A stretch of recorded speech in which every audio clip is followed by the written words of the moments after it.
The vehicle slowly rolled through the mental hospital's gates, the rusty iron doors creaking open with a heavy groan. Driving was a middle-aged police chief in uniform, with a young man in a white coat riding shotgun. A wire mesh separated the cab from the back of the van. Inside the back, 13 people sat crammed together, all wearing gray and white striped hospital gowns and handcuffs. They looked less like patients and more like criminals being transported. Gu Rong was sitting on the floor of the van, tucked away in the most inconspicuous corner. He was so tiny, and with limited seating, it was clear the adults hadn't even noticed the little toddler. Nobody had made room for him, so this human child, who looked no more than 2 years old, had to sit on the floor. Gu Rong tugged at his tiny hospital gown, fiddled with the handcuffs, and let out a confused little hup. At that moment, a cold, mechanical voice blasted in everyone's ears. Welcome to the mental hospital. Each of the 5 administrators of the mental hospital is equipped with a key. Collect all 5 keys to create a master key, which can open the gates of hell and help people escape the mental hospital. Mission: obtain the master key and escape the mental hospital, or survive for 3 days. Time limit: 3 days. Number of players: 13. Special reminder: please do not forget your player identity, or you will become an NPC and remain permanently in the instance. This was an infinite live streaming game. The 13 patients in the back of the van were the players for this particular instance. The police chief and the man in the white coat in the cab were NPCs. 13 players, 7 men, 6 women. No, wait, only 5 female players. Realizing this, the players frowned. There were no lights on in the back of the van, and as night fell, it was getting dim. They couldn't see each other's faces clearly, but a living person sitting in the van, anyone who wasn't blind could see them. The numbers were off. It was supposed to be 13 players, but they could only count 12. A whole living person couldn't just vanish into thin air, could they? Or was it that the 13th player hadn't entered the game with them? They clearly hadn't considered that there was a tiny ball of a child sitting on the floor. Despite their confusion, everyone stayed silent, wary of the police chief and the man in the white coat in the front. The player sitting at the very back of the van was named Zhuangyu.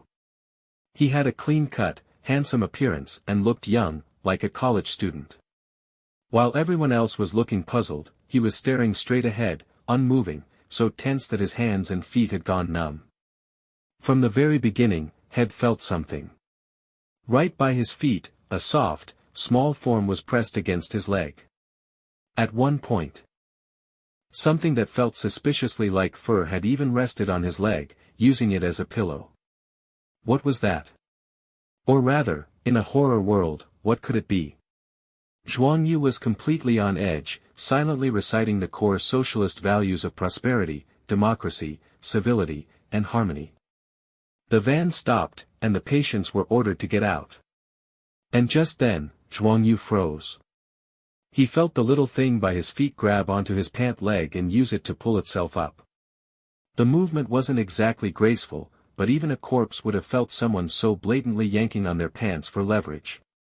Zhuangyu gritted his teeth, squeezed his eyes shut, and looked down. He found himself staring into the eyes of a beautifully delicate human toddler.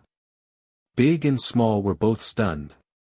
Zhuangyu looked at Gu Rong, looked away, unsure, then looked back again.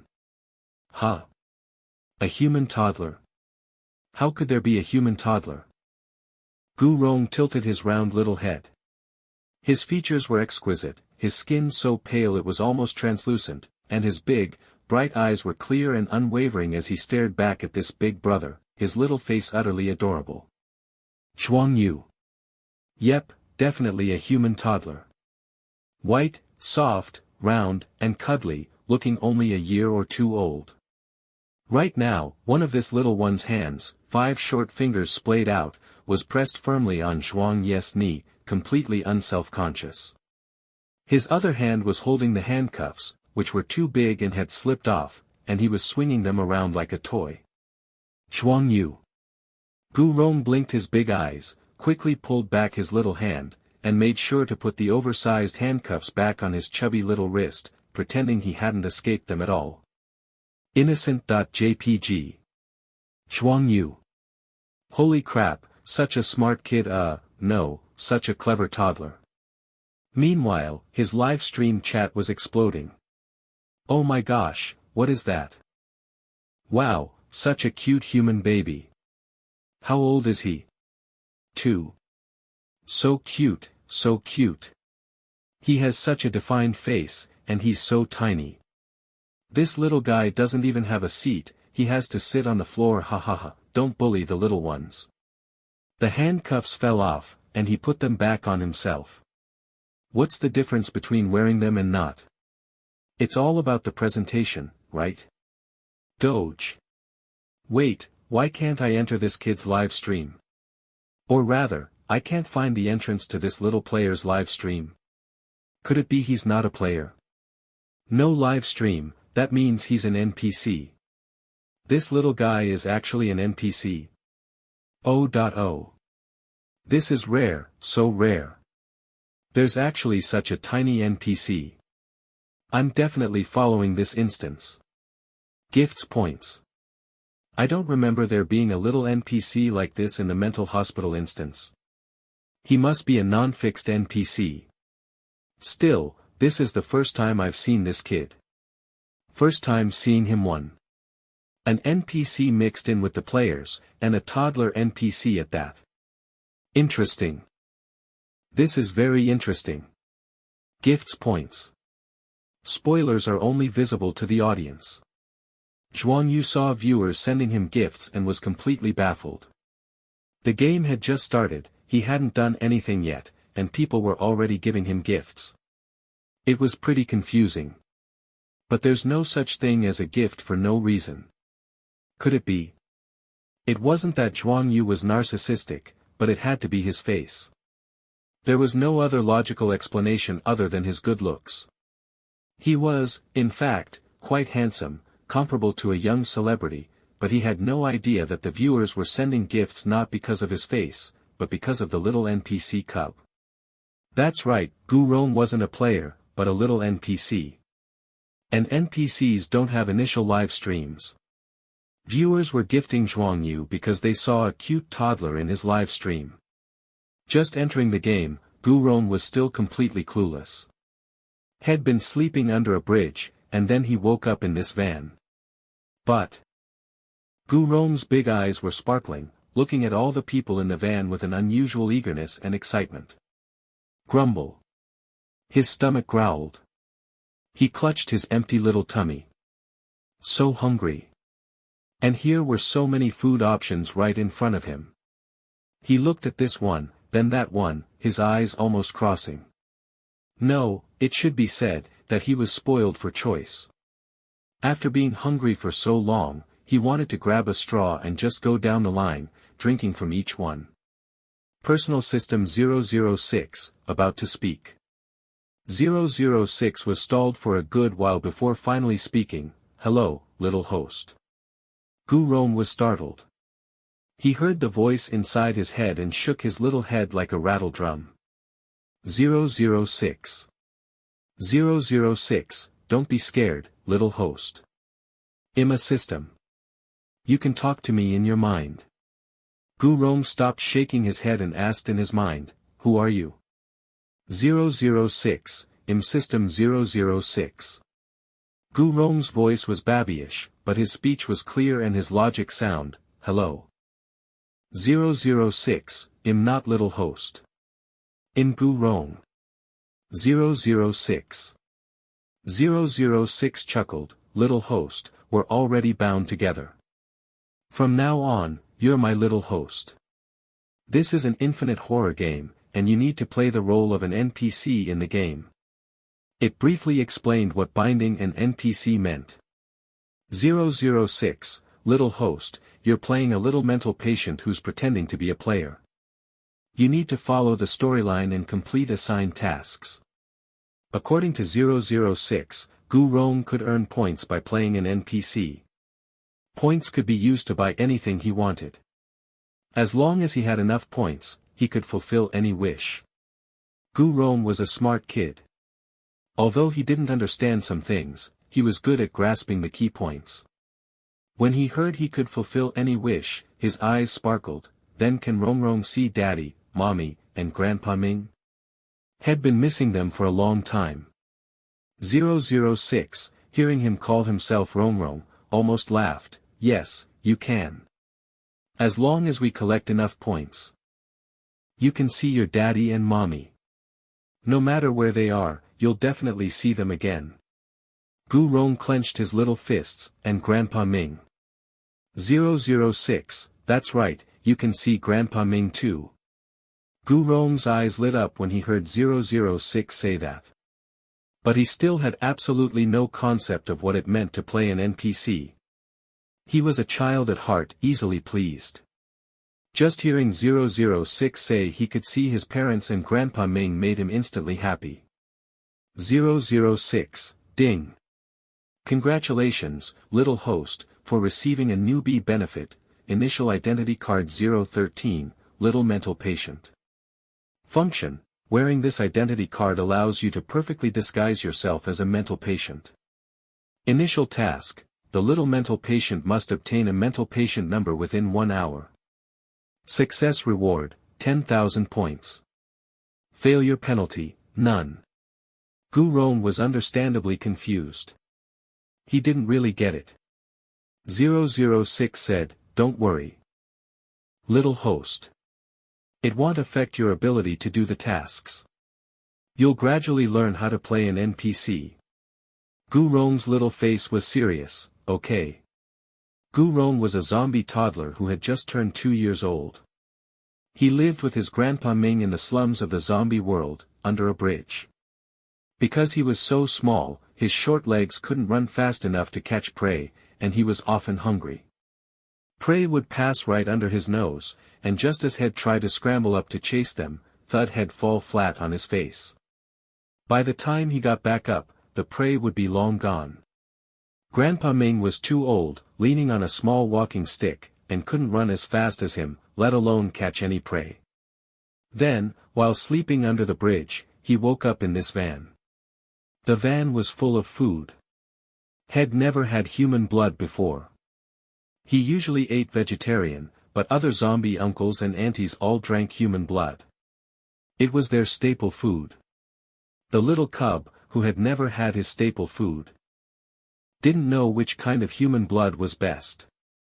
Gu Rong turned his attention back to the food, rubbing his hands together in anticipation, his little face flushed with excitement. 006. Clang. The van door was opened from the outside, and bright light flooded in. All right, get out and embrace your new lives, lambs. The middle-aged police chief Chief Morrison held a flashlight, a baton, and a pistol on his belt, and a rather unsettling smile on his dark face. The smile was full of malice, and he looked at the players as if they were lambs to the slaughter. The players were blinded by the flashlight and instantly felt annoyed, cursing under their breath, but none of them showed it outwardly. Mostly because they'd just entered the game, everything was still unclear, and they didn't dare to show any outward reaction. They looked at the baton and pistol on the chief's belt. Those weren't for show. The players filed out of the van. Standing next to Chief Morrison was the man in the white coat. He was extremely young and handsome, tall and slender, probably over 180 centimeters tall. He had a pair of gold-rimmed glasses perched on his high-nose bridge, sword-like eyebrows, starry eyes, thin red lips, and pale, almost bloodless skin, creating a strong contrast. He had an inscrutable faint smile on his face as he watched the patients disembark. The players took one look at this NPC and felt a jolt. Damn, he looked like a major player. With this top-tier configuration, and this undeniably powerful aura, he was clearly a BLlevel character. In other words, a powerful character, not someone to be trifled with. All the players took note of him. Gu Rong was lined up behind Zhuangyu. Zhuangyu was second to last to get out of the van. And he was last. Zhuangyu had already seen from the live stream chat that this was just a human toddler. He instantly relaxed, his fear completely gone, replaced by a feeling of pity for Gu Rong. Such a tiny thing dragged into a horror game. It was pitiful and cruel. This was clearly a little cannon fodder. He didn't know how long he'd last, he didn't dare to think he could clear the game. He just hoped that when he was taken out, it would be quick and painless. If circumstances allowed, he'd try to look out for the kid, but he was afraid he wouldn't be able to protect himself. He wasn't even sure he'd make it out alive. Zhuang Yu sighed. He naturally didn't know that Gu Rong was an NPC, since any comments spoiling Gu Rong's NPC status were automatically filtered out by the system. Gu Rong was walking behind Zhuang Yu. He saw the man in front of Zhuang Yu get off the van, and the next one would be Zhuang Yu. Gu Rong, at some point, had produced a silver straw in his little hand. And then, this little cub, holding the straw, aimed it at the back of Zhuang Yu's hand, and with a swift, decisive motion, stabbed.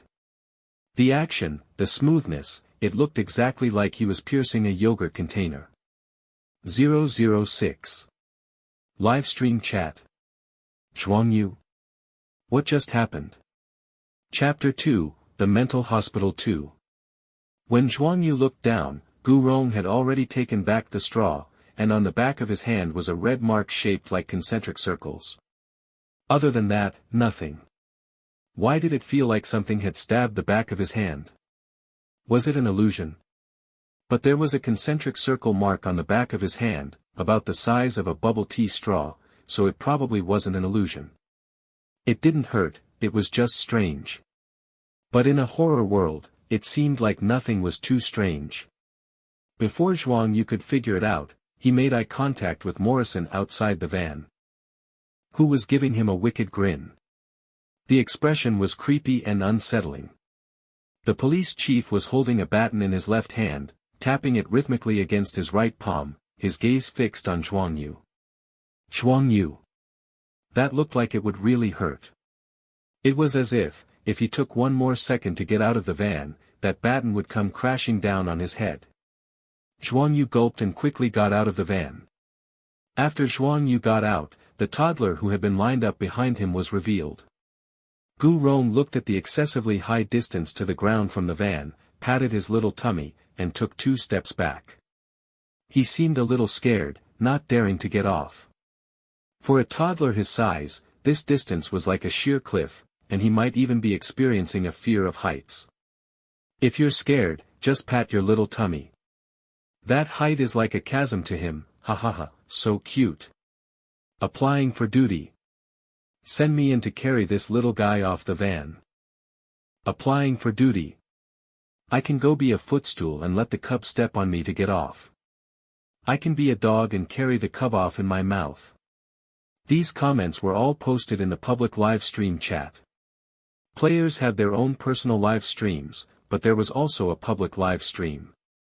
Ever since Gu Rong appeared in the live stream, not only had the viewership of the public live stream skyrocketed, but each player's individual live stream viewership had also increased significantly.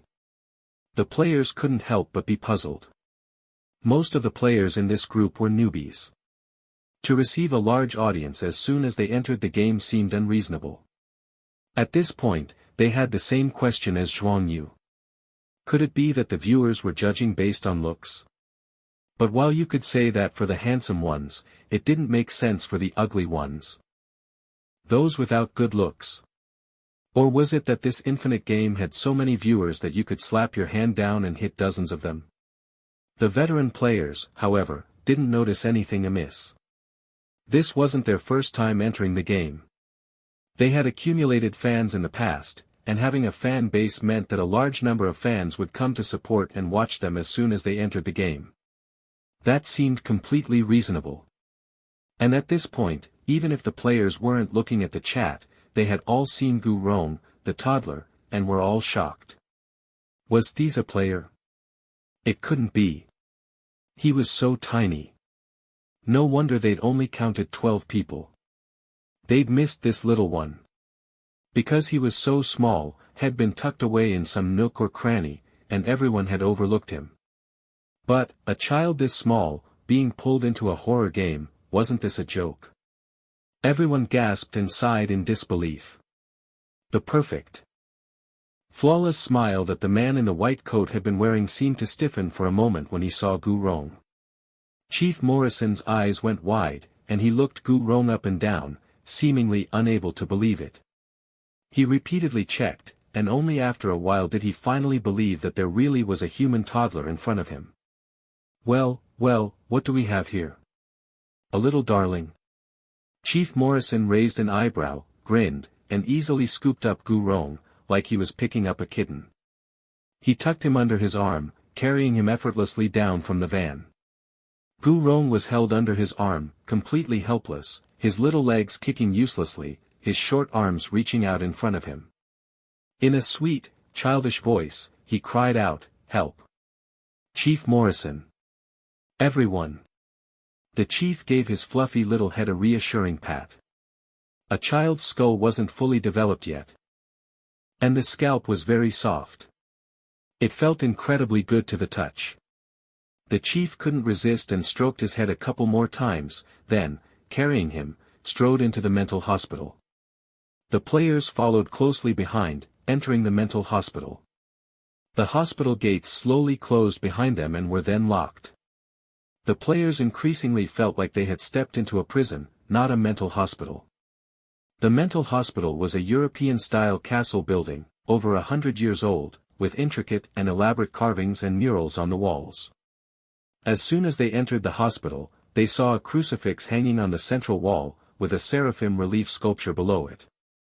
A nun stood on the spiral staircase next to the relief sculpture, her hands clasped in front of her. Her smile was even more fake than the one on the sculpture, and she tilted her chin up, looking down at the 13 new patients. "This is Sister Ishmael," Chief Morrison said. "These are the new batch of patients." The latter sentence was addressed to Sister Ishmael. Sister Ishmael was the highest administrator of the mental hospital, around 40 years old, a French-Chinese mix with high eyebrows, deep-set eyes, and sharp features. She wore a black nun's habit, and her brown hair was wrapped in a black headscarf. Seeing the nun, the players had a bad feeling. This mental hospital was filled with Christian culture.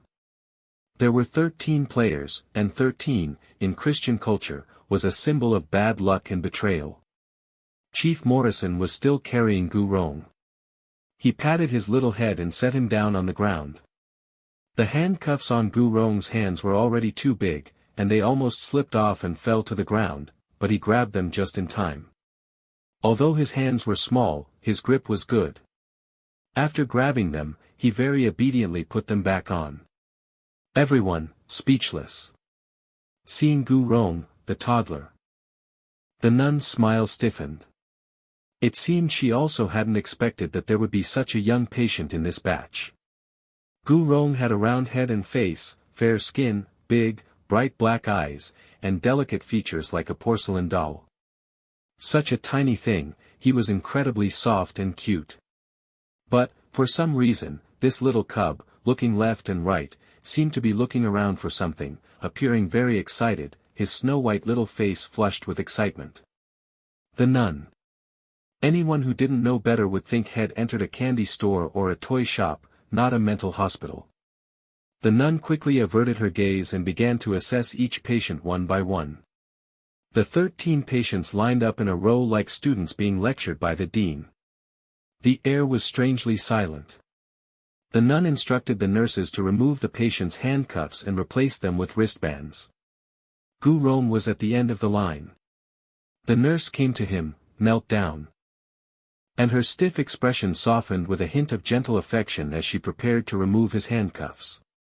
Gu Rong himself took off the handcuffs and obediently handed them to the female nurse.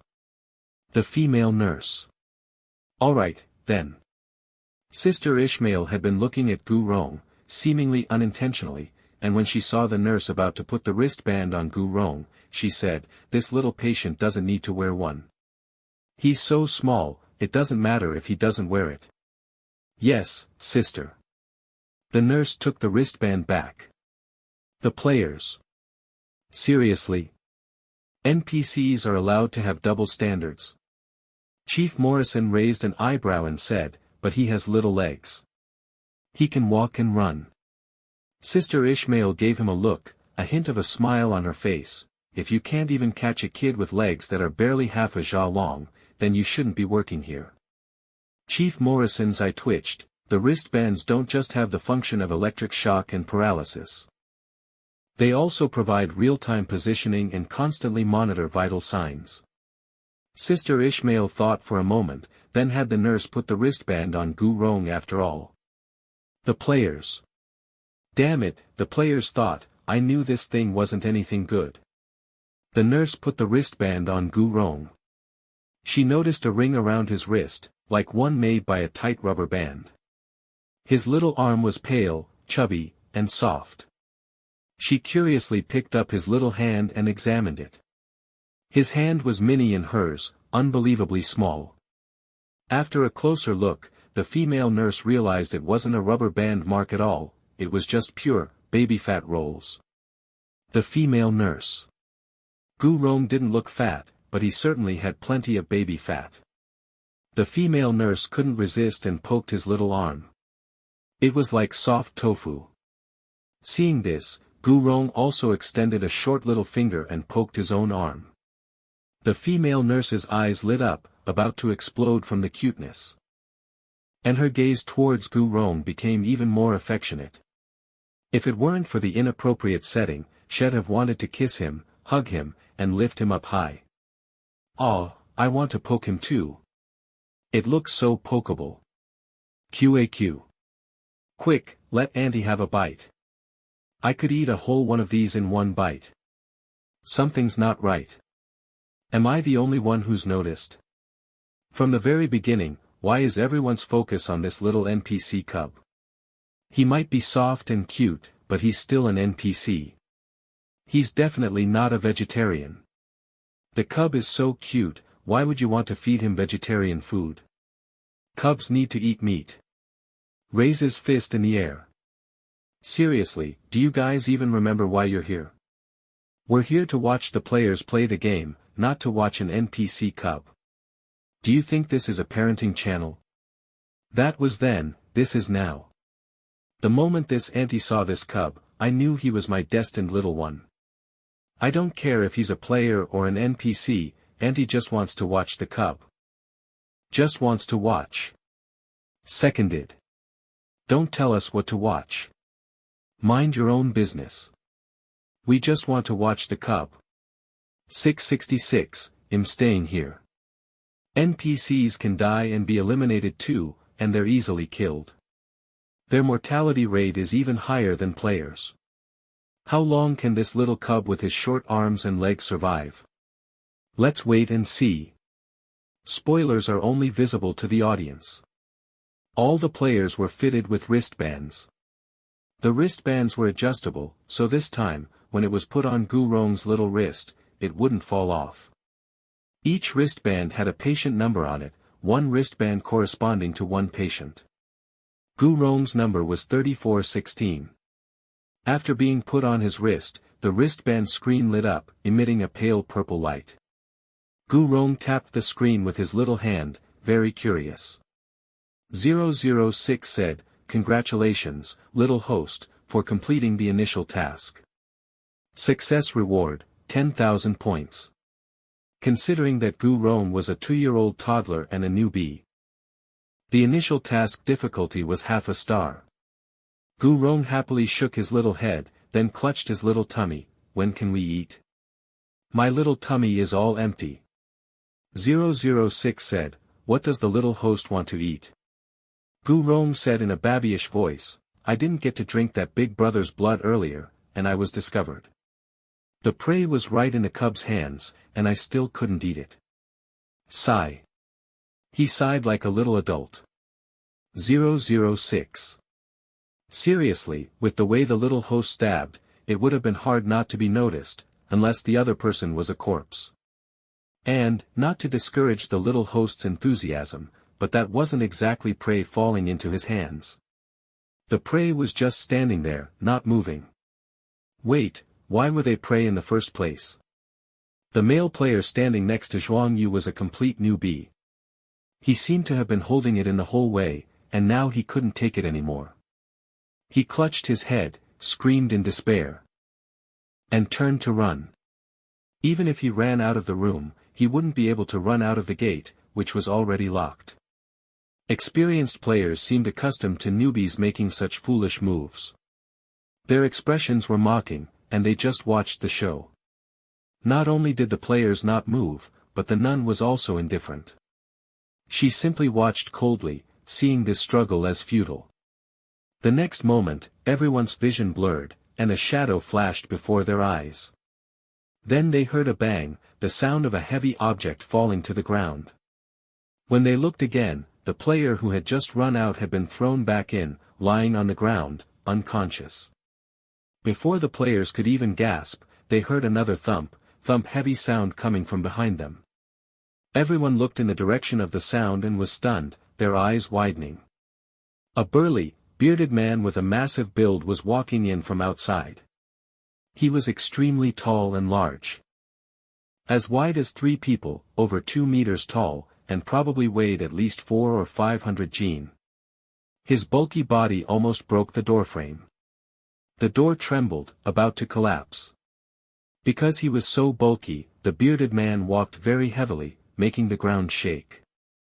The skin exposed on his body was covered in bristles because his body hair was so long and thick, it looked like the bristles of a wild animal. The players were dumbfounded. As the bearded man approached, they all gave way, unconsciously avoiding him. Gu Rong hid behind Zhuangyu, his mouth forming an O shape, big monster. Shoo! Zhuangyu pushed his little head, which was peeking out, back behind him. The bearded man walked through the players, went to the player he had thrown on the ground, and picked him up with one hand. He lifted him like a little chick, his feet dangling in the air. After picking him up, he took out a brush from his pocket. The brush was covered in bristles. And the bristles, in both color and length, were identical to the ones on his body. It was hard not to suspect that he had pulled them directly from his own body. And what drew their attention was that a vintage-style red key was attached to the end of the brush. The first key had appeared. Except for Gu Rong, all the players' eyes lit up. The bearded man, holding the bristle brush, opened his mouth, stuck out his thick, greasy tongue, which seemed longer than a normal person's, and licked the bristles to wet them. Then, without further ado, he used the wet bristle brush to brush the male player's hair, styling it into a slick-back look in just a few strokes. The slick-back hair was so shiny and smooth, that it was even smoother than a calf licked by its mother. The players. Good heavens, who was this trying to disgust? Were they going to suffer the same cruel treatment? Chapter 3. The Mental Hospital 3. The players' worries were justified. After slicking back the unconscious male player's hair, the bearded man tossed him aside like a used rag. Then, he shifted his gaze to the other players. The players. Crap, don't look at me, don't look at me, don't look at me. The other players were all thoroughly disgusted, their expressions unpleasant, and the more timid ones were starting to tremble. Leaving aside why he had to slick back their hair, was it really necessary to use this hairy giant's saliva?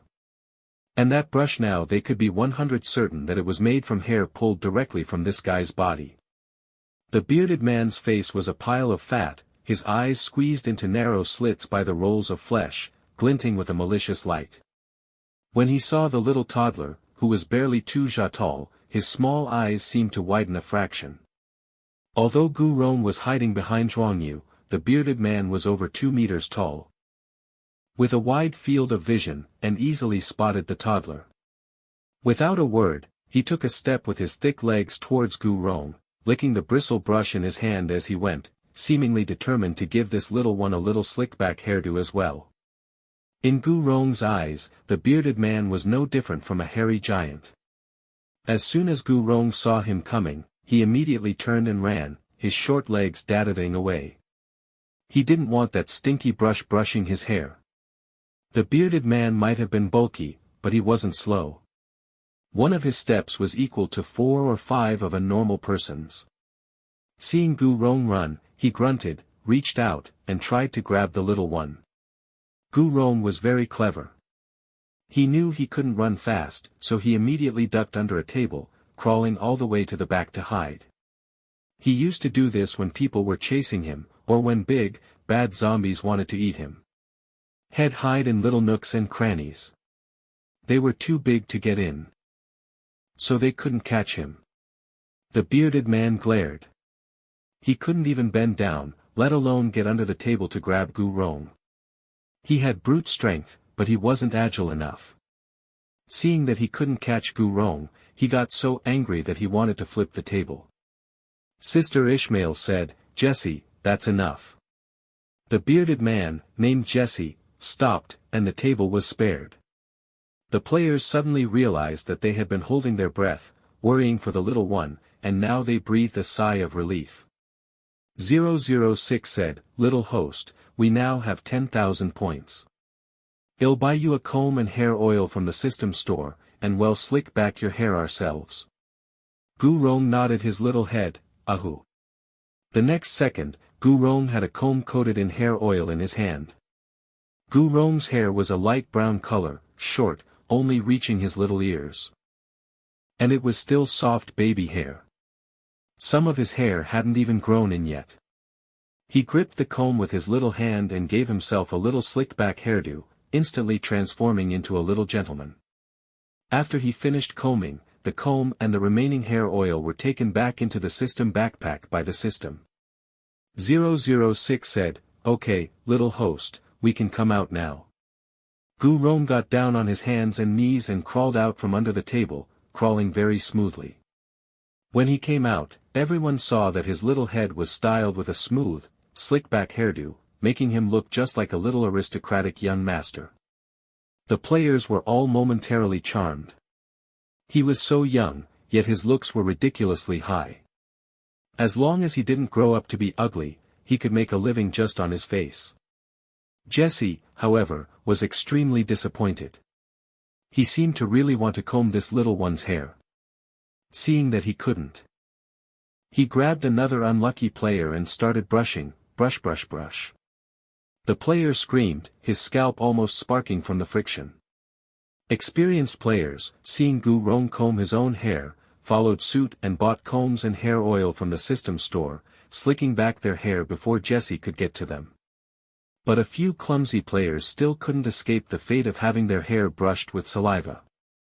After having their hair brushed with saliva, they all looked like they had lost the will to live. They felt like their heads were contaminated and couldn't be salvaged, sticky and slimy like seaweed soaked in water, both fishy and stinky. Honestly, even the key on the brush felt stinky. If it weren't for the mission requirements, none of them would want to touch it. After Jesse finished combing the player's hair, he turned his attention to the man in the white coat, who had been standing aside, watching coldly. The man in the white coat hadn't slicked back his hair, but he had revealed his smooth forehead, and he wore gold-rimmed glasses on his nose. When he saw Jesse looking at him, the smile on his thin lips didn't change, but a cold glint flashed in his eyes. Jesse, as if unable to read social cues, seemed to want to comb the white coat's hair as well. This time, it wasn't the nun who spoke, but Chief Morrison, who took out his baton and pressed it against Jesse's waist, grinning, "Dr. Lin is not a lamb." The players. "Oh, so we are, is that it?" They had been wrong earlier. That smooth, slick-back hair wasn't a calf licked by its mother, it was a lamb licked by its mother. Dr. Lin Shueju, wearing a knee-length white coat, stood tall and straight, completely unruffled, not taking Jesse seriously at all. Sister Ishmael glanced at Lin Shueju and nodded in acknowledgement. Lin Shueju returned the nod with a smile.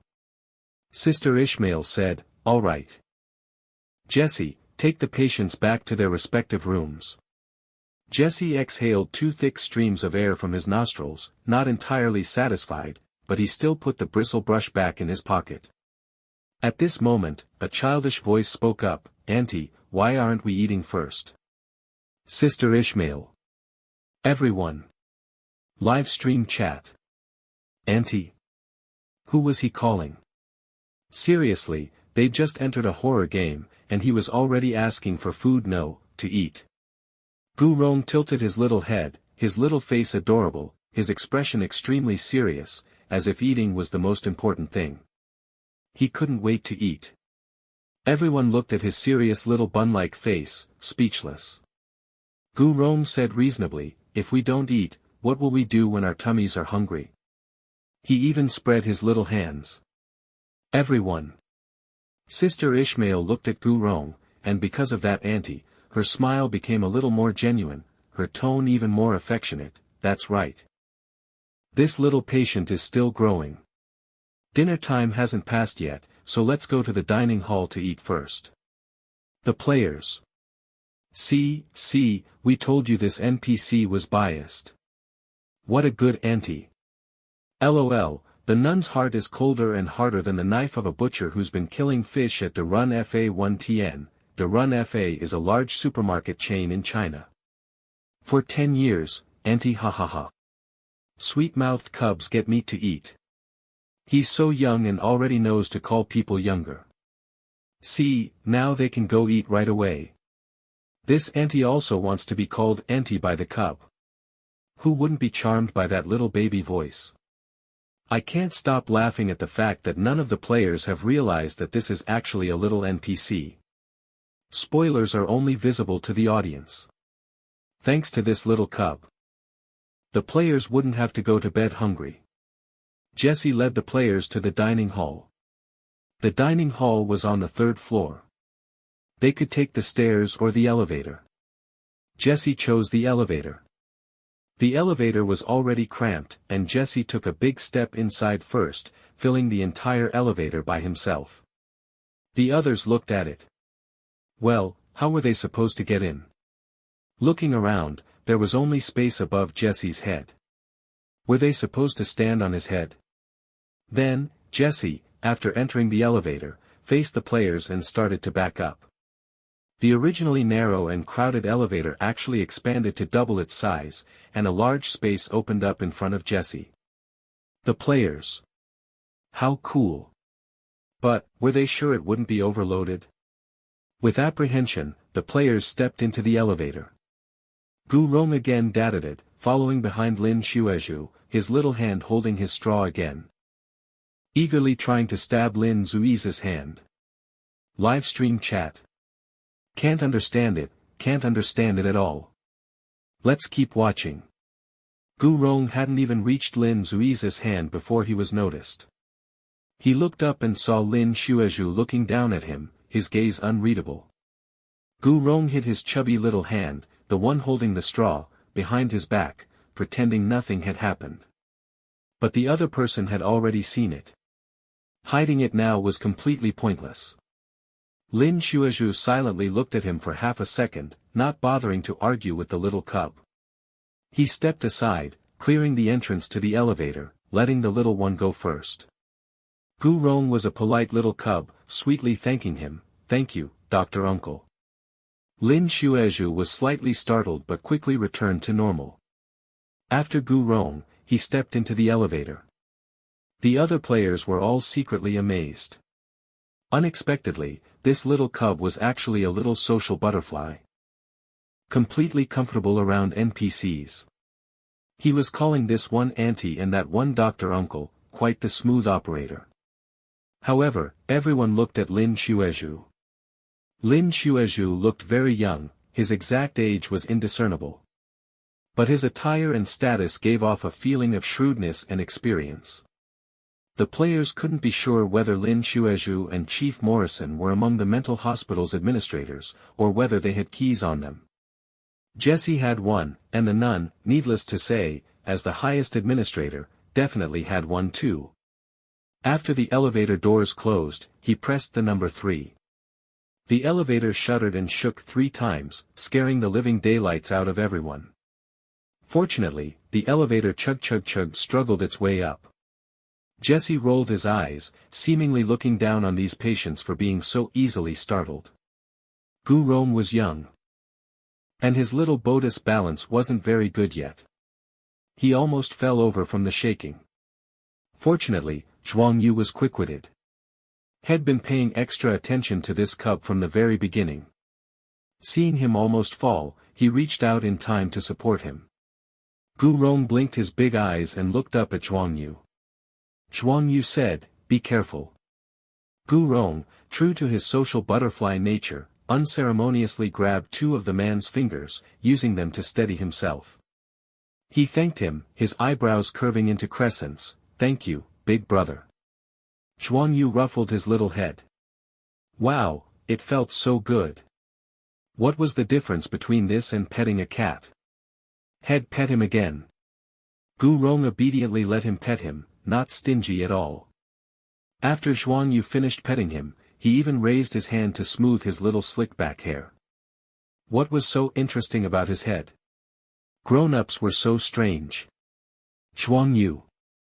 Upon reaching the third-floor dining hall, the players discovered that besides the 13 of them, there were many other patient NPCs. As soon as they exited the elevator, they were in the dining hall. The lighting was dim and yellow like it was coated in a layer of oily film, making it feel oppressive and suffocating. It was dinner time, and the dining hall was full of all sorts of patients. And, what was even more alarming, every single patient NPC also had a slick-back hairdo. The players. Damn, it was like they'd entered a den of slick-back hair. The scene of an entire dining hall full of people with slick-back hair was as bizarre as it could get. As soon as the players appeared, all the patient NPCs' gazes shifted to them, staring at them without blinking. Their gazes were sinister and cold, with a sticky, chilling quality that made people extremely uncomfortable. They looked at the players as if they were meat on a chopping board. Everyone subconsciously stopped in their tracks, not daring to move forward. They noticed that the patient NPCs also wore wristbands on their wrists. But unlike theirs, the patient NPCs' wristbands emitted a pale blue light, while the players' wristbands emitted a pale purple light. The NPC and player wristbands even had different colors. Gu Rong was also an NPC, but he was wearing the little mental patient identity card, hiding his NPC identity. The patient NPCs were momentarily stunned when they saw the little doll being held by Zhuangyu's hand. Huh? What was that? You could say that anything would be unsurprising in this mental hospital, but there were no children. Especially not a little baby who could barely walk steadily. And he even had a little slick-back hairdo. Ridiculous. While others with slick-back hair looked strange and comical, this little cub looked cute and adorable with his little slick-back hair, very kawaii. Then, this little baby. Upon entering the dining hall and seeing so many people, his eyes lit up. His dark eyes were like glass beads, sparkling, and he even swallowed. The patient NPCs. Why did that gaze seem vaguely familiar? 006. Little host, let's restrain ourselves a little. That gaze was easy to understand. Simply put, it was the look of seeing food, just like the look the patient NPCs had when they saw the 13 players. Couldn't finish it, simply couldn't finish it all. But whether they were NPCs or players, no one thought much of it. After all, who would have thought that this little cub, who wasn't even as long as a person's arm, would see adults several times his size as food? And with so many people here, he even wanted to take a straw and go down the line, drinking from each one. He had no idea how small he was. The cub's ambition outstripped his capabilities. Just then, Gu Rong suddenly broke free from Zhuangyu's hand and darted it to the front. Zhuangyu was startled, and his gaze followed Gu Rong's movement. Everyone else's gaze also followed Gu Rong. They saw a male player in front of them squatting down to tie his shoelaces. Gu Rong pitter-pattered over to the male player, and no one knew what he was going to do. He held a shiny silver straw in his little hand, and no one knew where had gotten it.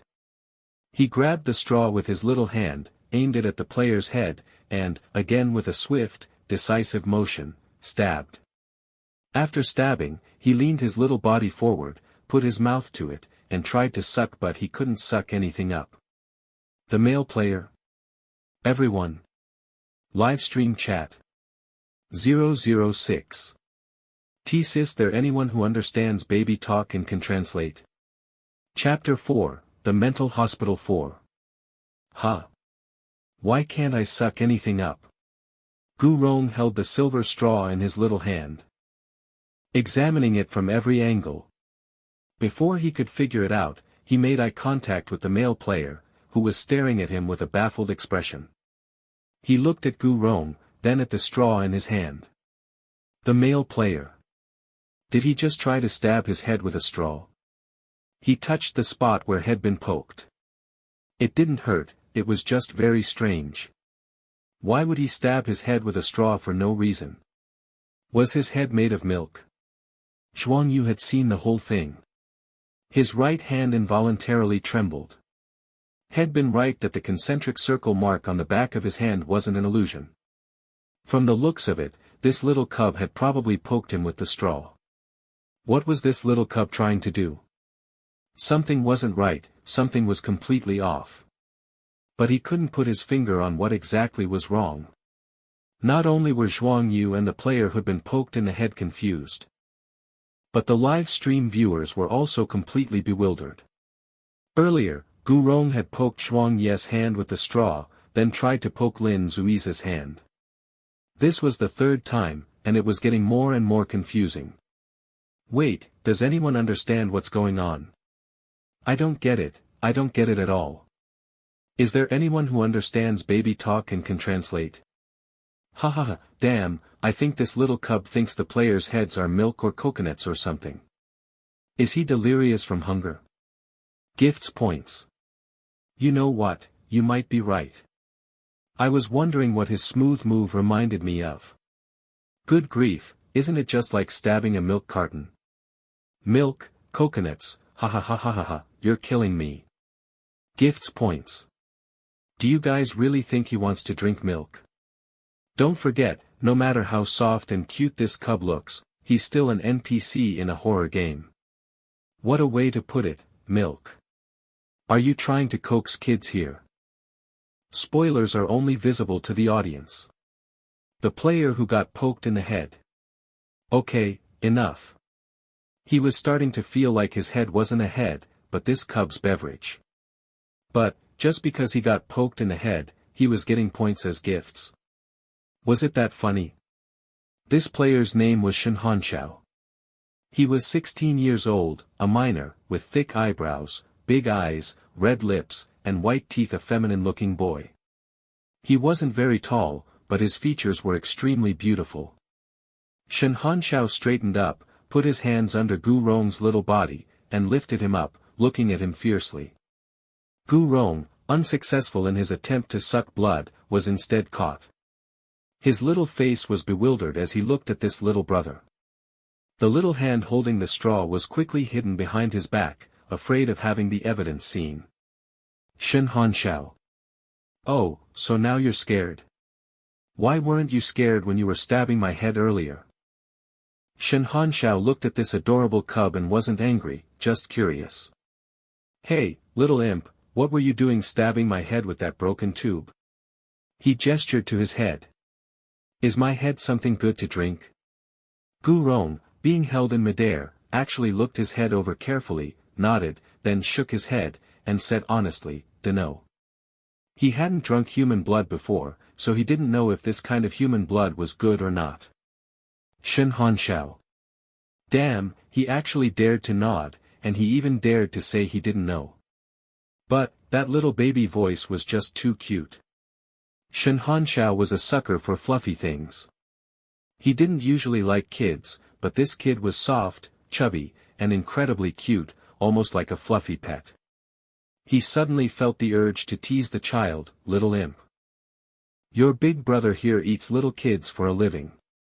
I could eat one of you in a single bite. Gu Rong had seen many mutants in the apocalypse. It wasn't like he hadn't seen people eating people with his own eyes. He heard Shen Hanxiao say he ate children for a living, and he was a child. He struggled to get down, his little voice urgent, "Don't eat Rongrong, don't eat Rongrong." Zhuang Yu couldn't stand it anymore. He walked over, snatched Gu Rong away, and held him in his arms. He was half a head taller than Shen Hanxiao, and he glared at him coldly. Gu Rong was a quick-witted one. As soon as Zhuang Yu picked him up, he immediately wrapped his soft little arms around Zhuang Yu's neck. Shen Hanshao innocently spread his hands and grinned, "Don't be nervous, just kidding. Shen Hanshao wants to eat the cub, Shen is bad. Zhuang Yu protects the cub, Zhuang is good. Shen Hanshao is such a dog. The cub is so cute, how could you eat the cub? Cub, come to auntie's mouth, ah. LOL, it's the first time I've seen players almost come to blows over an NPC, and the key is they don't even know it. Spoilers are only visible to the audience. With the little interlude of Gu Rong stabbing heads with a straw, the previous tense atmosphere had dissipated. The patient NPCs in the dining hall had all looked away and were focusing on eating their meals, no longer staring at the players with their creepy gazes. The players breathed a sigh of relief. Zhuang Yu held Gu Rong, chose a seat, and sat him down. He looked at the number on his wristband, 3416 kid, what's your name? The number displayed on Zhuang Yu's wristband was 3415, one number before Gu Rong's. Gu Rong obediently let him check his wristband and said in a clear voice, "My name is Gu Rong, Big Brother." Zhuang Yu smiled when he heard him call him Big Brother, "Then can Big Brother call you Rong Rong?" Gu Rong nodded his little head, "Ahu, Zai Zai is called Rong Rong." He was called Zai Zai. And he was also called Rong Rong. Zhuang Yu smiled, "Rong Rong, you sit here, and I'll go get some food." Gu Rong patted his little tummy, "Rong Rong go." He meant that Rong Rong wanted to go too. Zhuang Yu said, "You watch our seats, don't let anyone else take them." Gu Rong was an obedient cub. He immediately wrapped his short little arms around the table, Rong Rong watched seats. Zhuang Yu thought he was incredibly cute, smiled, and turned to go get food. Shen Hanshao was sitting in the seat next to them. He had already quickly gotten a bowl of porridge and a few steamed buns, and a bottle of milk. He poked Gu Rong with his index finger, "Little imp, how old are you? Are you weaned yet?" Gu Rong saw the child eater coming, his little face paled, and he hugged his little arms, moving backward, not answering, trying his best to distance himself from him. Shen Hanshao raised an eyebrow and poked his soft little body again. Gu Rong sat on the seat. His little feet dangling, his bottom moving further back, away from Shen Hanshao. Shen Hanshao thought this kid was really fun and was about to poke him again when Zhuang Yu returned with the food. Gu Rong immediately hugged Zhuang Yu's leg, finally regaining some courage. He turned his head and stuck his tongue out at Shen Hanshao, making a face, "Don't eat Rong Rong." Shen Hanshao. Damn, he even knew how to stick out his tongue and make a face. This cub was so human-like. Ahem, he was just small, not stupid. Gu Rong, after all, had survived in the collapsed civilization of the apocalypse. Sticking out one's tongue was nothing. It could be said that his ability to politely thank people and address them properly was already top-tier manners in the apocalypse. Shen Hanshao handed the milk over, "Little imp, didn't you want to drink milk? Big Brother will treat you to milk." Zhuang Yu had also gotten milk and was about to say it wasn't necessary. The child was still small and couldn't drink that much. But before he could get the words out, Gu Rong had already taken the milk with both hands, instantly changing his expression, and saying obediently, "Thank you, little brother." Zhuang Yu. Shen Hanshao. Shen Hanshao was stunned for a moment, then burst into laughter, pounding the table. He instantly attracted the gazes of dozens of patient NPCs. Shen Hanshao forced himself to stop laughing. Sorry, fellow patients. I'm a bit crazy, that's why I was admitted." The patient NPCs. Shen Hanshao wasn't polite at all, he sat down directly across from Gu Rong and Zhuang Yu, at the same table. Zhuang Yu glared at him. Shen Hanshao, completely shameless, ruffled Gu Rong's little slicked-back hair. Had been bought off with a single bottle of milk, this kid was easy to please. Gu Rong swung his little legs, holding the milk with both hands and drinking it, his little face full of joy. In the apocalypse, you couldn't get milk. It was a good thing if you could scrounge up a nutrient solution every 10 days or half a month. But Gu Rong was naturally good-looking. After becoming a little zombie, his bonus stats increased, and his looks doubled. He also had a round head and face, chubby, with arms and legs like plump, white, and tender lotus roots.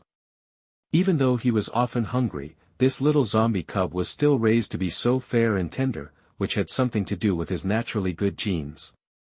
Although he was plump, he wasn't fat overall. 006 said, "Little host, a new task has arrived. Please accept the new task. Task, randomly scare a player before midnight tonight. Success reward, 50,000 points. Failure penalty, none. Gu Rong, rawr. 006. Alright, he's getting the hang of it." The first two tasks had no failure penalties. This was considered a newbie benefit for Gu Rong, something 006 had worked hard to get for him. If it had been anyone else, anyone not this cute, they wouldn't have gotten such a good deal. Gu Rong quickly finished his milk and looked at Zhuang Ye's food with bright eyes. The cafeteria food was actually pretty good, appealing in color, aroma, and taste. But there was one strange thing: it was all vegetarian, with no meat in sight. Shen Hanxiao had gotten buns and porridge, and Zhuang Yu had gotten rice with stir-fried tomatoes and eggs, an egg custard, and a fruit salad. Milk and eggs were the only two foods that had anything to do with meat. Shen Hanxiao took a bite of his bun and frowned. Ugh, why is even the bun filled with vegetables? Does this hospital promote vegetarianism? Zhuang Yu put a little bit of everything onto another plate and placed it in front of Gu Rong. Gu Rong picked up his spoon and started eating on his own.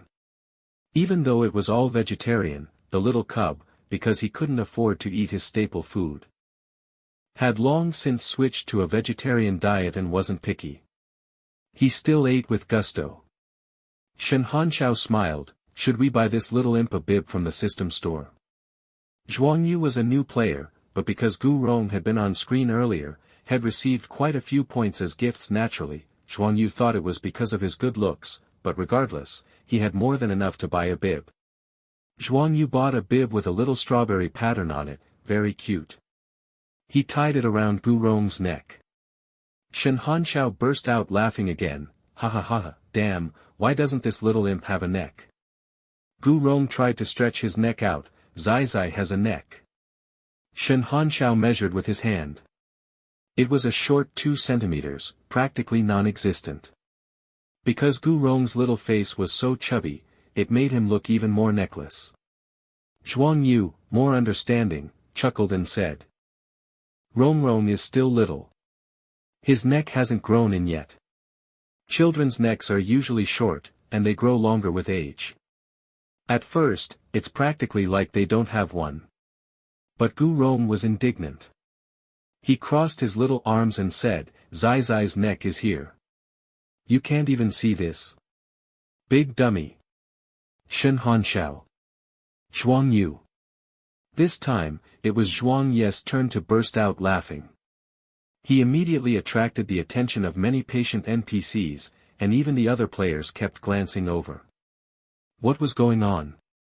They were in an instance, their lives were on the line, and they were still so boisterous. What was so funny? Zhuang Yu pointed at Shen Hanxiao and explained to everyone, "Sorry, his mental illness is contagious.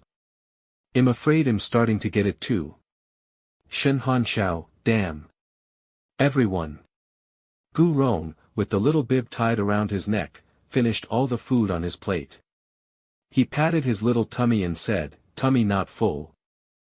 Zhuang Yu and Shen Hanxiao were both surprised by Gu Rong's appetite. This little radish head had quite an appetite. Zhuang Yu got Gu Rong another bowl of porridge, and Shen Hanxiao gave him a bun. Gu Rong's baby teeth weren't fast, but he ate with great relish. Without realizing it, Shen Hanxiao and Zhuang Yu put down their chopsticks and focused on watching this little cub eat. Gu Rong finished the porridge and the bun, and then patted his little tummy again. "Tummy not full." Zhuang Yu. Shen Hanxiao. Wasn't he eating a bit too much? Were they sure he wouldn't get sick? Small, pitiful, but can eat. JPG. The cub is just eating a little bit more, don't make such a fuss. Is the little cub not getting enough to eat normally? Poor baby, even this bland food tastes so good to him. Gifts points. Seriously, I'm telling you, why are you gifting points to the players because you like this cub? No matter how much you gift, it won't go into this cub's pocket. You're just benefiting the players for no reason. How is it for no reason? NPCs don't have live streams. If we don't mooch off the players' live streams, how can we see the cub? Just for letting me see the cub, I have to gift at least 1 gifts points. That's right, gifts points. Spoilers are only visible to the audience. Zhuang Yu and Shen Hanxiao both received a lot of gifts. The two of them looked at each other. Yep, looks. It had to be because of their looks. Ah. Just then, a male player screamed and started to struggle in pain. He knocked over the table, chairs, and food, and finally convulsed on the ground. He clutched his own throat, seeming to be in extreme pain. His face was purple and bloated, his eyes rolled back, and he couldn't speak, only making gasping and choking sounds. The wristband on his wrist, the number was 3410. Everyone was shocked and didn't dare to approach. Zhuang Yu, quick-witted, picked up Gu Rong. The player struggled in pain for a while, then suddenly, ripped tear, accompanied by the sound of tearing skin, several writhing, coiling tentacles burst out of the orifices of his face. Mouth, face, eyes, and head, all sprouted octopus tentacles. These octopus tentacles were all alive, coiling in the air like twisting, dancing little snakes. The male player lay still on the ground, clearly dead. And at his feet, several takoyaki had rolled out. And the wristband on his wrist, in an instant, changed from pale purple to pale blue, and then quickly dimmed, turning gray. Seeing this, everyone was horrified. They all looked at the wristbands on their own wrists. Seeing that they were still emitting a pale purple light, they breathed a sigh of relief. Did it mean that when a player died, the wristband would turn gray? The colors of the player and NPC wristbands were also different. The players were pale purple. And the NPCs were pale blue. Just now, the 3410 players' wristband color had first changed from pale purple to the NPC's pale blue and then turned gray. This meant that before he died, he first transformed into an NPC, and then died instantly. The players' faces were pale, and some of the more timid ones even started to cry. They carefully examined the food in front of them. Okay, none of them had eaten takoyaki. But, was the other food safe? Today it was takoyaki, tomorrow it could be another food. No. The entire dining hall was vegetarian. Where did the takoyaki come from? The dead male player had become a breeding ground for the octopus. The octopus tentacles quickly absorbed nutrients from the player's body, becoming more and more plump and vibrant, as if they were full of fresh blood, waving and writhing even more vigorously. The others were terrified, and some players immediately tried to induce vomiting. Gu Rong, however, had a bewildered little face, unable to see anything clearly. His vision was completely filled with mosaics, and the mosaic pattern was actually a chibi version of Ultraman. Even though Gu Rong was an NPC, he was still a child, and he had to strictly adhere to the 18 restrictions. Gu Rong pointed with his little finger, Ultraman. Zhuang Yu didn't hear clearly, what? At this moment, the huge dining hall suddenly fell silent. At the entrance of the dining hall, the black figure of Sister Ishmael appeared. Behind her were Lin Xuezhu and Jessie. Chapter 5, The Mental Hospital 5. Lin Xuezhu, in his white coat, was tall and slender, with one hand in his pocket and the other holding a medical chart. Jessie, on the other hand, was massive and bulky, the ground shaking with every step he took. As Jessie walked, the lights in the dining hall flickered due to the vibrations, as if they had a loose connection. But Jessie was only scary in appearance.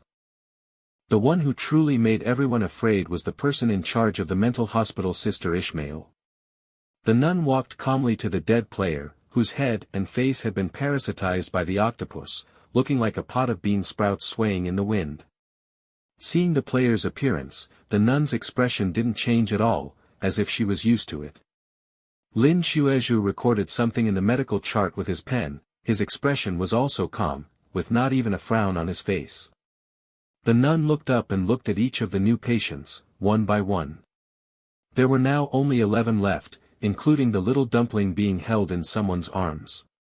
In one night, one player had been lost, and another had been crippled by Jessie. Gu Rong was being held by Zhuangyu, a tiny little bundle.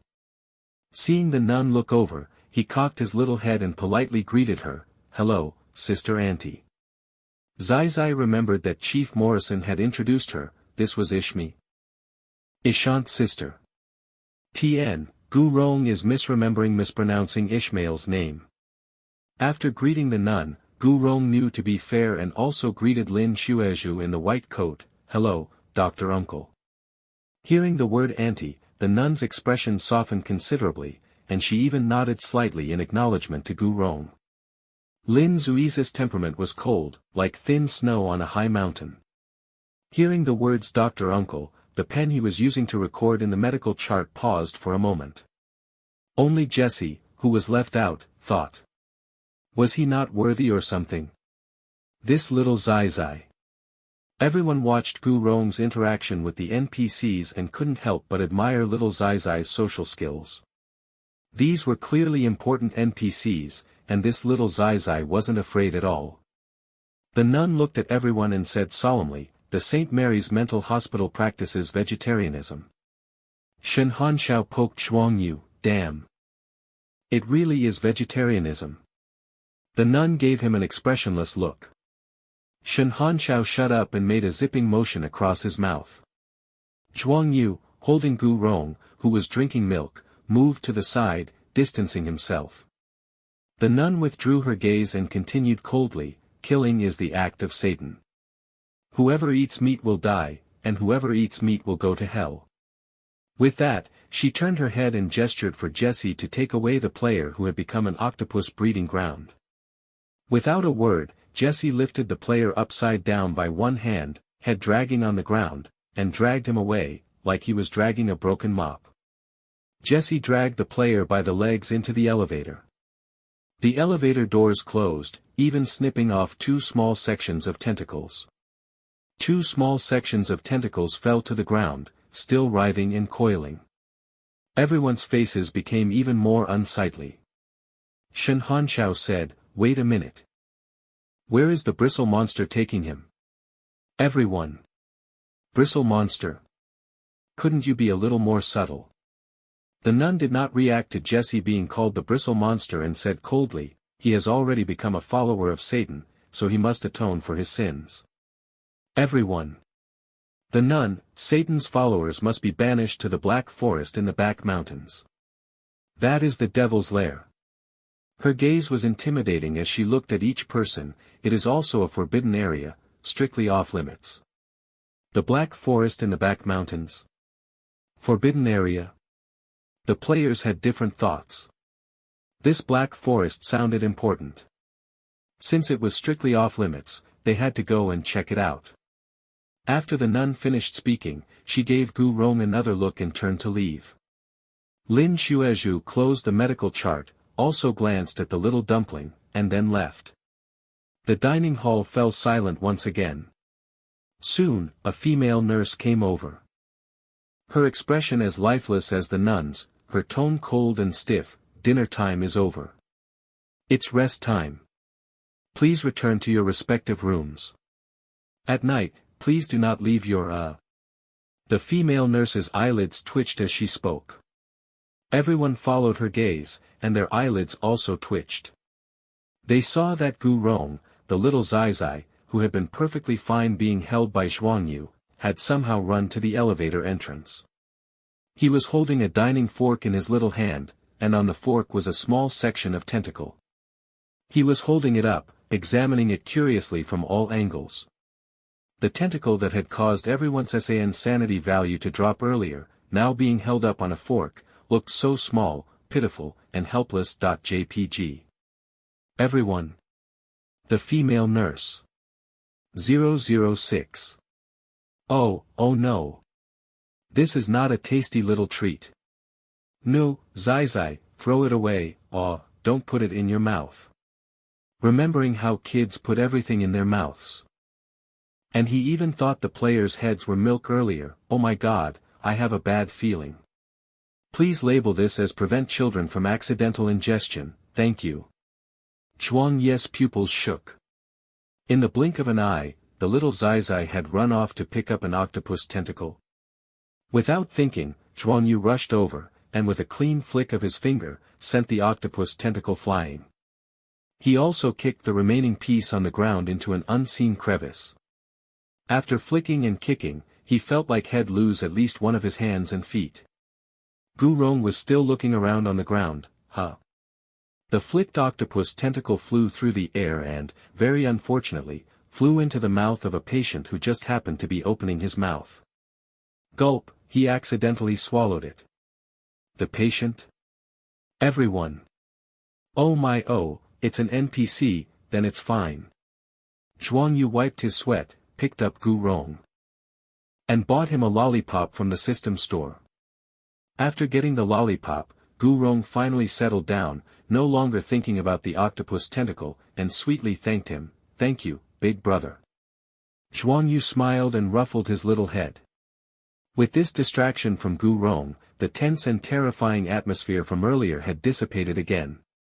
Everyone realized that Gu Rong, this little Zai, loved to create distractions at crucial moments. With his distractions, the atmosphere became much more relaxed and cheerful. It had to be said, well done.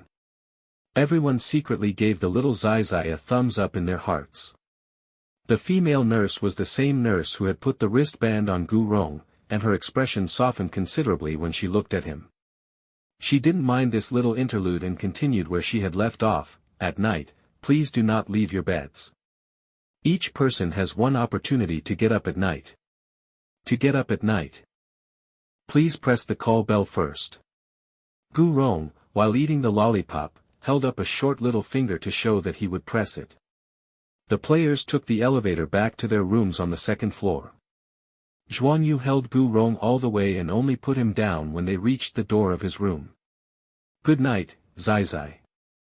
See you tomorrow. Gu Rong waved his little hand. See you tomorrow, big brother.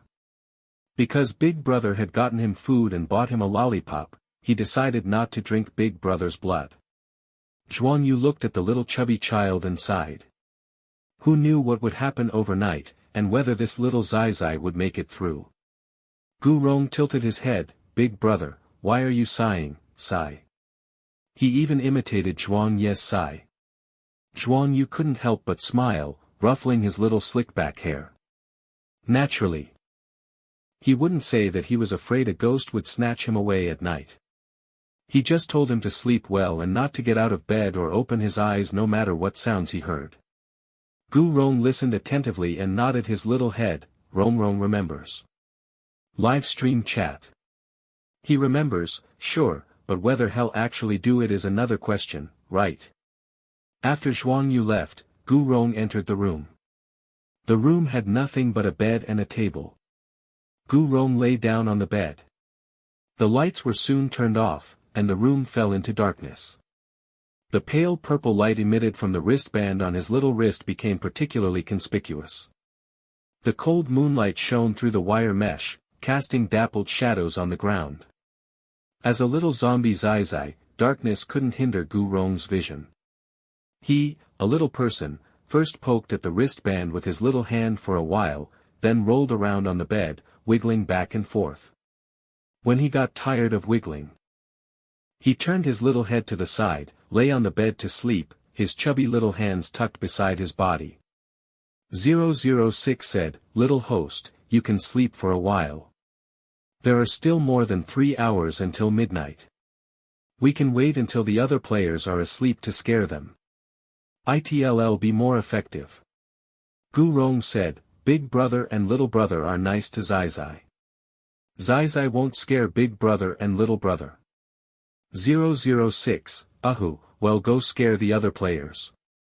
Gu Rong turned over, took out the silver straw again, and held it in his little hand. Scare them, drink blood. 006. Little host, let's put down the straw first. Late at night, Gu Rong was sprawled out in a 1tn, shaped the Chinese character for big, resembling a person with arms and legs outstretched. Shape, deeply immersed in sleep, his little face flushed from sleep. 006 called him several times but couldn't wake him up. It didn't dare to call too loudly, afraid of startling the little host.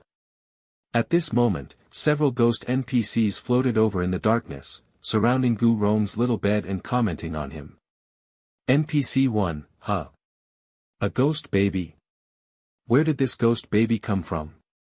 NPC 2, this little ghost mixed in with the patients. How come the old witch didn't throw him into the black forest to feed the little monsters? NPC 3, oh, he's so tiny, not even as long as my tongue.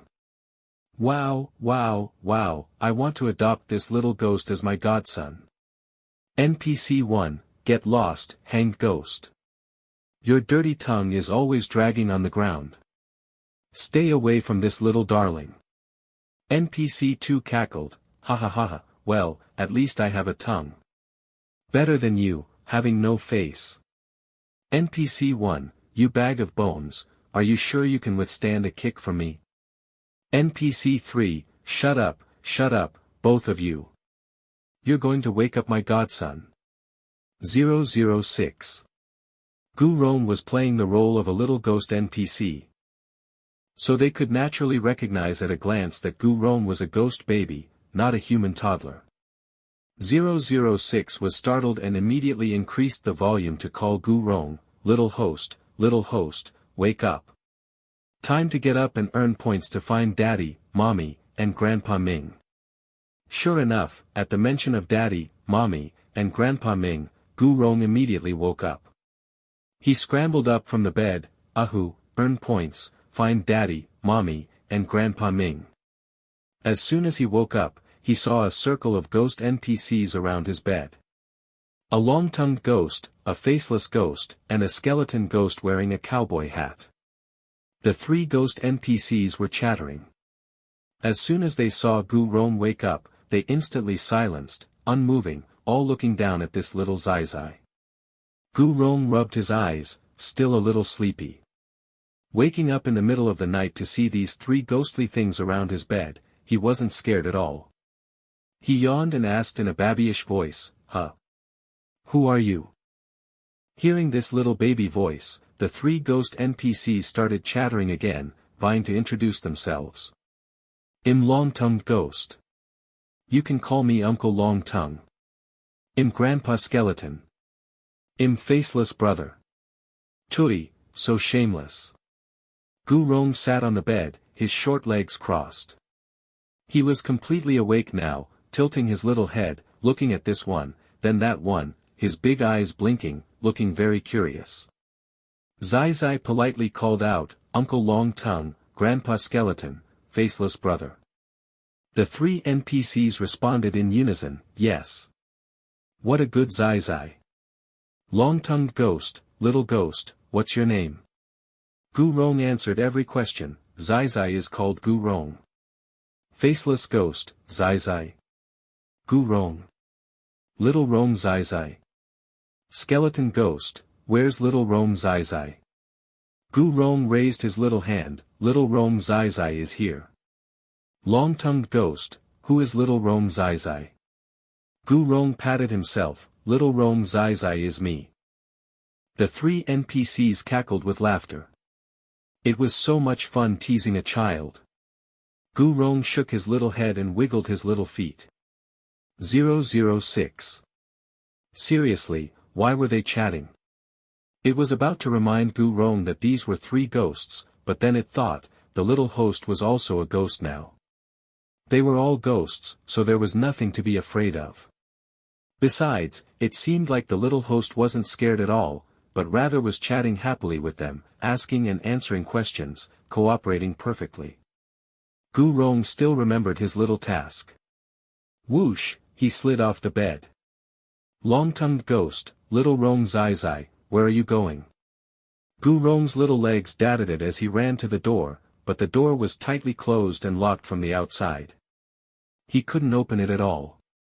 Gu Rong was so anxious that he started spinning in circles. The three NPCs looked at each other.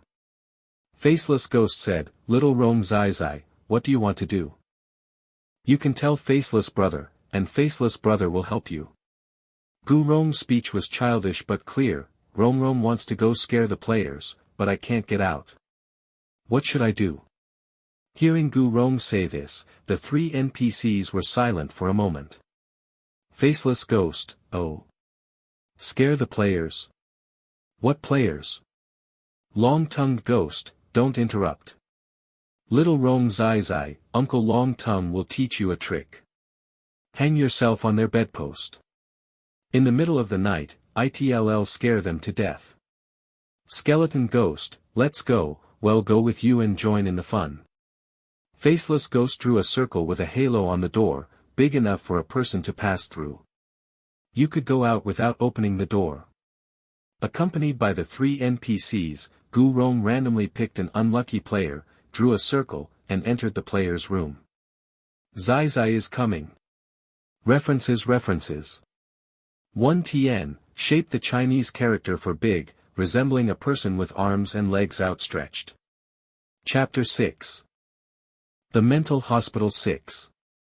The rooms were all identical, a bed, a table, and a small window sealed with wire mesh.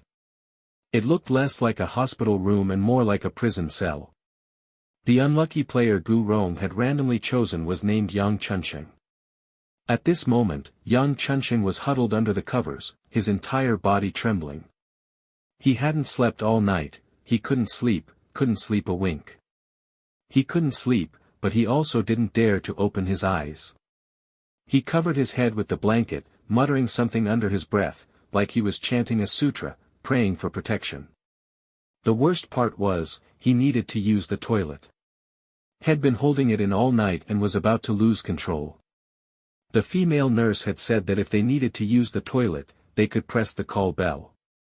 They had one chance to get up at night. It should be fine. Yang Chunsheng hesitated.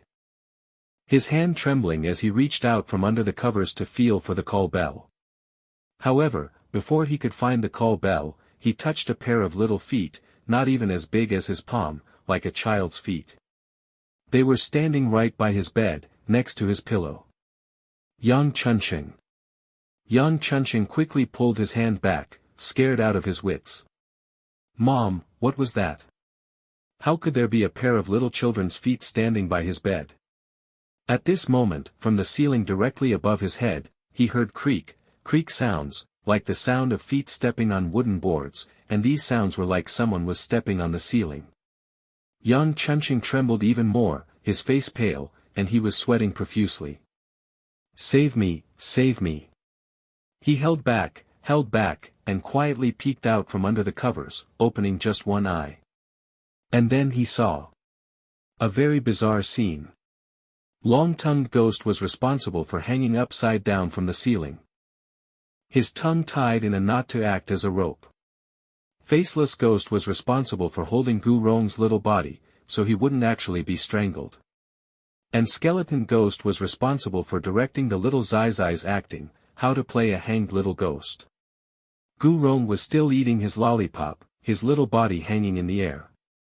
But being held by Faceless Ghost, it didn't affect his eating at all. Skeleton Ghost said, "Stop eating, it doesn't look right. Stick out your little tongue and roll your eyes back." Gu Rong obediently did as he was told, sticking out his tongue, tilting his head, and rolling his eyes back. But it didn't look like he was hanged, instead, it was incredibly cute. Skeleton Ghost praised, "Not bad, you have a talent for acting. You even know to tilt your head. Those little legs aren't right, though. They're too stiff. It looks staged." Skeleton Ghost swung Gu Rong's short little legs. trying to make them look more natural. He lifted one leg at a time, a left rotation, a right hook kick, a front kick, a back kick, a 360-degree rotation of his little legs. It was very rhythmic. At first glance, it looked like he was doing aerobics in midair. Yang Chunxing was stunned. Livestream chat. 006. Good grief, if you added some BGM, it would even be on beat. Damn, this is so unreliable. Look at how ridiculous this is. Grumbling. What are these 3 NPCs doing? Are they here to be comedians? Kick them out. That dirty tongue that's always dragging on the ground, and he dares to use it to hang Zai Zai. Haichui. Ha ha ha ha ha ha ha, I'm dying of laughter. Zai Zai is doing midair aerobics. I'm dying. Midair aerobics ha ha ha ha ha. Yang Chunxing couldn't see the 3 NPCs, he could only see Gu Rong. So, in his eyes, the scene became, a little ghost hanging by his bed, his 2 little legs kicking rhythmically. As if doing aerobics in midair.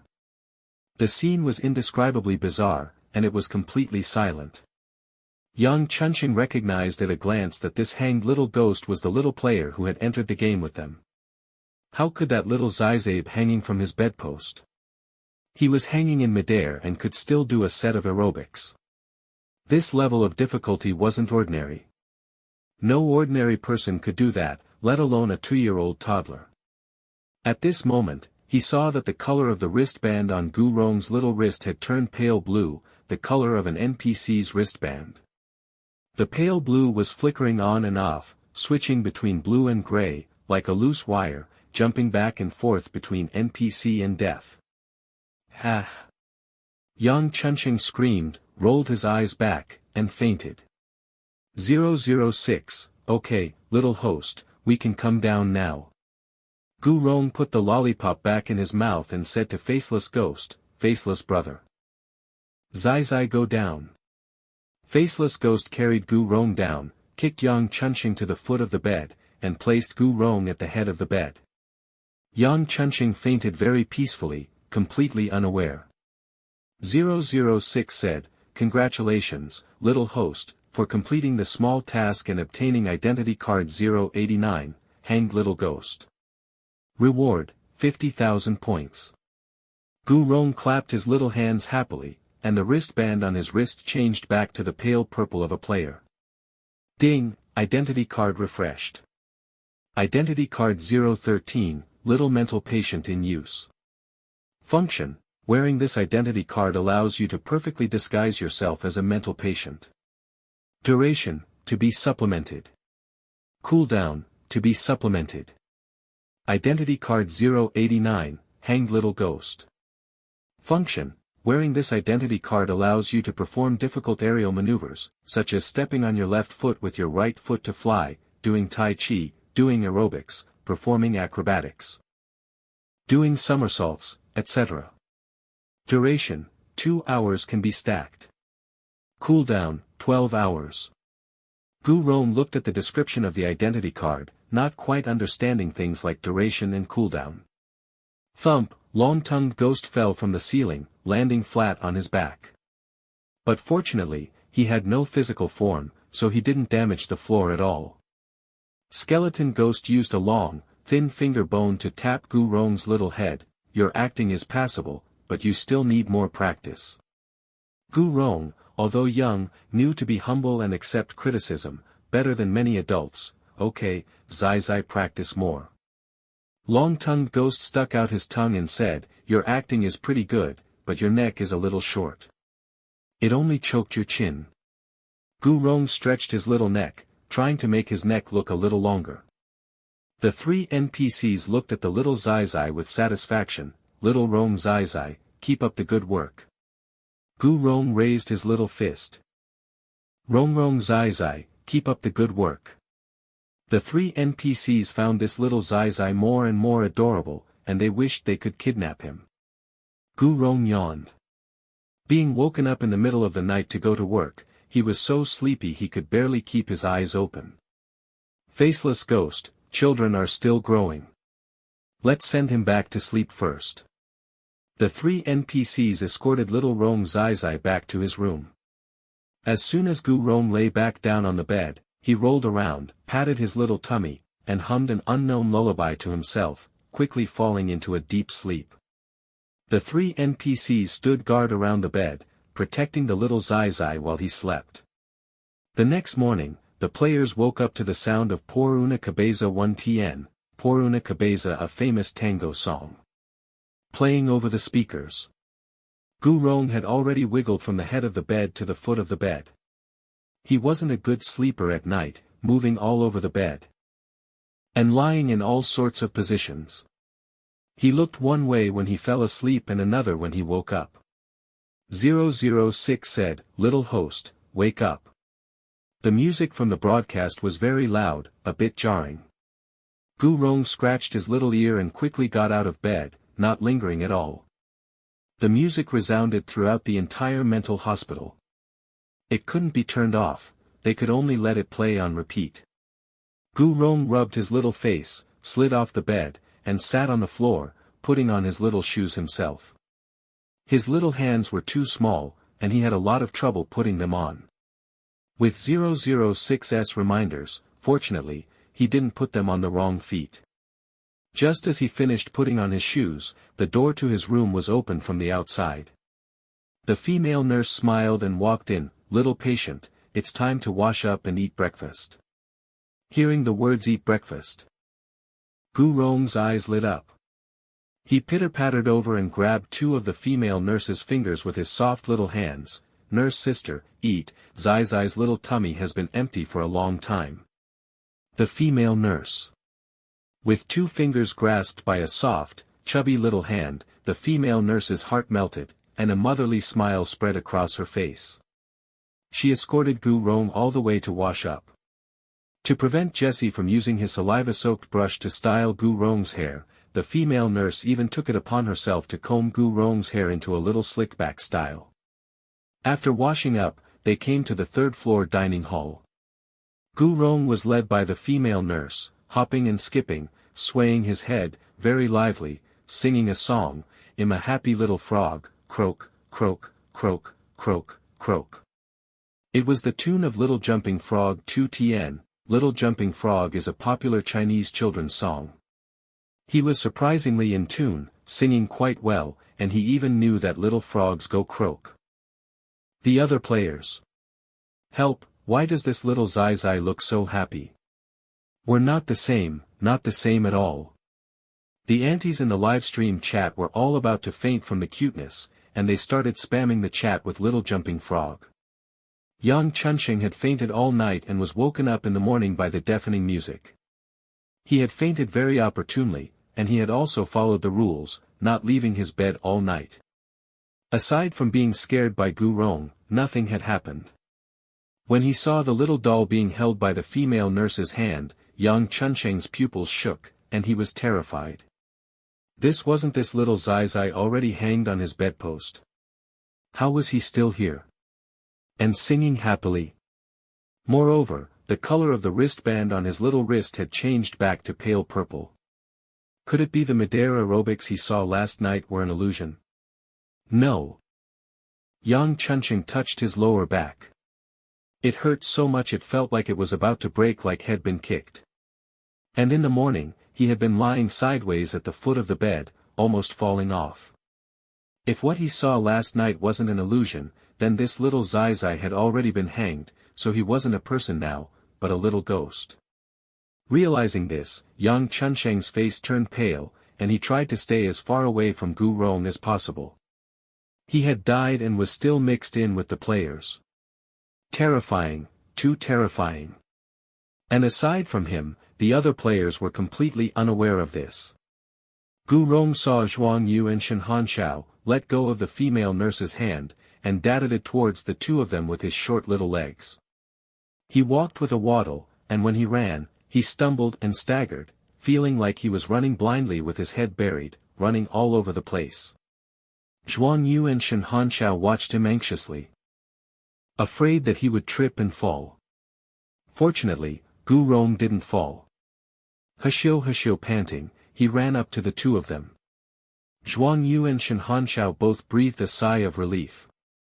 A night had passed, and Gu Rong was safe and sound, still lively and active. Their expressions softened, and they smiled. Gu Rong sweetly and politely said, "Big brother, little brother." Zhuang Yu. Shen Hanshao. "Oh, who's the big one and who's the little one?" Zhuang Yu held back a laugh and picked up Gu Rong. "Come, let big brother hold you." Gu Rong opened his short little arms, obediently letting himself be held, and nodded his little head, "Big brother hold." Shen Hanshao crossed his arms and scoffed coldly, "Little imp, change how you address me. From now on, call me Hengxiajij.3 Tn, Gij Heirace used in a more intimate flirtatious way. Zhuang Yu chuckled, "Hanshao? Don't tell me it's the Hanshao from Hanshao Jiuquan, for Tn, Hanshao Jiuquan literally smiling in the 9 springs. Meaning to die content. Shen Hanshao, that's right.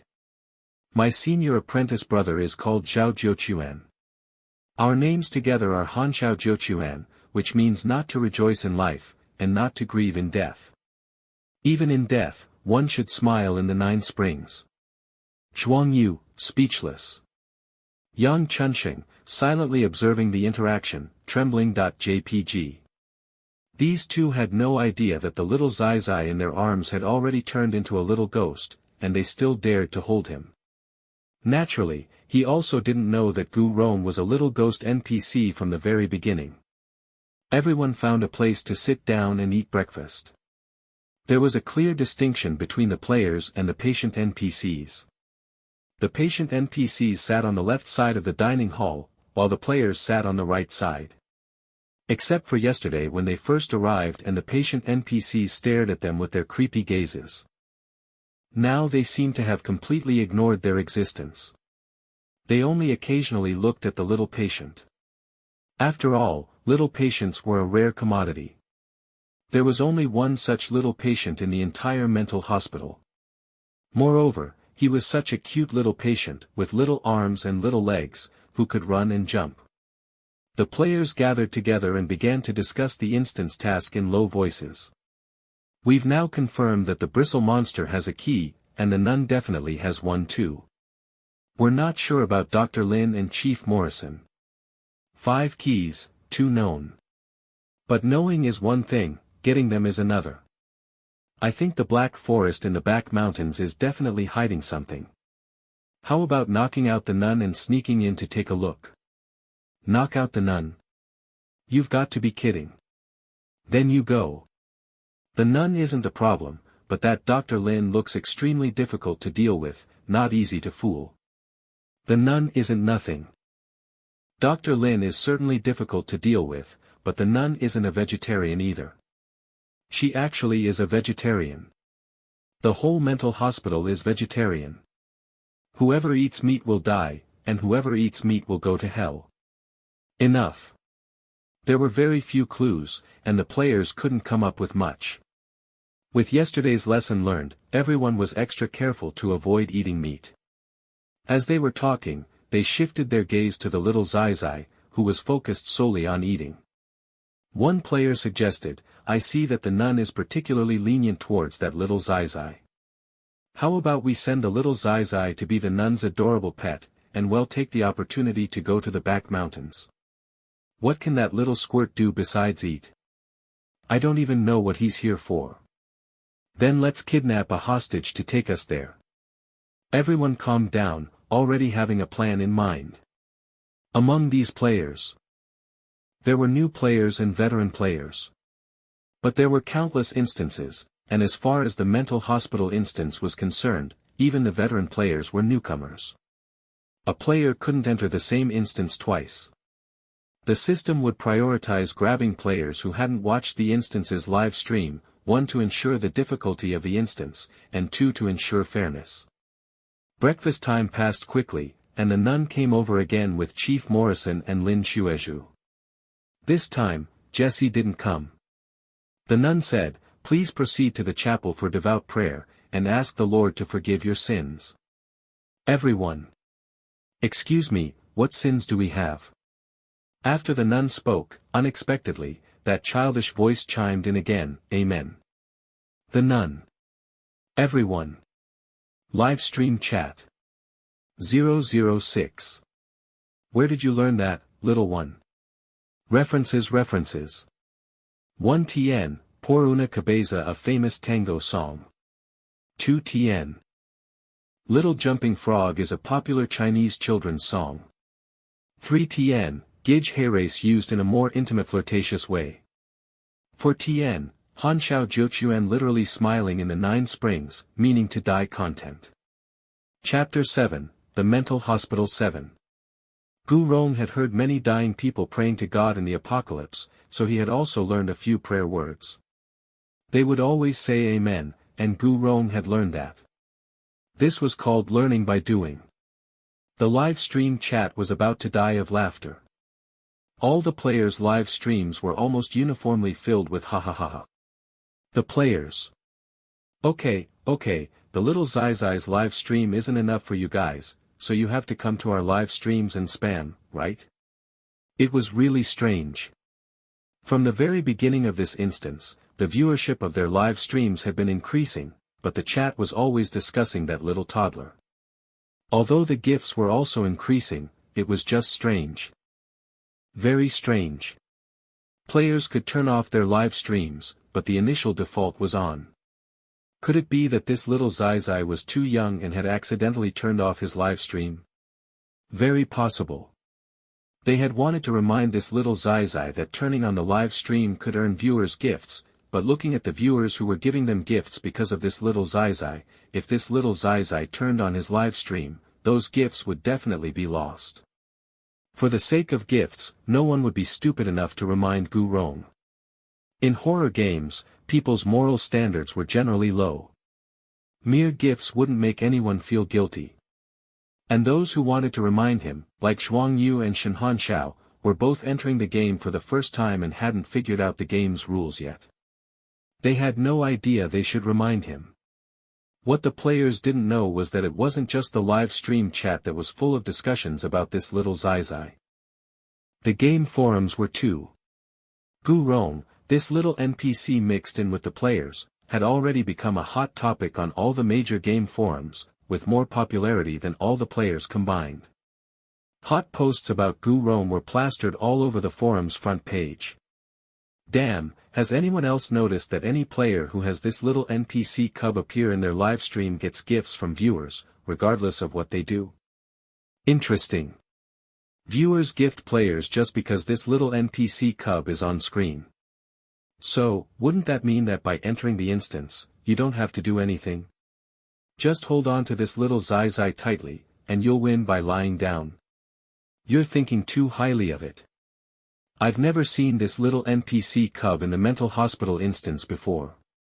That means he's a non-fixed NPC. There are thousands of instances. How could you just casually run into him? Oh, this is even more interesting. Entering an instance is like opening a blind box. With little Rong Zai, you can attract viewers. Whoever gets Zai gets the world. Little Rong Zai ha ha ha ha ha ha ha. It's too early to say that. NPC mortality rates are higher than players. Let's see if this kid can survive and clear the instance first. He's already been discovered to be a little ghost by that player. This little NPC is just taking advantage of the fact that his identity is hidden.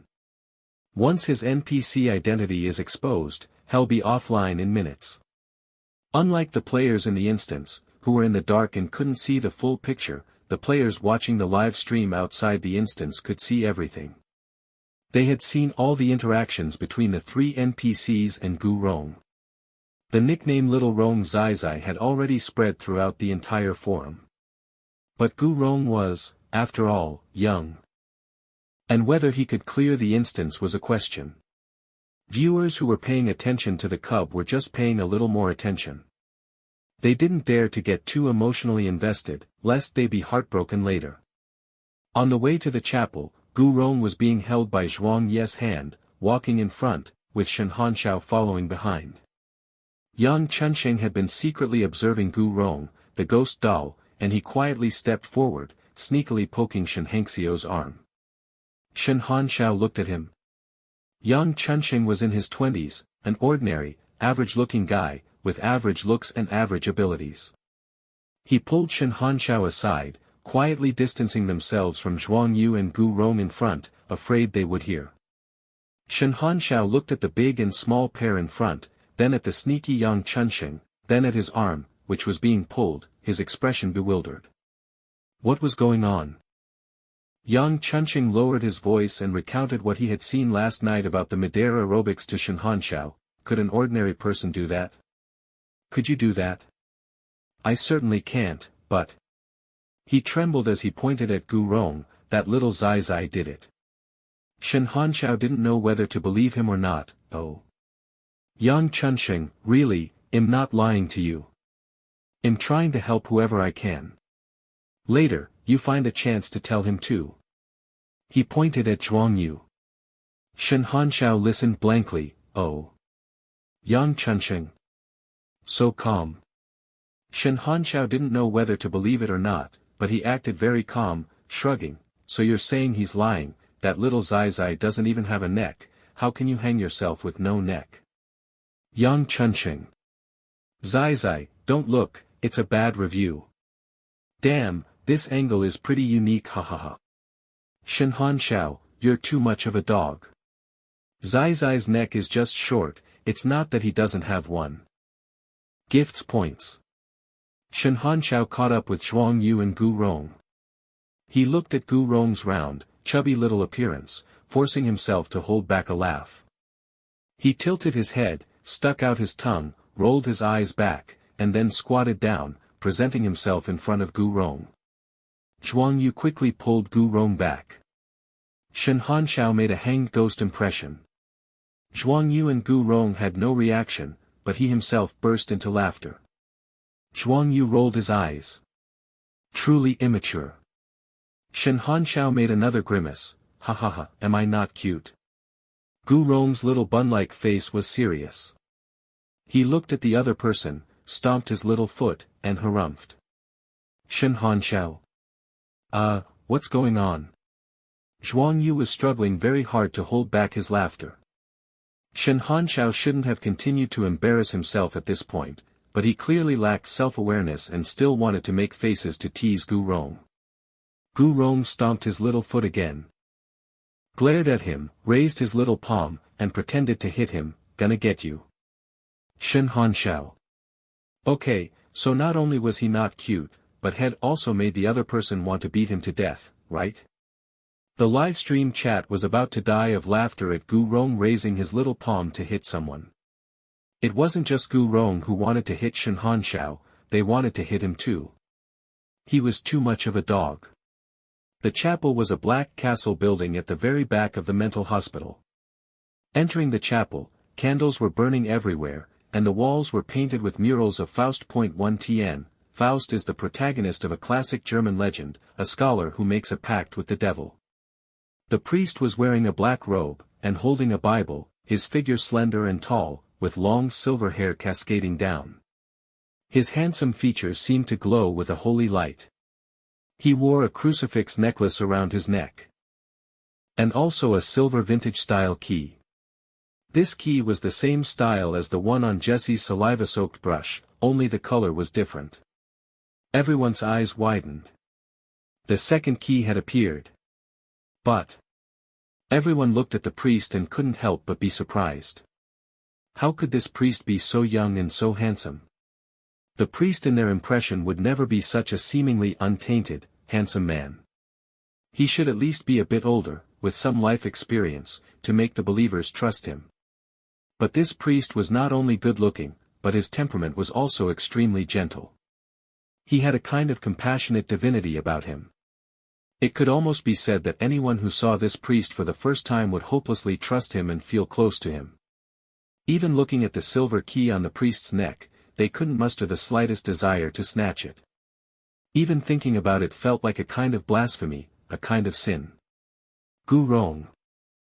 This 2-year-old toddler, tilted his little head back and let out a wow, unreservedly, pretty brother. Everyone. Gotta hand it to you, little social butterfly. The priest's name was Noah. He had a pair of ice blue eyes, beautiful and deep. Hearing this, he lowered his eyes and looked at Gu Rong. He didn't seem surprised to see such a small patient here. He gave Gu Rong a gentle smile, making him even more dazzlingly handsome. Gu Rong was very knowledgeable. Brother's eyes are blue, and his hair is silver. Pretty. He even nodded his little head, as if affirming his own statement. Everyone. So young and already knows how to flatter people, already understands the ways of the world. The priest smiled, opened the Bible, and began to interpret the scriptures for the patients. Render unto Caesar the things that are Caesar's, and unto God the things that are God's. This is a quote from the Bible, Matthew 22 verse 21. The prayer time lasted for 2 hours. But none of the players felt the passage of time.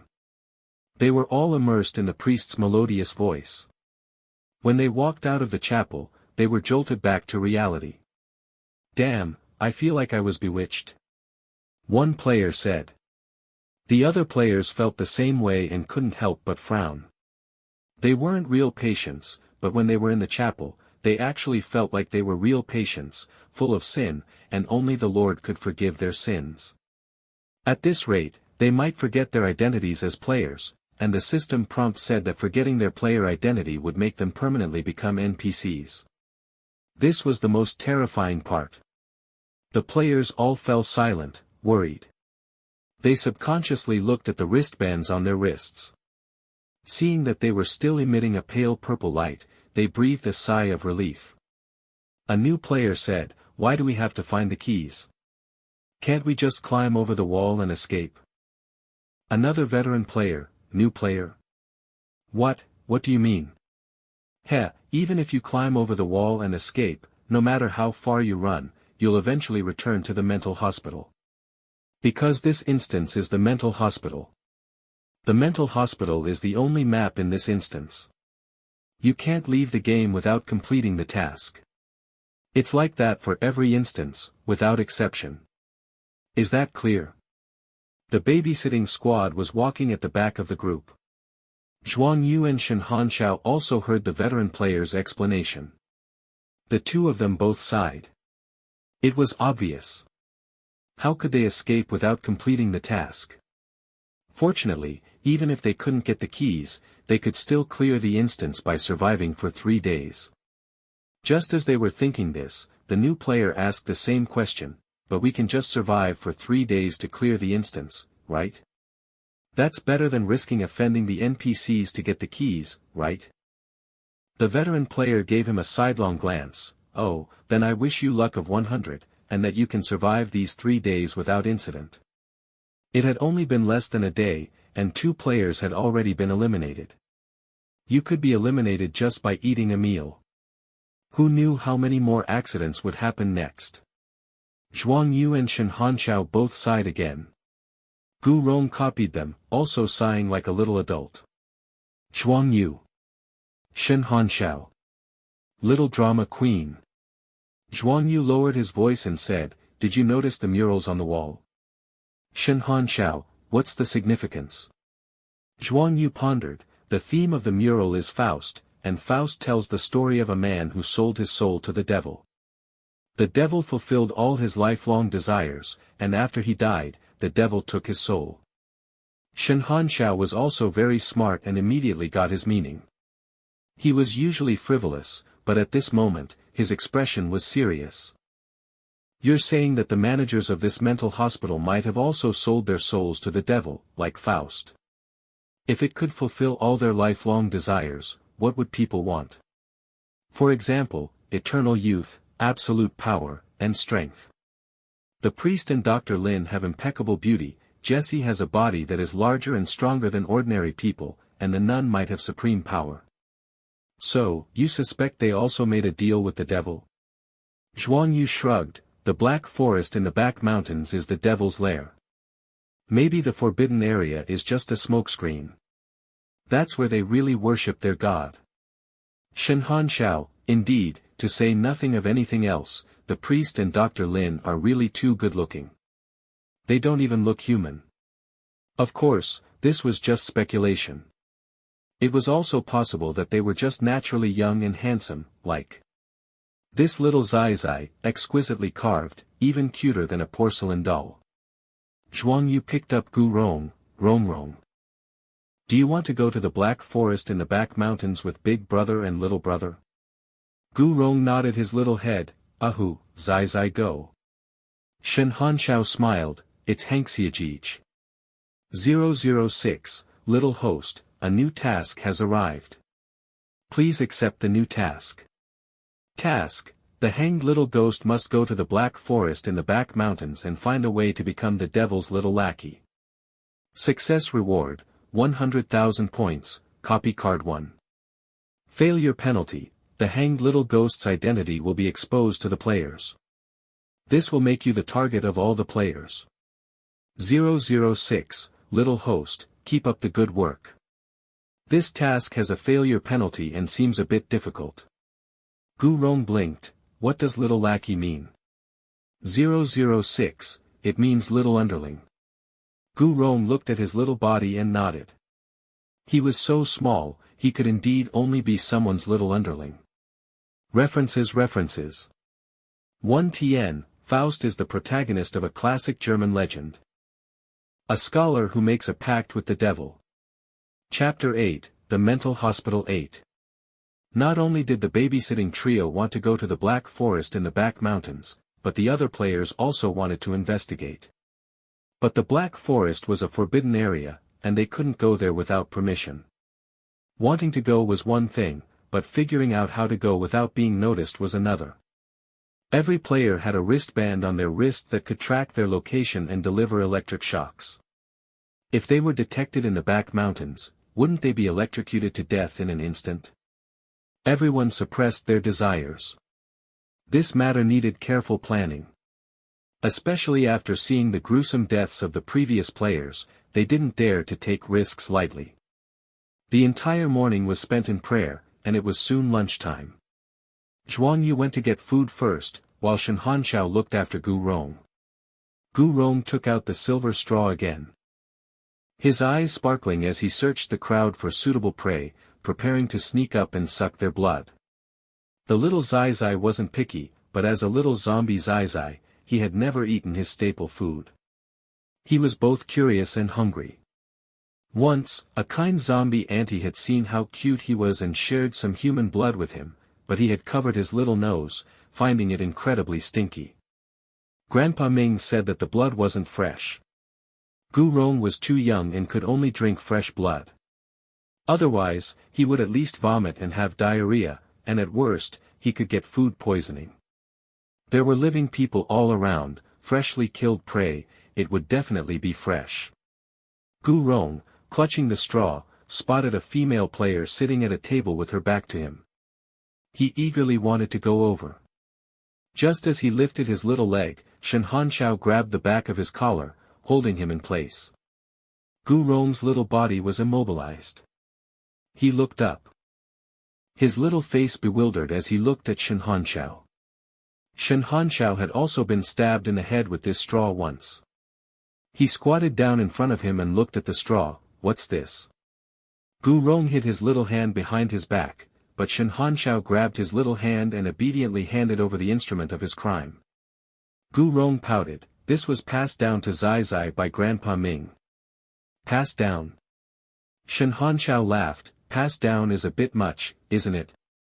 It's not a family heirloom, passed down. Gu Rong harumphed, but Grandpa Ming doesn't have a family heirloom, he only has this straw. He doesn't even have one for himself. Shen Hanshao. This straw was passed down to Gu Rong by Grandpa Ming, who said it could pierce human skulls and flesh, allowing him to drink blood directly. Gu Rong's baby teeth couldn't bite through prey, so this straw was perfect for him. But ever since Grandpa Ming had passed the straw down to him, it hadn't been put to use. Entering this game was the first time he'd used it, but it wasn't as powerful as Grandpa Ming had said. Big Brother's hand and Little Brother's head were completely unharmed, not even pierced a little bit. Gu Rong was planning to try other areas this time, like the thighs or arms, where there was more flesh. Maybe he could pierce through there. Shen Hanxiao was silent for a moment, then poked his little nose. Hey, little imp, where are your daddy and mommy? Gu Rong spread his little hands. Daddy and mommy gone. He even looked around, proving that they were indeed nowhere to be found. Two living people, and he was looking around for them. Where was he supposed to find them? Sigh, poor kid. Shen Hanxiao, then you live with Grandpa Ming? Is Grandpa Ming your real grandpa? Gu Rong tilted his little head, his little face innocent and bewildered, his voice babyish. Grandpa Ming is Grandpa Ming.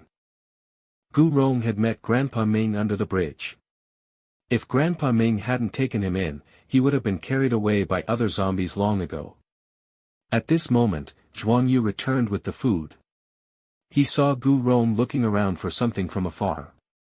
He smiled and asked, Rong, what are you looking for? Shen Hanxiao had just unintentionally touched on Zai Zai's sad past. He was about to change the subject when he saw Gu Rong raise the little fist holding the straw and say seriously, looking for prey, to suck blood. Shen Hanxiao. Zhuang Yu. Looking for what? To suck what? I almost cried, but I held back at the last moment. Zai Zai, you really are Auntie's precious. Gifts points. Wait, Zai Zai said he was going to suck blood. He wasn't thinking of players' heads as milk. LOL, when did you ever see milk that could make you laugh? Good Zai Zai, you can't suck that. Don't make such a fuss. Zai Zai is an NPC. What's wrong with an NPC sucking some human blood? If it were me, I'd offer myself to him to drink all you want. I can't stop laughing at why Zai Zai has to use a straw to suck blood. I can picture it in my head. Spoilers are only visible to the audience. Although Gu Rong's words were shocking, adults have a common problem, they rarely take children's words seriously. Zhuang Yu just found it funny. Shen Hanxiao, however, looked thoughtful and then turned his head to look at Yang Chunxing. Yang Chunxing, sure enough, had been paying attention to them. Seeing Shen Hanxiao look over, he immediately made mouth gestures excitedly. See, what did I tell you? That's really a little ghost. Yang Chunxing thought that Shen Hanxiao finally believed his words. But the next second, he saw Shen Hanxiao lift Gu Rong's little body, toss him in the air, and lift him up high, making the little ghost giggle. Yang Chunxing. Idiot. Everyone was worried about how to get the keys and had little appetite. Except for Gu Rong, who was focused on shoveling food into his mouth. Gu Rong held a bowl bigger than his face with his short little arms, tilting his little head back to drink the soup, drinking every last drop, not leaving a single bit. His little tummy was so full it was round. The little Zai Zai, who used to go hungry all the time, was actually able to eat his fill after entering the horror game. He didn't know if it was an illusion, but his pale, almost translucent, little bun-like face had become a little rosier. Gu Rong patted his little tummy and said, Zai Zai likes it here, no more empty tummy. 006 said, as long as you play the role of NPC well, little host, you can eat whatever you want. Gu Rong held up his shiny silver straw. 006. Let's have a nice chat, okay? Don't just pull out the straw at every opportunity. 006 said, little host, during the afternoon break. Well, take the opportunity to go to the Black Forest in the back mountains and do the task. We're a hanged little ghost. We can adjust to a ghost state, and we can also scare others. Does the little host want to practice how to scare players in advance? Last night, Skeleton Grandpa had taught him 2 tricks for playing an NPC. Saying head practice, Gu Rong made a grimace, using Zhuang Yu, who was nearby, as practice. Rawr. Zhuang Yu. Suddenly acting cute. Shen Hanxiao burst out laughing, but then Gu Rong stopped practicing on Zhuang Yu and turned to him instead. Rawr. Shen Hanxiao cooperated, scared. Gu Rong put down his grimacing little hand, swung his short little legs, and was pleased with himself, his little face full of joy. Shen Hanshao. That made him laugh for no reason. Zai Zai's roar, everyone move aside, roar. Ah, Zai Zai is too cute, so cute I could die. Gifts points. Ha ha ha ha, what is Zai Zai suddenly doing? This is too cute by a billion. Similar to too cute for words. This little baby voice saying roar has struck Auntie's heart. Gifts points. Zhuang Yu and Shen Hanshao both received quite a few gifts. They had been able to fool themselves into thinking that the viewers were gifting them because of their looks, but the chat content was all about this little Zai Zai. It clearly wasn't about their looks. This little Zai Zai's fans really had no sense of boundaries. It was soon time for the afternoon break. The nurse came over and arranged for the patients to return to their respective rooms to rest. Gu Rong returned to his room. As soon as the nurse left, he adjusted to a ghost state. His soul left his body, leaving his body on the bed. Gu Rong looked down at his slightly transparent little body, then at his sleeping self on the bed. He pointed with his little finger, very curious, letting out a little huh. The wristband on the Gu Rong on the bed was still pale purple, but the wristband on the Gu Rong in ghost form had turned pale blue. 006 said, "Little host, we're currently using 2 identity cards. The little host on the bed is using the little mental patient identity card, and the soul is using the hanged little ghost identity card. We're now the hanged little ghost and can pass directly through the door." Gu Rong nodded. Seeing that his self on the bed wasn't covered with a blanket, he even pulled the blanket over his body. After covering him, he patted it with his little hand. 006. 006, don't worry, little host. You can come back after completing the task. Gu Rong, okay. Gu Rong dadded it to the door. Before he could start to pass through the door, a long tongue dangled down from the ceiling. Gu Rong looked up and saw Uncle Long Tongue hanging upside down from the ceiling. He immediately showed a big smile and greeted him, "Uncle Long Tongue." Thump. Long-tongued ghost fell directly from the ceiling.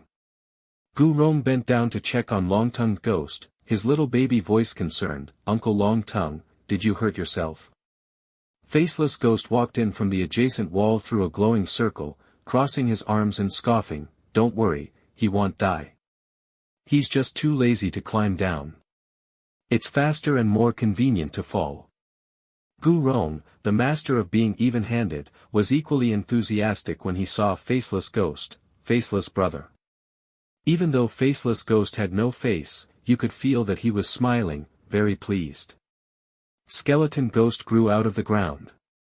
First, a section of pale finger bone extended, then his arm broke through the ground, and finally, his entire skeleton emerged from the ground. Skeleton Ghost moved his bones, making cracking sounds, "And your grandpa skeleton." Gu Rong was very accommodating. At his young age, he was very supportive, "Grandpa skeleton." The 3 NPCs cackled with laughter, crossing their arms. They looked at Gu Rong on the bed, then at Gu Rong in ghost form. "You little ghost, it's the afternoon break. Why aren't you sleeping and growing taller? What are you going to do?" Skeleton Ghost tapped his little head with a finger bone. Being tapped on the head by a finger bone that could pierce a human skull, Gu Rong wasn't scared at all.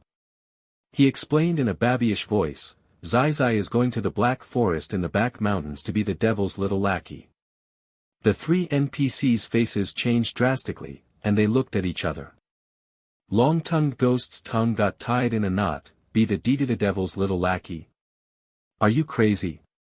Faceless Ghost, who had been crossing his arms, put them down, "You little radish head, you wouldn't even be enough to be an afternoon snack, not even enough to fill the gap between his teeth." Skeleton Ghost Kachak broke off one of his arms and handed it to Gu Rong. "For self-defense. If all else fails, you can stab yourself." Gu Rong struggled to hold an arm that was almost as long as he was, hushio. He only took 2 steps before his little body became unbalanced and he started to topple over. Faceless Ghost promptly steadied the little Zai Zai and threw the bone back to Skeleton Ghost. Skeleton Ghost Kachak reattached his arm. Seeing how weak Gu Rong was, unable to even hold an arm, the three NPCs decided to escort little Rong Zai Zai to the Black Forest in the back mountains. In a critical moment, they could even take turns being cannon fodder. Chapter 9, The Mental Hospital 9. The Black Forest in the back mountains was shrouded in black mist all year round, filled with an ominous atmosphere. Even though it was daytime, the closer they got to the back mountains, the dimmer the sky became, the light gradually fading, and the fog growing thicker. Gu Rong was young and didn't understand what it meant to be the devil's little lackey. He thought it just meant being someone's little underling. After entering the game, Zai Zai wasn't very familiar with playing an NPC and doing tasks, so he could only follow 006's instructions. The three NPCs had also never been to the Black Forest in the back mountains. It wasn't a place they should go. But the devil was sealed, and as long as they were careful, there shouldn't be any problems. At the entrance to the back mountains, there was a small hut hidden in the woods. Jesse's massive, bulky body was currently lying in a rocking chair in front of the hut, his head slumped on his chest, eyes closed, sound asleep, his snores deafening. He was the administrator of the Black Forest. When Gu Rong saw Jesse, he immediately hid behind Faceless Ghost, only peeking out his little head, pointing with his little finger, "Big monster." Zai Zai had a lot of courage. He wasn't afraid of some ghostly things. Plus, after he became a little zombie, he possessed divine strength and even kicked away many zombies with a single kick. His fears were all those of a human toddler. For example, he didn't dare to get off the too-high van, he hid behind people when he saw Jesse's massive size, and he was afraid of being eaten when he heard Shen Hanshao say he ate children. Faceless Ghost reassuringly patted Gu Rong's little head, took a step forward, and kicked the rocking chair Jesse was lying on. The rocking chair creaked and swayed. Jesse woke up with a start, almost falling out of the chair. He looked around, but there was no one in sight, nothing at all. It seemed like he had just slept too deeply and lost his balance. Jesse's eyelids were heavy with sleep. He relaxed again, closed his eyes, and quickly fell back into a deep sleep. The moment Jesse opened his eyes, Faceless Ghost had already carried Gu Rong and flashed into the Black Forest. Long-tongued Ghost and Skeleton Ghost followed closely behind, unnoticed. The three NPCs were ghosts, after all. Teleportation was a trivial matter. The wind was a bit strong, and Gu Rong reached out his little hand to smooth his slick-back hair, which had been blown out of place. His little expression was very calm. Gu Rong's legs were short, and he couldn't walk fast. The mountain path was also uneven and bumpy, making Gu Rong stumble as he walked. Faceless Ghost didn't know where he'd gotten a plastic bag, but Gu Rong fit inside perfectly, with only his little slick-back head sticking out. He directly carried the little Zai Zai as he walked. Gu Rong was also a lazy little one. He obediently stayed in the plastic bag, content to be carried, looking around curiously. Darkness couldn't hinder Gu Rong's vision. Nor could the black mist. The three NPCs looked at Gu Rong more and more approvingly, nodding in satisfaction. Teleportation was possible, but the Black Forest was the devil's territory. It was more appropriate for them to walk, to avoid alerting the enemy. Long-tongued Ghost said, "Little Rong Zai Zai, you want to be the devil's little lackey, but the devil is very terrifying. He kills ghosts on a whim. Even though he's sealed, who knows if he's still strong even while sealed. Uncle Long Tongue will teach you a few phrases, remember them well." Gu Rong said obediently, "Okay." Skeleton Ghost clicked his finger bones and cackled, "Little Rong Zai Zai, listen to your grandpa Skeleton instead.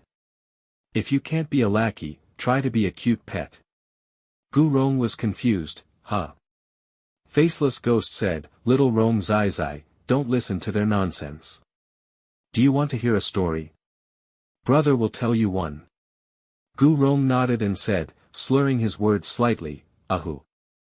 Rong Rong wants to hear the story of the Little Mermaid. Hearing that Gu Rong's voice was different, the three NPCs all looked down at him and were stunned. Gu Rong was being carried in the bag, only his little head exposed. In his little hand, he was holding a lollipop, which he was currently eating. The three NPCs. Seriously, when did he start eating? What exactly was he here for? Gu Rong blinked his big eyes, his little expression innocent. The three NPCs. Calm down, he's still a child, he's still a child. Hearing that Gu Rong wanted to hear the story of the Little Mermaid before Faceless Ghost could speak, Long-Tongued Ghost made one up on the spot, improvising. Once upon a time, there was a little mermaid, about your size, chubby and plump, very delicious. It's just that her tail was just for show, it could only wiggle around uselessly and couldn't move. Suddenly, his voice stopped abruptly. The three NCPs stopped in their tracks. Gu Rong looked at the scene in front of him and tilted his head, letting out a little huh. Without realizing it, they had already reached the deepest part of the Black Forest. Under the shroud of black mist, a circular stone tomb, over 2 meters high, appeared in front of them. Around the stone tomb stood a circle of giant crucifixes, twice as tall as the tomb. The black mist here was denser than anywhere else. It wasn't that the black mist was shrouding the stone tomb, but rather that the black mist itself was emanating from the stone tomb. The black mist of the entire Black Forest had spread from here. This was the source of the black mist. The Devil's Lair. The three NPCs all had serious expressions, their bodies tense. Gu Rong peeked out, his eyes wide. The shadows of the trees were like evil spirits and demons. Countless vengeful spirits floated above the stone tomb, making sharp, piercing cries. They bit each other, roared, and intertwined as if they wanted to tear anything that dared to intrude into pieces and devour it completely. Eat them. Bite them to death. Bold intruders, you will all become part of us. The three NPCs' bodies had become considerably more transparent. No, no, no, Lord Devil, please calm your anger. Long-Tongued Ghost snatched Gu Rong from Faceless Ghost's hands. We came here unintentionally, with no intention of offending you. We're actually delivering takeout. Faceless Ghost, speechless. Skeleton Ghost, you're such a six. Long-Tongued Ghost held the plastic bag encased, innocent, and bewildered little Zai Zai out in front of him. Your Zai Zai takeout order, please sign for it. After Long-Tongued Ghost said this, it wasn't just Faceless Ghost and Skeleton Ghost who were speechless, even the vengeful spirits above the stone tomb froze for a moment. Gu Rong was in the plastic bag, held up in midair. His movements restricted. He was tiny, his big eyes blinking, very soft and cute. And, to be honest, he did look like a Zai Zai takeout order that had been packaged and delivered. The mental hospital had no little patience, and there were no cute little NPCs like this among the NPCs either. Countless vengeful spirits instantly focused their attention on Gu Rong. After a moment of silence, the vengeful spirits erupted into even sharper, more piercing screams, as if they were even more excited. Devour this Zai Zai. Make him a part of us. Zai Zai. Zai Zai. Devour. Devour. The vengeful spirits swirled and screamed, intertwined like tree roots, inseparable, forming a huge black vortex. The black mist became even denser. The next second, a blade formed from black mist struck, fast as lightning, reaching the three NPCs. Before the three NPCs could even react, their bodies were turned to dust, disappearing on the spot without a trace. The plastic bag fell to the ground, along with Gu Rong, who was inside. Gu Rong let out a little ayah. All was silent, and the vengeful spirits above the stone tomb also vanished without a trace, not a single one remaining. 006, little host, little. 006's voice stopped abruptly. Gu Rong rubbed his little head, changing from lying on the ground to sitting up. He was still holding his lollipop in his little hand. The lollipop was covered in dirt and grass clippings, now completely dirty. Gu Rong's little face darkened. He swung his little arm and with little effort tossed it away. Gu Rong looked around, faceless brother, Uncle Long Tongue, Grandpa Skeleton. But there was no response. Gu Rong's little face was bewildered. He put his hands on the ground, got up, took 2 steps forward, and called out in a soft voice, Uncle Long Tongue, Grandpa Skeleton, faceless brother. Still no response. Things had happened too quickly, in an instant. Gu Rong had fallen to the ground and hadn't seen the 3 NPCs turning into dust. Gu Rong's little legs darted it as he ran a circle around the stone tomb, but naturally, he couldn't find anything. Huh? Gu Rong touched his little head, his little face confused. He asked 006 in his mind, where did faceless brother, Uncle Long Tongue, and Grandpa Skeleton go? The scary part was, even 006 didn't respond. 006 seemed to have disappeared as well. Gu Rong was stunned, and only then did he panic. He had still heard 006 calling him just now, but now even 006 was gone. Gu Rong's little face paled. He sat down in front of the stone tomb, his 2 short legs stretched out straight, raised his little hand, and wiped his eyes. Grandpa Ming, Rong is lost again, woo-woo. Gu Rong's little voice was choked with sobs, his little expression aggrieved. Looking so sad and pitiful. He wasn't looking for Faceless Ghost and the others anymore, nor was he looking for 006. Faced with a dangerous situation beyond his understanding, he instinctively called out for the person he was closest to and relied on the most.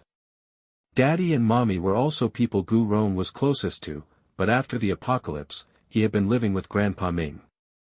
Grandpa Ming was the last person he had been separated from, so he habitually looked for Grandpa Ming first.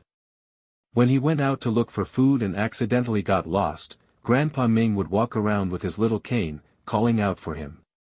After becoming a little zombie, his hearing had improved. As soon as he heard Grandpa Ming calling him, he would immediately run towards him. But now, when he called for Grandpa Ming wouldn't come to find him. He didn't know where to find Grandpa Ming. Thinking about finding Grandpa Ming and finding Daddy and Mommy. Gu Rong sniffled and wiped away the tears that had welled up in the corners of his eyes with the back of his hand. 006 had said that he could go back if he completed the task. Gu Rong clenched his little fists and decided to find the devil first and become his little lackey. The little Zai was clearly very smart, and very good at grasping the key points. Just as he was about to get up from the ground, a crisp, childish voice, tinged with mockery, rang out. Heh, are you holding a funeral? Gu Rong's little body froze. He turned his little head, looking left and right, but he couldn't find the source of the voice for a moment. Gu Rong tilted his head, puzzled. Who are you? The other party let out another heh, full of mockery and disdain, sneering. You come to my place and ask who I am? Gu Rong heard that the other party's voice was crisp and childish, like a little boy's voice. He thought about how he was a hanged little ghost and said to the empty air. Are you a dead kid too? The other party. Mind your words, don't curse. The other party fell silent, possibly speechless, and only spoke after a long while, his voice full of disdain, but not out of place with his crisp, childish voice. Weren't you the Zai takeout delivered to me? He paused, then chuckled softly, Little lackey. Chapter 10, The Mental Hospital 10. Hearing little lackey, Gu Rong's eyes lit up. He shifted his little body on the spot, looked at the stone tomb, and said, Are you the devil? The other party. How did every sentence feel like an insult? The other party didn't bother arguing with a 2-year-old toddler. That's impossible. After all, judging by the voice, the other party might also be a toddler. Moreover, he was the rumored Lord Devil. The other party let out a very deliberate and chuckled, You little ghost, since you want to be this lord's little lackey. Then pay your respects to this lord. Gu Rong thought that if he paid his respects, he could become the devil's little lackey. He immediately got up from the ground and obediently did as he was told, putting his little hands together and bowing towards the stone tomb. Lord Devil. Such a Chinibu 1TN, Chinibu, a Japanese term for middle school second-year syndrome, referring to adolescents who act like they have special powers or knowledge. Conversation would definitely be mocked if it happened among adults, but between 2-year-old children, it was perfectly reasonable and didn't feel awkward at all. The devil saw that Gu Rong just bowed and said coldly, "Kneel and worship," to show sincerity. "You must kneel to worship me." Gu Rong was young, but he wasn't easily fooled. He knew that kneeling to people was a bad thing, and he wouldn't kneel. He crossed his little arms and said reasonably, "You're not a dead kid, why should Zai Zai worship you?" The devil. Worship? Zai Zai?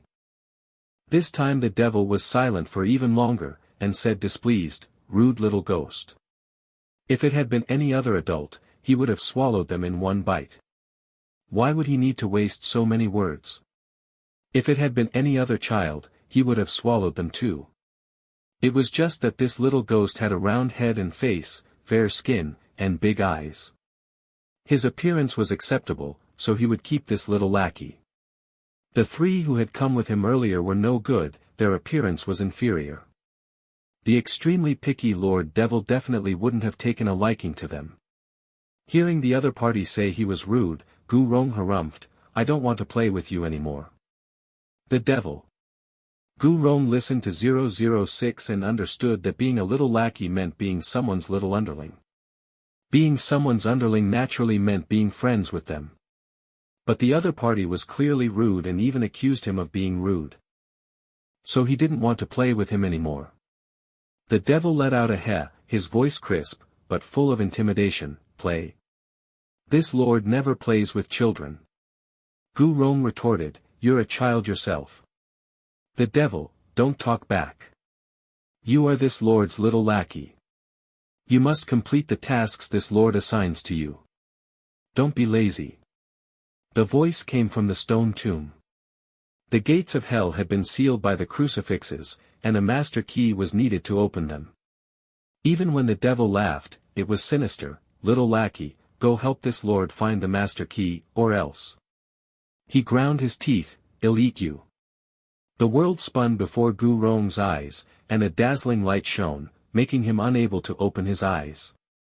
The next second, a ding sounded in his mind. "Congratulations, little host, for completing the task and obtaining identity card 126, the devil's little lackey. Success reward, 100,000 points, copy card 1. 006's voice had returned. Gu Rong opened his eyes in surprise. His little voice excited, 006. Gu Rong had returned to his room, and his soul had returned to his body. He was now lying on the bed. 006 said, still shaken, "Little host, are you okay? For some reason, in the Black Forest, I just called you once, and I was locked in a little dark room. I couldn't hear or see anything, and I couldn't speak. I just got out." It guessed that the devil had blocked it. Terrifying. What kind of existence was this devil, to be able to control an NPC system? Gu Rong recounted what had just happened to 006. His speech was clear, his logic sound, and his narration was very organized, not like other children who would jumble things up. 006 was stunned. The little host had even dared to talk back to the Lord Devil. That was called a newborn calf is not afraid of a tiger, 2TN, a Chinese proverb meaning that young people are often fearless because they are inexperienced. At this moment, there was another ding sound. And the identity card was refreshed. Identity card 126, the devil's little lackey. Task, the devil's little lackey must help the Lord Devil find 5 keys, combine them into the master key, open the gates of hell, and release the Lord Devil. The deadline is 8 p.m. the day after tomorrow. Success reward, 1 million points, the devil's secret key. Failure penalty, sorry, if you fail, you might anger the Lord Devil and be permanently kept by the devil, forced to work for him for the rest of your life, sell your soul, and become a little drudge who can never turn things around. Please work hard. This time, the identity card update didn't have any other descriptions, it directly gave the task. 8 p.m. the day after tomorrow, which was 1 hour before the game ended. Releasing the devil 1 hour before the game ended, wouldn't the players be wiped out? But this was clearly not something Gu Rong, as an NPC, should be considering. 006, little host, we must complete this task. Or well become the devil's little slave. This Lord Devil was also quite strange. Couldn't he see that this was a 2-year-old toddler who could barely walk steadily? He actually entrusted such an important task to this little Zai to handle. 006 reasonably suspected that the devil only had this one little lackey, and he had no other choice. Gu Rong wants to find Daddy, Mommy, and Grandpa Ming. Rong won't be a little slave. 006, that's right, the little host won't be a little slave. Well, go find the keys next. The 5 keys are on the 5 administrators of the mental hospital. The currently confirmed administrators are the nun, Jessie, and the priest. Gu Rong said, and Dr. Uncle. 006, Dr. Lin is an external hire. He entered the mental hospital with the patients, just to study them, just like Chief Morrison is just guarding the patients. They're not administrators. Gu Rong let out an "oh," and then he was a little troubled, frowning his little eyebrows. But what if Zai asks them for the keys, and they don't give them? 006. Good grief, he was planning to ask for them directly. They definitely wouldn't give them. Although the little host was round and cute. Well, actually, it wouldn't hurt to try. The little host wasn't just ordinarily cute. Maybe they'd be so charmed by his cuteness that they'd actually give him the keys to play with. 006, little host, look, we now have a copy card. A copy card floated on the screen in front of Gu Rong. Gu Rong tapped it with his little hand, and the card flipped over, showing a description. Copy card, infinite item, reusable, can copy any inanimate object. Copies can be stored in the system backpack.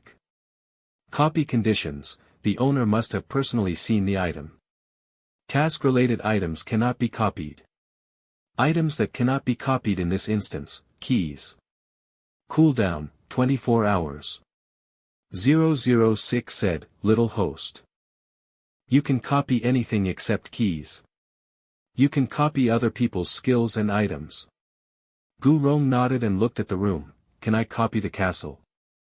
The next second, the entire mental hospital was quickly replicated, 1 becoming 2. The copy card could only copy inanimate objects. The copied mental hospital had no living beings inside. In other aspects, from the large castle building to the small pattern carvings, everything was identical. 006. Gu Rong leaned on the window, looking through the wire mesh at the mental hospital that had suddenly appeared outside, letting out a surprised wow, his big eyes sparkling. 006 wiped away non-existent sweat and stored the copied mental hospital in the system backpack. The next time the copy card could be used would be in 24 hours. Soon, the afternoon break was over. The female nurse came to open the room again. Seeing Gu Rong already sitting on the bed with his short legs crossed, her eyes immediately lit up. And her voice softened a few degrees, little patient, it's time to get up. Gu Rong nodded his little head and slid off the bed himself to put on his shoes. Ahu, get up and eat. 006. The female nurse. No, who said it was time to eat? The female nurse, little patient, it's not dinner time yet. From 3 p.m. to 5 p.m. is reading time. All patients must go to the library to read. Hearing that he had to read, Gu Rong tilted his little head, spread his pale, pink little hands, and said with a sincere little face, Zai can't read, how can I read? The female nurse. Good question. Gu Rong obediently let the female nurse hold his hand, leaving the room and heading to the library. The female nurse held the little darling's soft, chubby little hand, and the motherly smile on her face never faded. Gu Rong was a lively cub. He hopped and skipped as he walked, singing a song. This time he changed it up, not singing Little Jumping Frog, but singing Little Donkey instead. I have a little donkey, humph humph humph I don't ride, humph humph humph humph humph humph humph go to the market. 3 Little Donkey is a well-known Chinese children's song. The humph sounds are meant to mimic the donkey's braying, but Gu Rong is replacing most of the lyrics with it. Everyone. Shouldn't this be called Little Humph Donkey?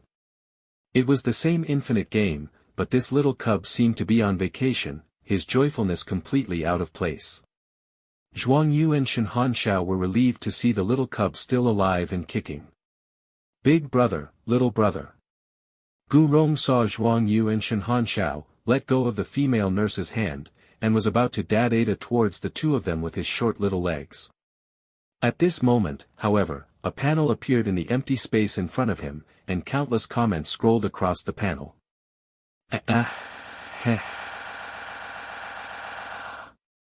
Who understands my feelings right now? Oh my god, Zai Zai is so amazing. He actually unlocked the NPC live stream. Damn, what am I seeing? I finally don't have to mooch off players' live streams to watch Zai Zai anymore. I can finally watch him freely, woo-woo, I'm crying. Family, we finally have a home. I'm doing a Thomas the Tank Engine spin and crying. Covers mouth. Zai Zai, look at me, I'm your most loving auntie. Gifts points. Gifts points. The viewers began to frantically gift, like money was no object. Viewers had previously gifted players because Gu Rong appeared in their live streams. Now that they were in the presence of the real deal, they gifted even more generously. Gu Rong stopped in his tracks, his little head full of big questions. Huh? What was this? 006 explained, congratulations, little host, your total points have exceeded 100,000, unlocking your personal livestream. NPCs also had live streams, but they had to earn 100,000 points in the current instance to unlock them. Gu Rong had earned a total of 160,000 points, with over 159,000 remaining, after deducting the points the system had used to buy him a comb, hair oil, a lollipop, and snacks. Gu Rong understood and nodded his little head.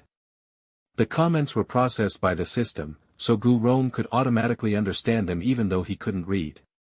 He saw the viewers calling themselves auntie and gifting him, so he politely and gratefully said in a babyish voice, "Thank you, aunties." The female nurse couldn't see the live stream and thought Gu Rong was thanking her for holding his hand. However, he had called her sister earlier, so why had he changed to auntie? Actually, calling her auntie was also okay. The little patient was only 2 years old. The female nurse, you're welcome. You're welcome, little darling. Auntie's is Zai Zai's, and Zai Zai's is still Zai Zai's. Gifts points. A welcome gift for Zai Zai gifts points. Pocket money for Zai Zai gifts points. Wasn't Zai Zai wanting to drink milk? Buying milk for Zai Zai gifts points. Zai Zai is too cute, cuteness overload. Gifts points. Gu Rong looked down at himself and even touched his little tummy. Zai Zai didn't explode. 006, speechless. At the same time, the viewers in the players' live streams finally stopped talking about that cup. The players were stunned for a moment, and then they were a little uncomfortable, but they also breathed a sigh of relief. However, before they could finish breathing a sigh of relief, they discovered that although the viewers had stopped talking about the cub, the viewership had also plummeted, and the gifts were gone. The players. References. 1tn, Chinibu, a Japanese term for middle school second-year syndrome, referring to adolescents who act like they have special powers or knowledge. 2tn. A Chinese proverb meaning that young people are often fearless because they are inexperienced. 3 Little Donkey is a well-known Chinese children's song. The humph sounds are meant to mimic the donkey's braying, but Gu Rong is replacing most of the lyrics with it. Chapter 11, The Mental Hospital 11. On the game forums, Gu Rong had become the focus. Everyone was discussing this NPC cub. Seriously, little Rong Zai is almost at the point of unlocking his personal live stream, and the players still haven't realized he's an NPC and not a player. I'm so disappointed in this batch of players. Utterly useless. Yang Chunxing discovered he's a little ghost. He discovered Jack Squat. That was little Rong Zai deliberately running to his bedpost to hang himself and scare him. He thought Zai was a hanged little ghost. He has no idea Zai was an NPC from the very beginning. This wave, the other players are on the negative first floor. Yang Chunxing is on the negative second floor. He's even more wrong. I'm telling you guys, enough already. Those in the game are confused. If you were in the instance, could you have figured out that this cub was an NPC? Besides, the color of his wristband is the pale purple of a player. How could the players suspect? Plus, his young, soft, and cute appearance is extremely deceptive. It's really hard to detect, okay? So many people .jpg at end of sentence expression of emotion, in this instance, awe, wonder, etc. TSK, it's so much better to put yourself in little Rong Zai's shoes. It's just pure enjoyment. Putting yourself in the shoes of a bunch of useless players would just be frustrating. After this instance, the NPC cub is already famous on the forums. No one doesn't know he's an NPC.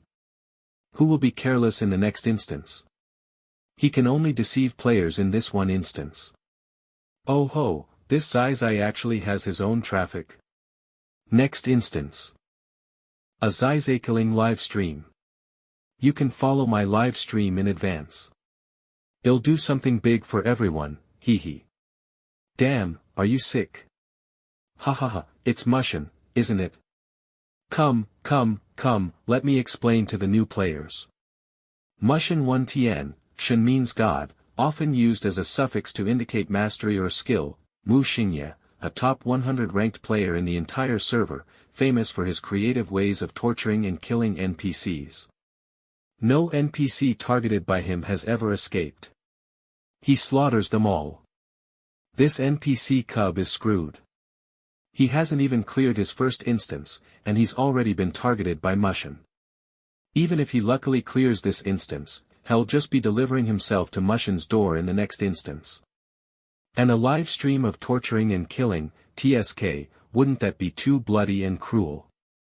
This is a horror game. Do you really think it's a parenting channel? I'm following in advance. It's over, this cub is doomed. Once targeted by Mushin, there's absolutely no possibility of escape. He might as well die directly in the mental hospital instance, at least it would be more dignified. The aunties who had become Gu Rong's fans couldn't help but worry, afraid that the little cub would be targeted by some psychopathic player in the next instance.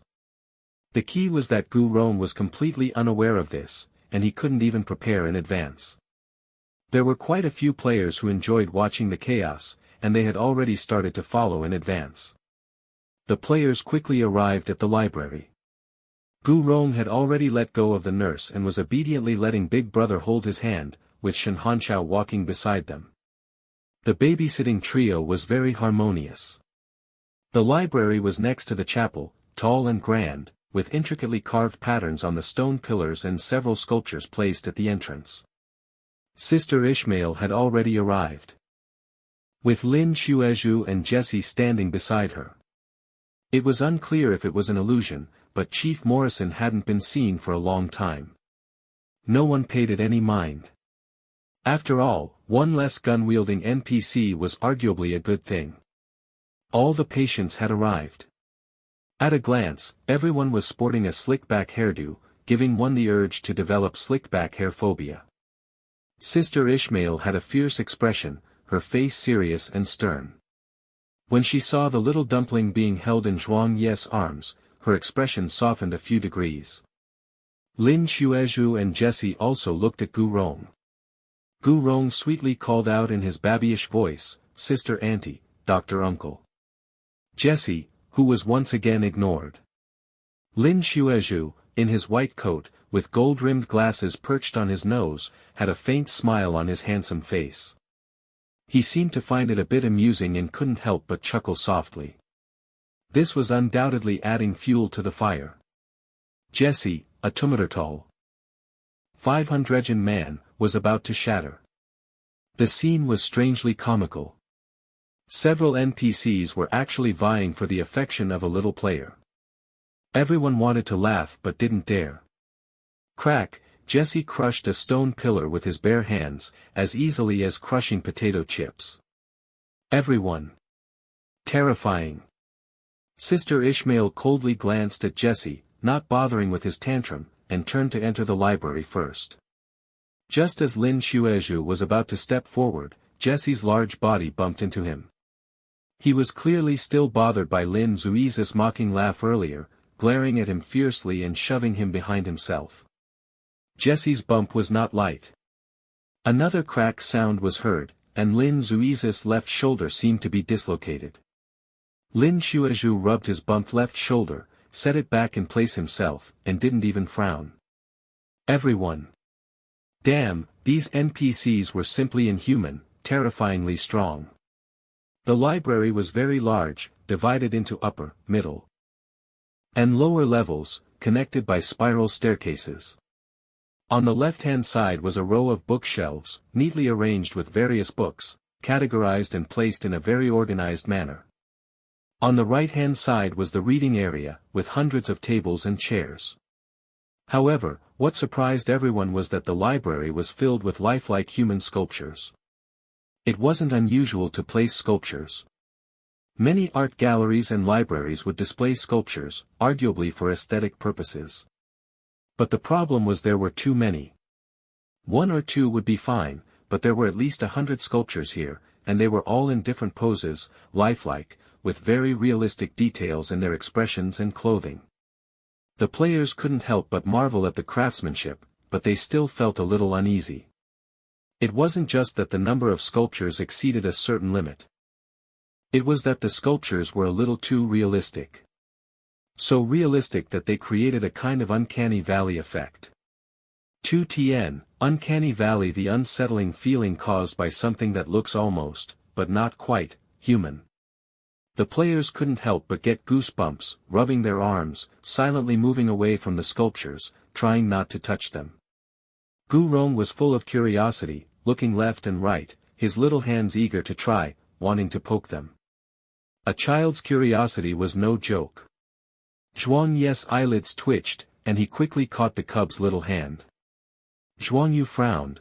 Why do I feel like these sculptures are kind of creepy?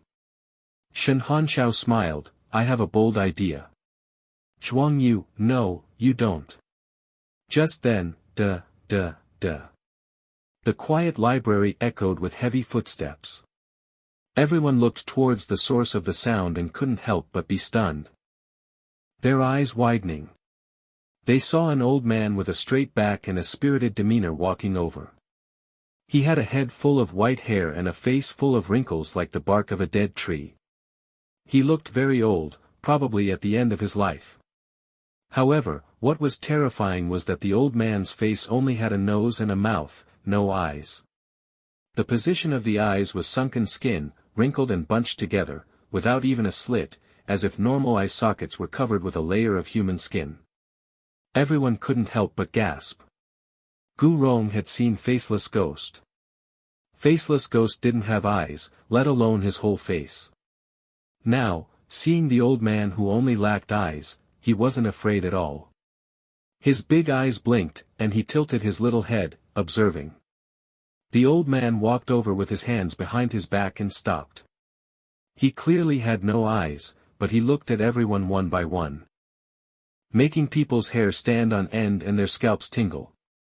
When his gaze reached the little milk doll with the slicked back hair who was being held in someone's arms, the old man paused and looked Gu Rong up and down. What was this? Gu Rong's glass-like eyes were big and bright, fearless as he looked back at the old man. He even innocently raised his little hand, touched his own eyes, and then looked at the old man's eyes. The old man. Where did this little doll come from? Everyone was terrified. Truly, a newborn calf is not afraid of a tiger. If it had been an adult, this behavior would have been considered blatant provocation. This little radish head, with one strange action after another, was a real handful. Zhuangyu was startled and quickly pulled Gu Rong's little hand away from his eyes, pressing his little head against his shoulder, not letting him look around. The old man seemed to feel offended and snorted coldly, but fortunately, he didn't stoop to the level of a 2-year-old cub. Sister Ishmael nodded in greeting to the old man, Prometheus. Prometheus, the library administrator, the most intelligent person in the mental hospital, omniscient, almost all-knowing, in charge of the key of wisdom. Shen Hanshao opened a copy of the Annals of the Mental Hospital, pointed to a page, and said, Prometheus is arrogant by nature and hates ignorance and stupidity. His greatest hobby in life is to forcibly instill knowledge in others. All living beings are ants, and only he is close to God. Gu Rong was sitting on a chair, his little feet dangling, his little arms resting on the table. A book was also open in front of him, a children's book with illustrations and pinyin. The cub couldn't read, he could only understand the pictures, not the words or pinyin. Zhuangyu was reading him the story, and he was currently reading the story of the Little Mermaid. The Annals of the Mental Hospital. There's such a book. Who's the editor? Shen Hanshao flipped through it, Prometheus. Zhuangyu, indeed, arrogant. Shen Hanshao continued flipping, look here. Sister Ishmael, manages everything, in charge of the key of power. Jesse, administrator of the Black Forest in the Back Mountains, is in charge of the key of life. Father Noah, administrator of the chapel, is in charge of the key of light. The hypnotist, manages nothing, in charge of the key of hope. Manages nothing. Hilarious. The locations of all 5 keys were recorded. There were also drawings next to them, showing that the keys were identical in style, only differing in color. Key of power none gold. Key of life Jesse red. Key of light priest silver. Key of wisdom Prometheus blue. Key of hope hypnotist green. Currently, except for the hypnotist, who managed nothing, all the other administrators had appeared. Shen Hanshao touched his chin and thought, I feel like something's not quite right. At this moment, thud, the children's book in front of Gu Rong accidentally fell to the ground. He stretched out his short little arms to reach for it, but he couldn't reach it. Just as he was about to slide down to pick it up, a withered, old hand like tree bark picked it up for him. It was Prometheus. He placed the children's book back in front of Gu Rong. Although he had no eyes, it was clear that he was looking at Gu Rong. Zhuangyu and Shen Hanshao looked up and met a face with no eyes. They couldn't help but be startled, their expressions changing slightly. This sudden appearance was, to say the least, bizarre and creepy, maximizing the horror effect. Gu Rong, however, wasn't afraid. Faceless brother had nothing on his entire face, and he wasn't afraid, let alone an old man who only lacked eyes. The cub politely thanked him, thank you, blind grandpa. Prometheus. Everyone. Ha ha ha ha ha ha ha, damn. You might as well not have thanked him. Blind grandpa. I'm laughing so hard, it's not polite, but it's really funny ha ha ha ha ha. Blind grandpa, was it necessary to thank me? Blind grandpa, how is this polite and impolite at the same time? I'm dying of laughter. Zai Zai is really unexpected, with a unique way of thinking, always hitting my funny bone gifts points. Crack, Jesse crushed another stone pillar and randomly grabbed an unlucky player to comb his hair, brushing until sparks flew. Even a blind old man could be called grandpa, didn't he deserve to be called uncle? Everyone. What kind of fit was this guy throwing now? The live stream chat was about to die of laughter. Blind grandpa's level of hilarity, 100. Jesse breaking down and crushing pillars level of hilarity, 10 million. On Jesse's life of being ignored, Zaizaman. TN, Zaizaman a playful combination of Zai Zai and Amen, indicating a prayer wish for Zai Zai. Zaizaman. Zaizaman forever. References 1 Tien. Shen means God, often used as a suffix to indicate mastery or skill. 2 Tien, uncanny valley, the unsettling feeling caused by something that looks almost, but not quite, human. Chapter 12, The Mental Hospital 12. Prometheus was stunned for a few seconds after being called blind grandpa.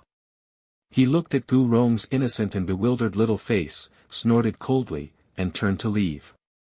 What a rude little ghost. Prometheus walked among the patients with his hands behind his back, like a dean supervising students. The nun and Lin Xuezhu couldn't help but smile. Only Jessie was breaking down and crushing pillars, having already crushed 5. Prometheus walked past Jessie, his eyeless face turned towards him, and said matter-of-factly, 6 pillars. Clean the library for 6 days. Jessie blew his beard and glared, where are their 6 pillars? Prometheus, true to his near omniscience, said, there's another one at the library entrance. Jessie. Jessie's bristles stood on end, and he puffed out 2 thick streams of air from his nostrils, looking like a bear on the verge of rage. He took out the bristle brush from his pocket, the key of life dangling from the end, looking like he was about to give Prometheus a slick-back hairdo right then and there. Prometheus was disdainful, not afraid at all, probably thinking Jessie was crazy to even think of attacking him. The nun said, enough, Jessie. The players were all secretly observing this. The administrators were at odds with each other. Maybe they could use this to get the keys. The key in Jessie's hand was dangling right in front of everyone as if he wasn't afraid of anyone coveting it. With his massive size, everyone else looked like little chicks. It would be hard to be his opponent. However, Prometheus was a pretty domineering old man. Jessie was so huge, capable of crushing 20 of him with one punch. Yet he wasn't afraid at all. Gu Rong also tilted his fluffy little head, looking at the bristle brush in Jessie's hand. Before he hadn't been the devil's little lackey and didn't need to find the keys, so he hadn't paid attention. Now, seeing the key, he pointed at it with his little hand. Yang Chunsheng was sitting behind Gu Rong. Seeing the little cub also interested in the key, he scoffed inwardly. He's already hanged and he's still thinking about the task. This little ghost is quite the actor. 006 said, little host, look, there's a key on Jessie's brush. We can find a way to steal it. Gu Rong patted his little tummy, Zai scared. 006 said, little host, don't be afraid. We have the hanged little ghost identity card. Jessie can't see us. We can steal it easily. Gu Rong nodded and clenched his little fist to encourage himself, okay, Zai not scared. Big monster can't see Zai. Saying they would steal. Gu Rong immediately used the hanged little ghost identity card. His soul left his body, and the him sitting in the chair immediately slumped onto the table, appearing to be asleep. The him on the table was using the little mental patient identity card, and the wristband on his wrist was still pale purple. The wristband of his soul form turned pale blue. Gu Rong's little body became somewhat transparent. He saw Big Brother put up a book to cover for his sleeping self, so Prometheus wouldn't catch him. But the moment Gu Rong's soul left his body, Prometheus looked over here, then snorted coldly and turned to supervise the other patients, turning a blind eye. Gu Rong dadded, but he hadn't even taken 2 steps when he looked up and found that the big monster was gone. A bulky figure flashed past the corner of the doorway. 006, little host, Jessie went out. Let's chase after him. Gu Rong immediately chased after him. His little body swayed from side to side because he was running so frantically. He even bumped into the tables and chairs along the way. But he was in a ghost state at this moment, and his body passed directly through the tables and chairs without being injured. Gu Rong looked back, 006, little host, don't worry, don't panic. Jessie hasn't gone far. We can catch up. Gu Rong nodded, okay. They chased out of the library, and next to it was the chapel. Jessie hadn't gone far. He was currently in front of the chapel, crushing pillars, crushing one with each hand. He had already crushed a whole row. Prometheus wouldn't let him crush the library's pillars. So he ran out to destroy the chapel's pillars. The chapel and the library were right next to each other. Father Noah was mild-mannered and never cared about such trivial matters. The live-stream chat was about to be speechless. "I'm so done. How long is he going to throw a tantrum? Such a big guy, and he's so fragile. Father, you're a real 6. TN, 6 or Lu is internet slang for cool awesome, but used sarcastically here. I have to say, it's great that Zai Zai opened his live stream. Without players around, we can still see Zai Zai.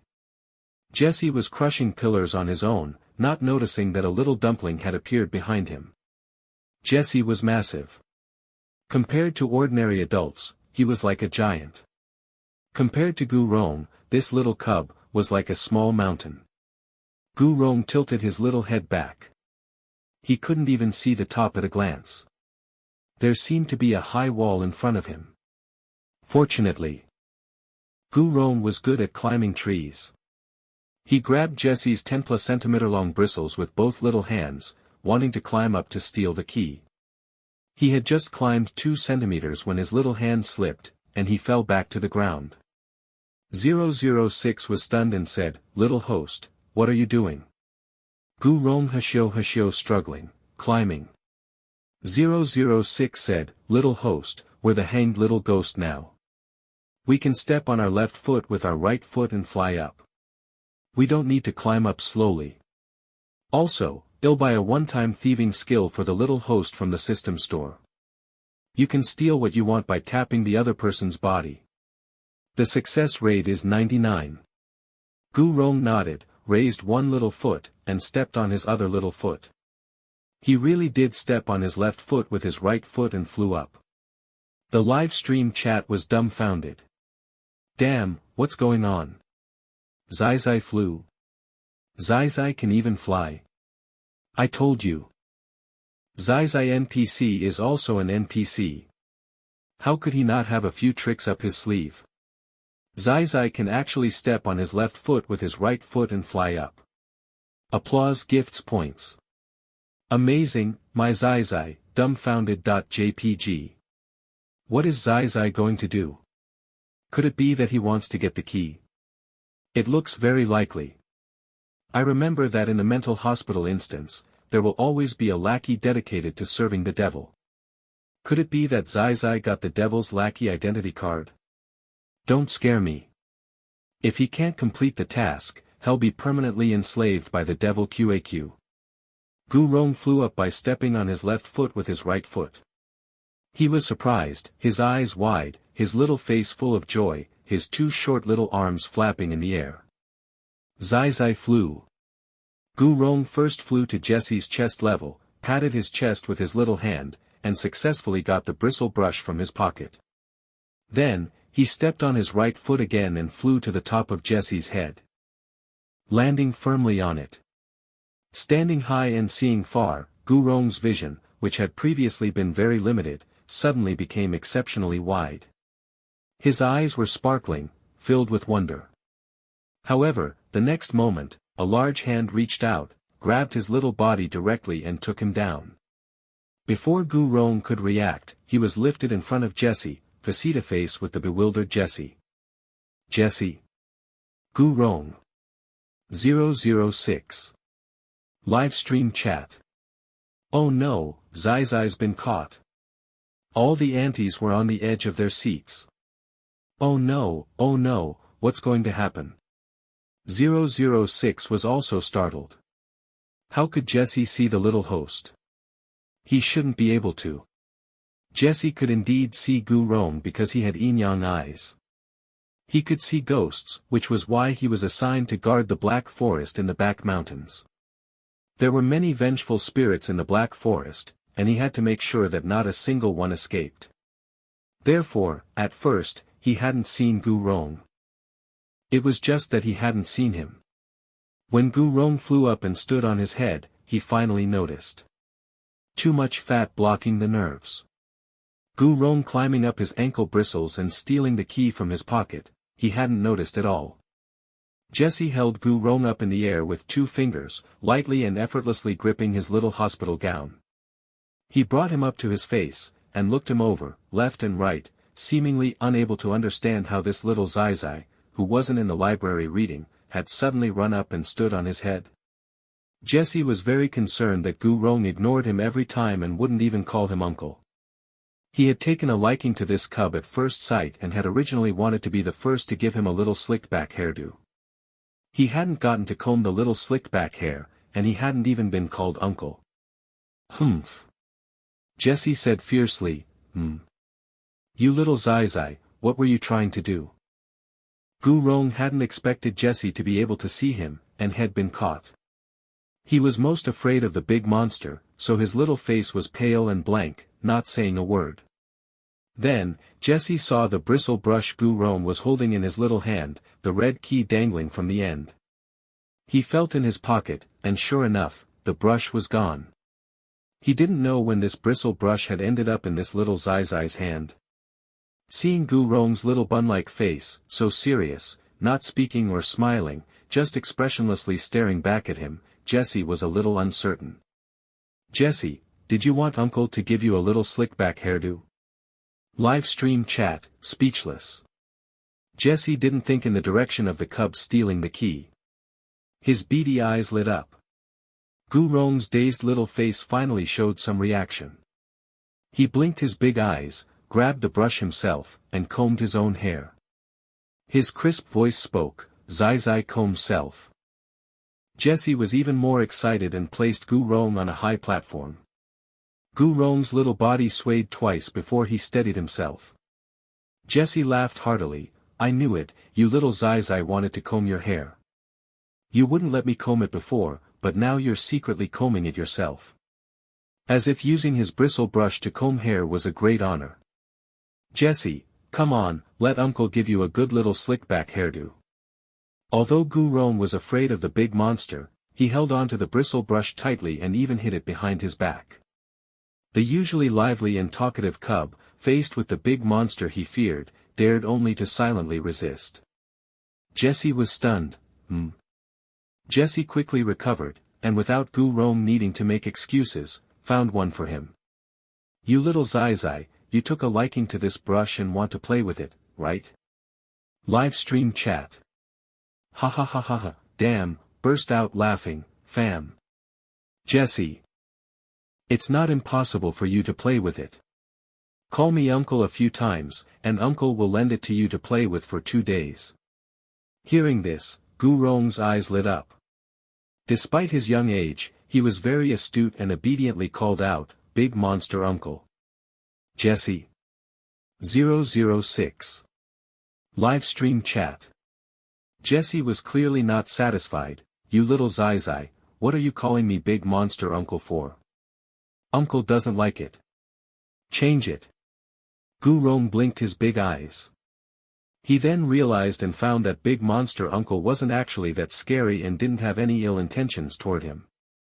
The cub was the best at reading people's expressions and could accurately distinguish between good intentions and malice.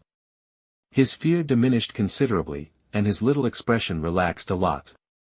So Gu Rong tilted his round little head, and carefully looked at Jessie.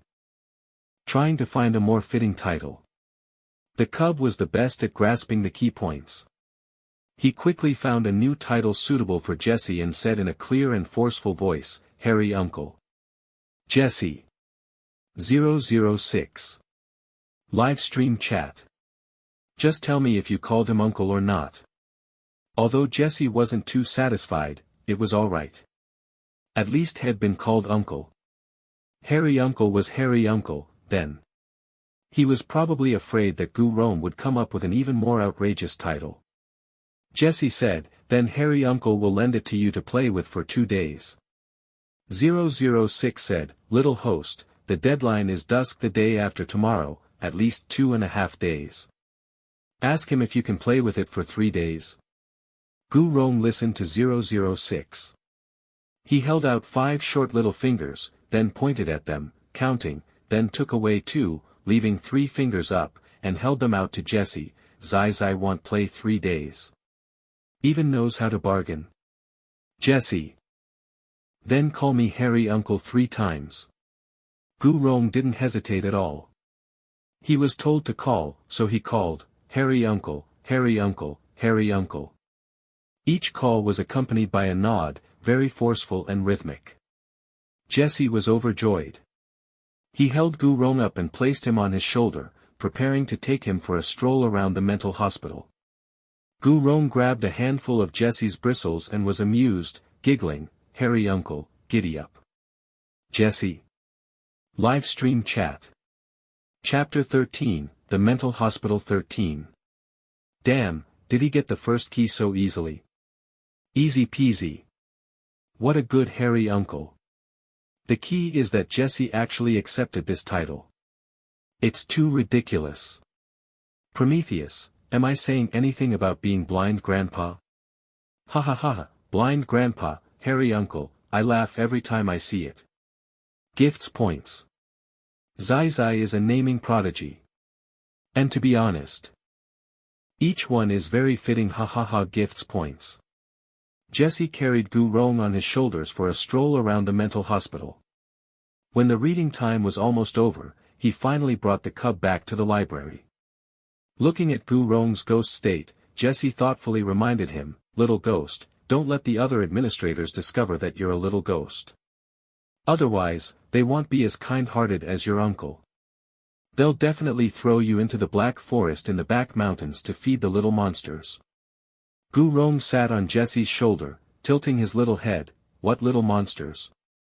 He had gone to the Black Forest earlier and hadn't seen any little monsters. Jessie harumphed twice and didn't elaborate. Anyway, just listen to your Harry Uncle, and you'll be fine. Gu Rong was very astute and sweet-mouthed, saying in a babyish voice, Rong listens to Harry Uncle. Jessie's beady eyes lit up. He liked this little cub more and more. Carrying him into the library. There were only 5 minutes left until the end of reading time. Except for Jessie, who had yin-yang eyes, no one else could see Gu Rong's ghost state. Jessie squatted down, took Gu Rong from his shoulders, and gently placed him on the ground. Gu Rong's little body staggered a bit before he steadied himself. To prevent others from becoming suspicious, Jessie didn't speak. Instead, he patted the cub's little head and signaled with his eyes for him to return to his body. Gu Rong clutched the bristle brush in his little hands. He had already changed his opinion of Jessie and knew that he only looked like a big monster but was kind to Rong. He nodded, okay, thank you, Harry Uncle. After saying that, he turned around, spread his short little legs, and darted it back to Zhuang Yu and Shen Hanshao. Zhuang Yu and Shen Hanshao had been taking turns holding up a book to cover for Gu Rong the whole time. And their arms were numb. The little cub on the table was sleeping soundly, his little face flushed from sleep, showing no signs of waking up. Every time Prometheus passed by, he would glare in this direction, then snort, and then walk away. Shen Hanshao and Zhuang Yu braced themselves and pretended to be calm, but inside they were panicking, pretending they hadn't noticed that Prometheus had already discovered Gu Rong was sleeping. Gu Rong came to the table, had 006 retract the hanged little ghost identity card, and the key of life was stored in the system backpack. He returned to his body, yawned, and woke up, big brother, little brother. Seeing that Gu Rong had woken up, Zhuang Yu and Shen Hanshao both breathed a sigh of relief. Shen Hanshao sighed, little ghost, you can really sleep. My arm is almost useless from holding up this book. Zhuang Yu shook his numb arm and smiled, smoothing Gu Rong's little slicked back hair. Gu Rong said crisply, thank you. Big brother. Thank you, little brother. He rolled up his little sleeves and used his little hands to knead Shen Hengxiu's shoulders and his little fists to pound Zhuang Yu's legs. After kneading and pounding, he even let out a long sigh of relief and wiped the non-existent sweat from his forehead. Zhuang Yu. Shen Hanshao. Little smarty pants. Not far away, Prometheus glared in this direction again, then snorted coldly and walked away with his hands behind his back. With only 1 minute left until the end of reading time, a sudden change occurred. The player with wristband number 3413 was a male player. When Prometheus walked past with his hands behind his back, he grabbed Prometheus' hand, which had always been behind his back. He had been observing Prometheus for a long time and noticed that he always kept his palms clasped as if he were hiding something in his hand, like a key or something. Therefore, he decided to take a risk and see what he was holding. It was just a blind old man, anyway. Even if he found nothing, he wouldn't lose anything. The male player had just touched Prometheus' left wrist when, the next second, Prometheus, after a pause, turned his head and smiled at him. The male player. The male player was stunned. Before he could react, he saw Prometheus open his right hand, which had always been behind his back, and in the palm of his right hand appeared an eye. A blood-red eye, with the eyeball rolling around wildly. The male player's pupils shook. The moment he made eye contact with this eye, he was quickly petrified, starting from his head and spreading throughout his entire body. In an instant, he turned into a sculpture. Deathly silence. Oh my God, this was too terrifying. How could an eye grow in the palm of a hand? And just by making eye contact, you would be petrified? Even more terrifying. After the male player turned into a sculpture, the color of the wristband on his wrist changed from pale purple to pale blue, not the gray of death.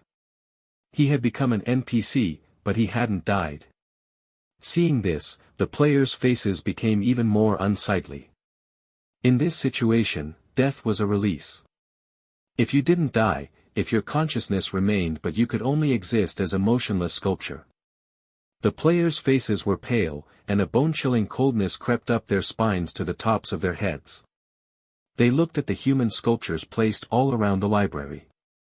These overly realistic sculptures seemed to have an explanation. And now, player 3413 had also become one of them. Prometheus had already closed his palm. His eyeless, withered, old face faced the crowd. Having been offended repeatedly, Prometheus' face was dark. He pointed at the library door and said in a bad mood, "Today's reading is over. Get out of the library within 1 minute. Everyone." "Fine. Well, get out." After leaving the library, it was time for dinner, and everyone headed to the dining hall in a daze. These NPCs were each more powerful and terrifying than the last. How were they supposed to get the keys? It seemed like there was no way to survive. Everyone sighed. Compared to Prometheus, whose eyes grew on his hands instead of his face, what they couldn't understand even more was how someone could be so reckless as to confront an NPC heathen. Well, there you go, eliminated in seconds. Thinking of the countless sculptures in the library, the players felt a chill. Compared to the players' worries, Gu-Ron was much more carefree. Finally, he could eat. Gu-Ron carried his little arms behind his back, tilted his little head forward, and charged ahead. From behind, he looked like a running little penguin. The players were all frowning, and they couldn't help but envy this little cub. As Gu-Ron was running, suddenly, he first knelt on one knee. And then his whole body fell to the ground. Instead of running, he started crawling forward on the ground. Gu-Ron couldn't run fast, but he was very good at crawling. And to be honest, crawling was fast for a child. Whoosh whoosh whoosh, like a little advancing cannonball. Everyone. 006. Livestream chat. LOL, it seems like the little cub is really hungry. Zhuang Yu couldn't stand it anymore. He walked over and picked up the little dumpling crawling on the ground. Gu-Ron patted the dust off his little hands and sighed as if he was very tired. Zhuang Yu. 006 said, "Little host, we can also go scare players at night to earn points. 10,000 points each time. It's not mandatory, so it's up to the little host whether to accept it or not." Scaring players was a long-term, ongoing task, but the points weren't many. The first time it was 50,000 points, but after that, it was only 10,000 each time. But even a mosquito leg, however small, was still meat. Gu Rong, despite his young age, was very dedicated to his work and nodded, "Zai go." At night, Gu Rong sat on the bed, his short legs crossed. He finally remembered something. Where did Faceless Brother, Uncle Long Tongue, and Grandpa Skeleton go? They had gone to the Black Forest in the back mountains together.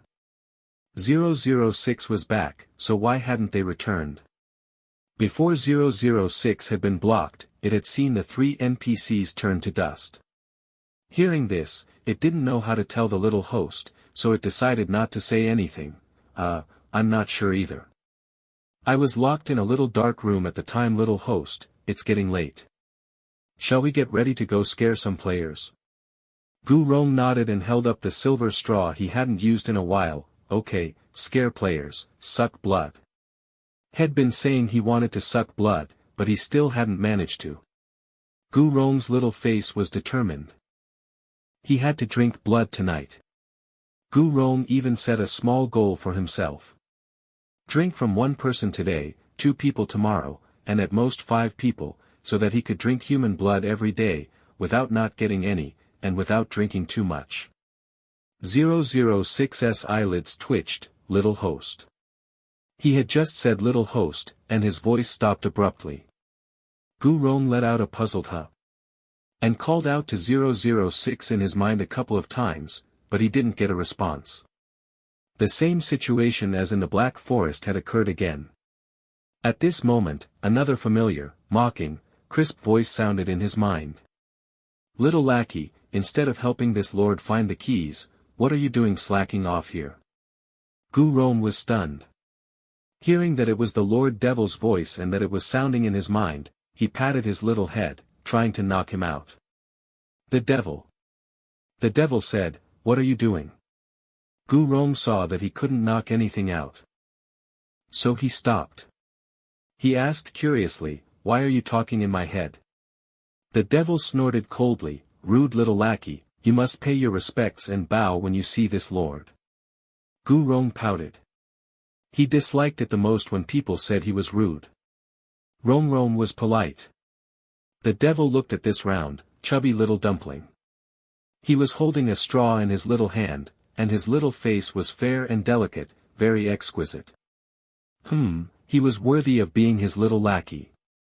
Seeing that Gu Rong wasn't speaking, the devil said, little lackey, aren't you going to pay your respects to this lord?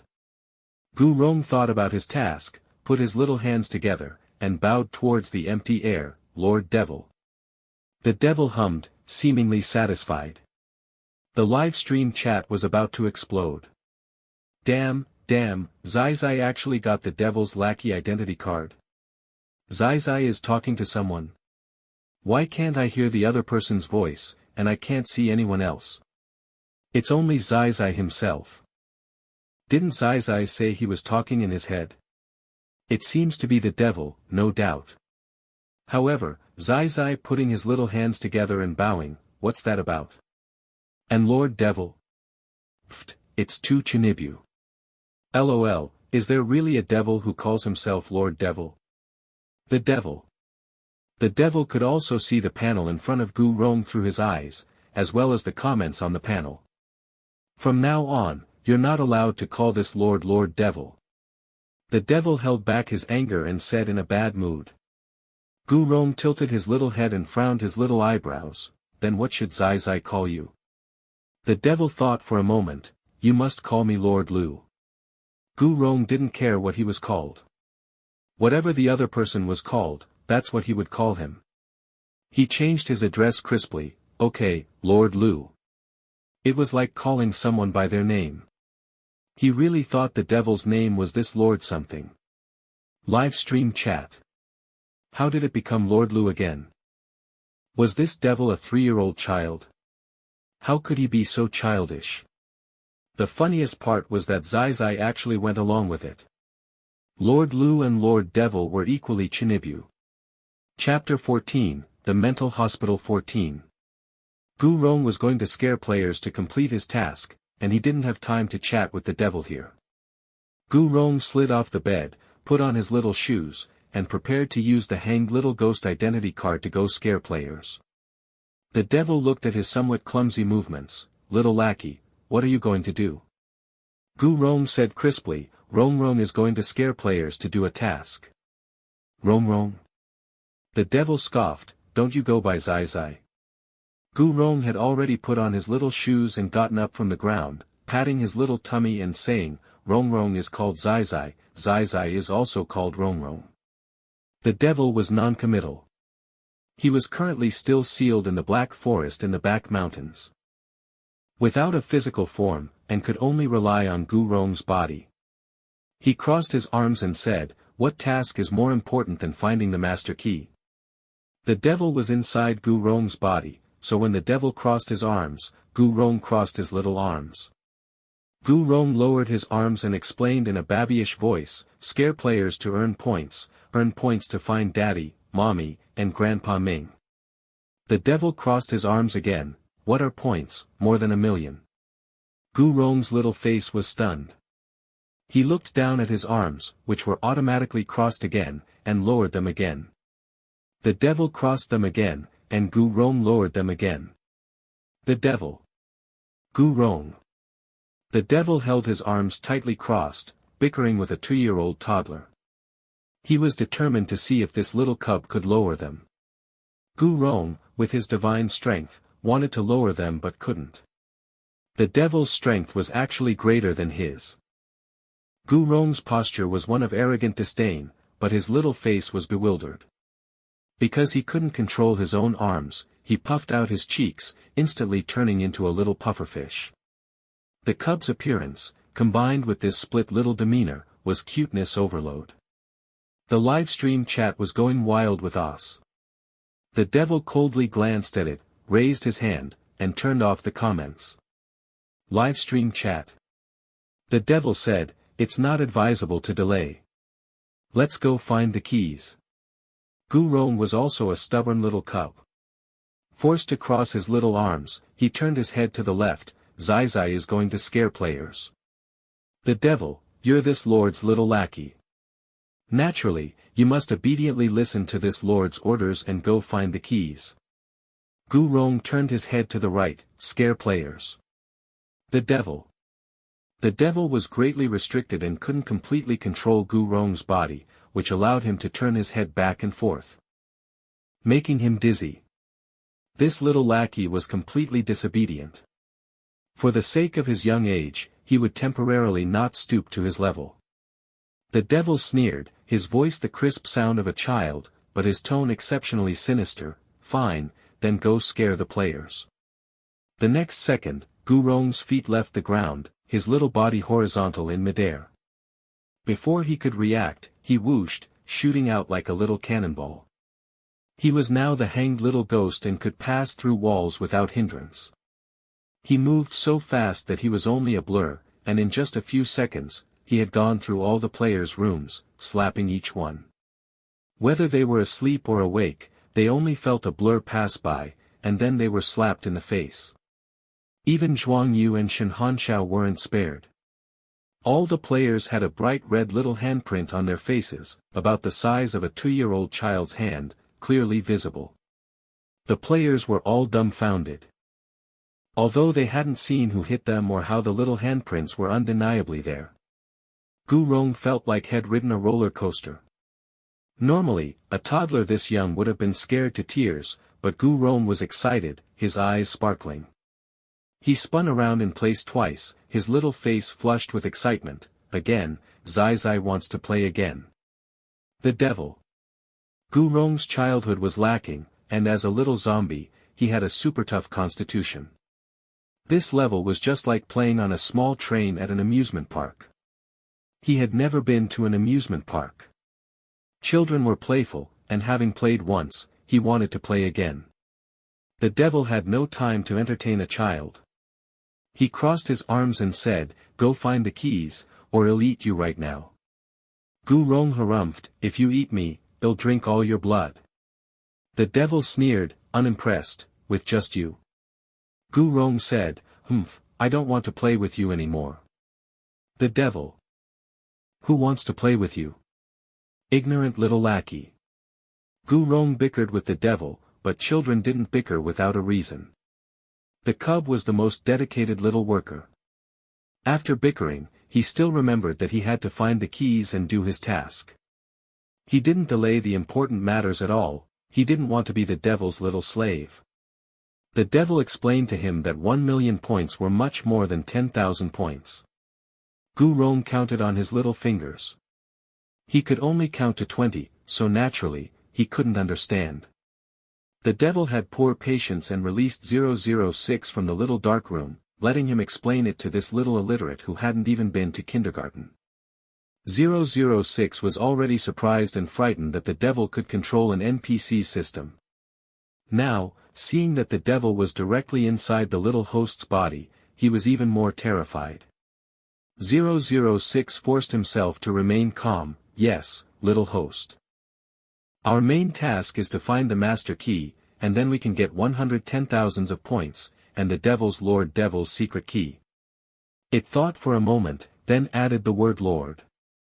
The devil was unhappy. What Lord Devil? Call me Lord Lu. 006. What's better about Lord Lu than Lord Devil? Gu Rong frowned his little eyebrows. What's a secret key? The devil liked to sneer and smirk. Without seeing the person, just hearing the voice, you could tell he was a bad-tempered and difficult child. The devil smiled coldly and falsely. You can wait and see, little lackey. Gu Rong, not understanding, asked, what does wait and see mean?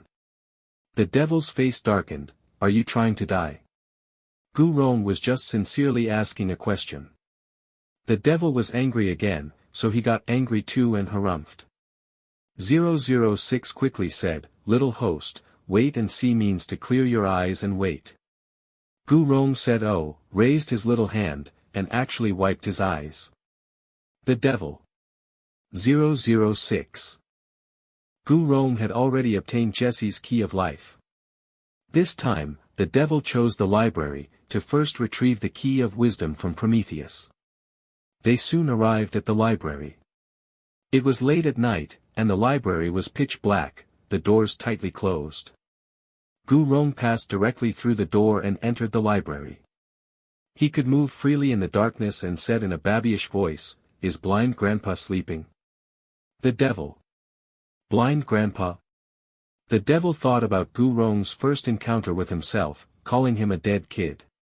It seemed that wasn't much better than blind grandpa. Speaking of sleeping, the devil looked at Gu Rong, who was yawning constantly. He could naturally see at a glance that Gu Rong was a little zombie cub, barely 2 years old, at an age where he needed to eat well, drink well, sleep well, and grow. The devil said, well, make it quick. 5 minutes at most, and then he'll let you go back to sleep. Gu Rong tilted his little head. Can we get the key in 5 minutes? As Gu Rong spoke, a wizened voice came from the depths of the darkness. 5 minutes, you're too arrogant, Lord Devil. As the voice sounded, the lights in the library lit up one by one, quickly becoming as bright as day. The sculptures were densely packed, and even more terrifying to look at now. Prometheus stood with his hands behind his back, 2 meters away, his eyeless old face looking directly at Gu Rong. Gu Rong obediently called out, blind grandpa. Prometheus. The devil. Calling out in this situation was a bit inappropriate. Prometheus was nearly all-knowing, so he naturally knew that there was more than just Gu Rong inside Gu Rong's body, there was also the devil. But hearing this blind grandpa, Prometheus' old face still softened a bit. The devil chuckled, is that so? Do you think 5 minutes is too much? Prometheus snorted coldly. The devil said, let's make a bet. Then.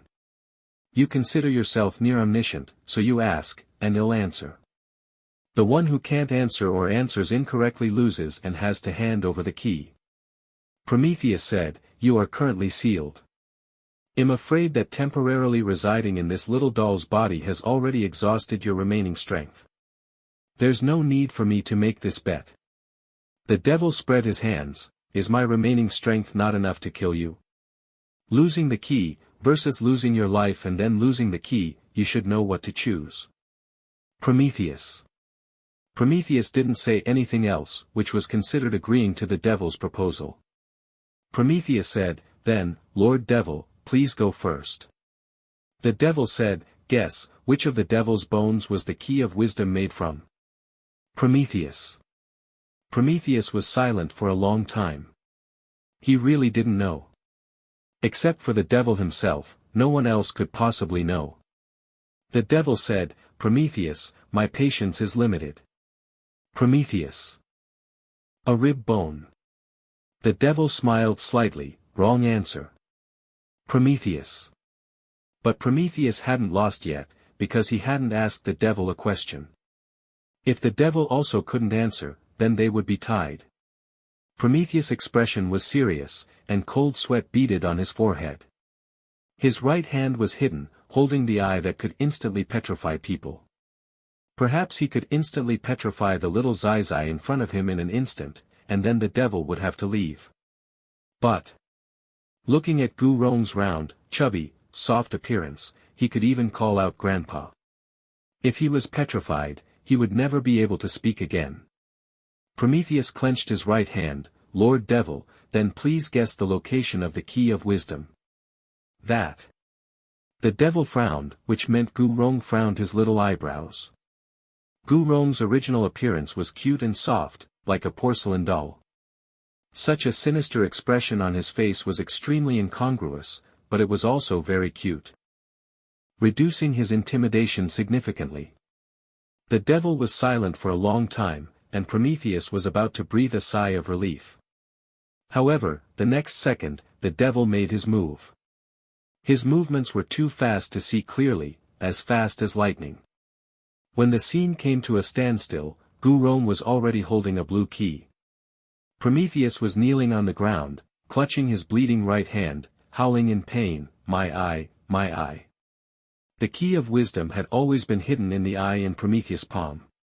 The devil said, "Making a deal with the devil comes at a price, Prometheus."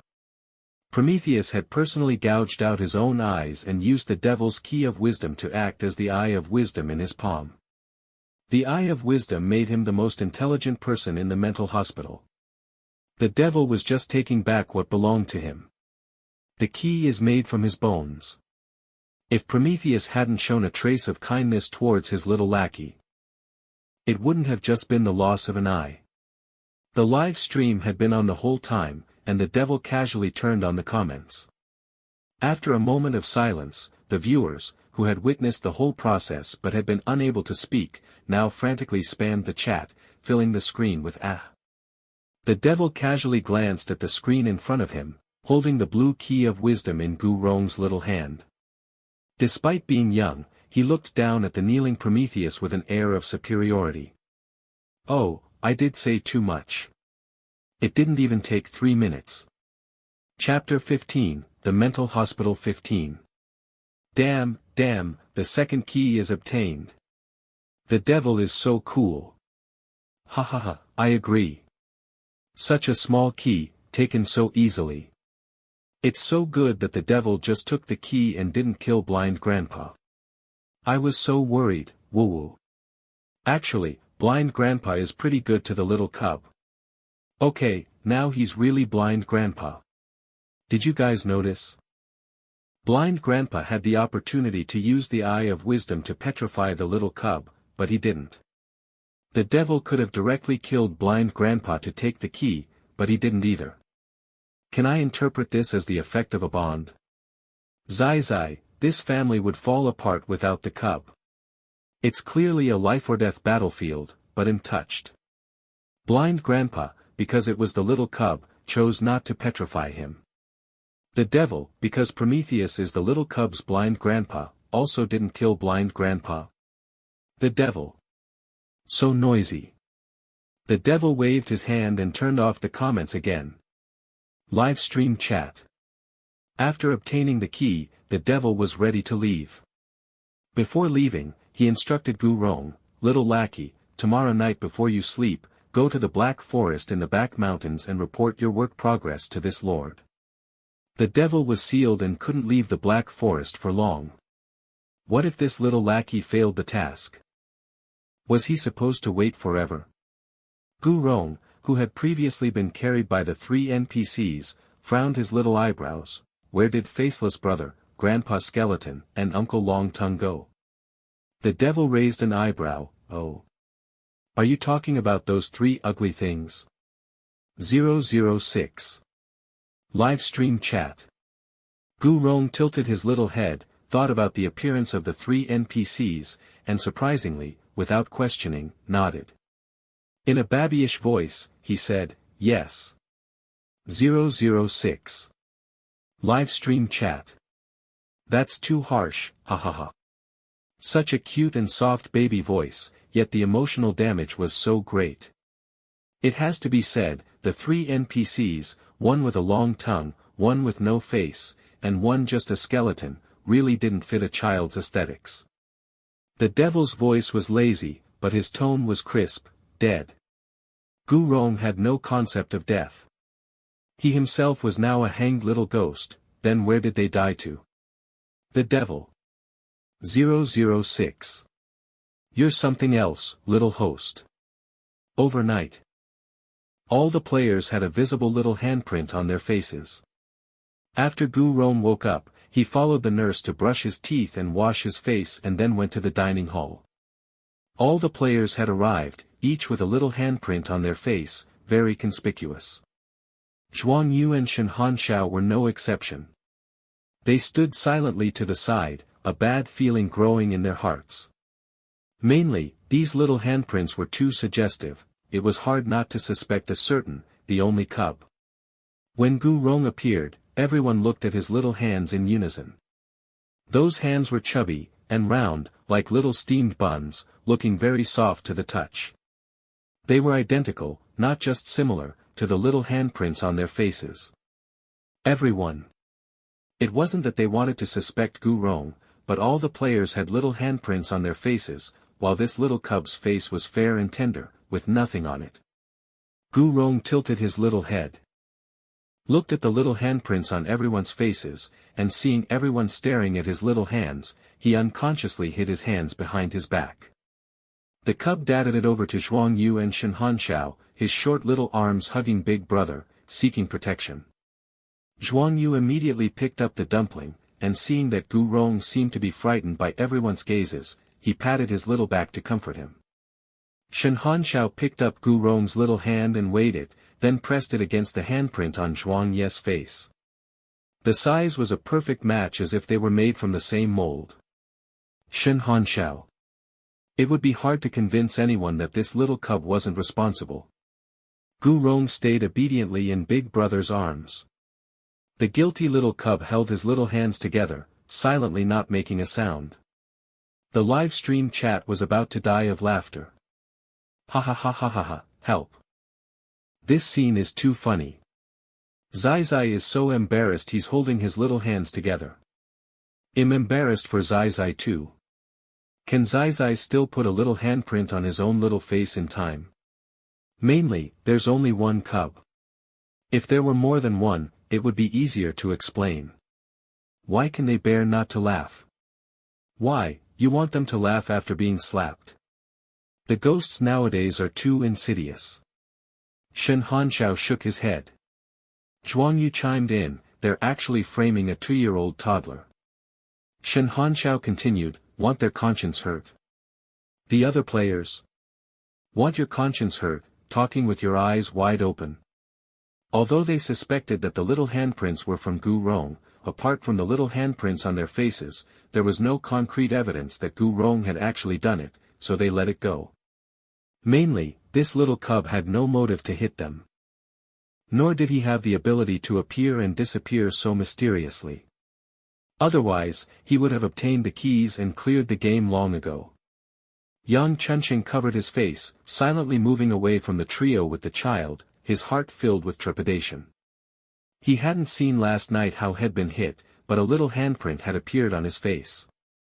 However, he was 100% certain that it was Gu Rong who had hit him.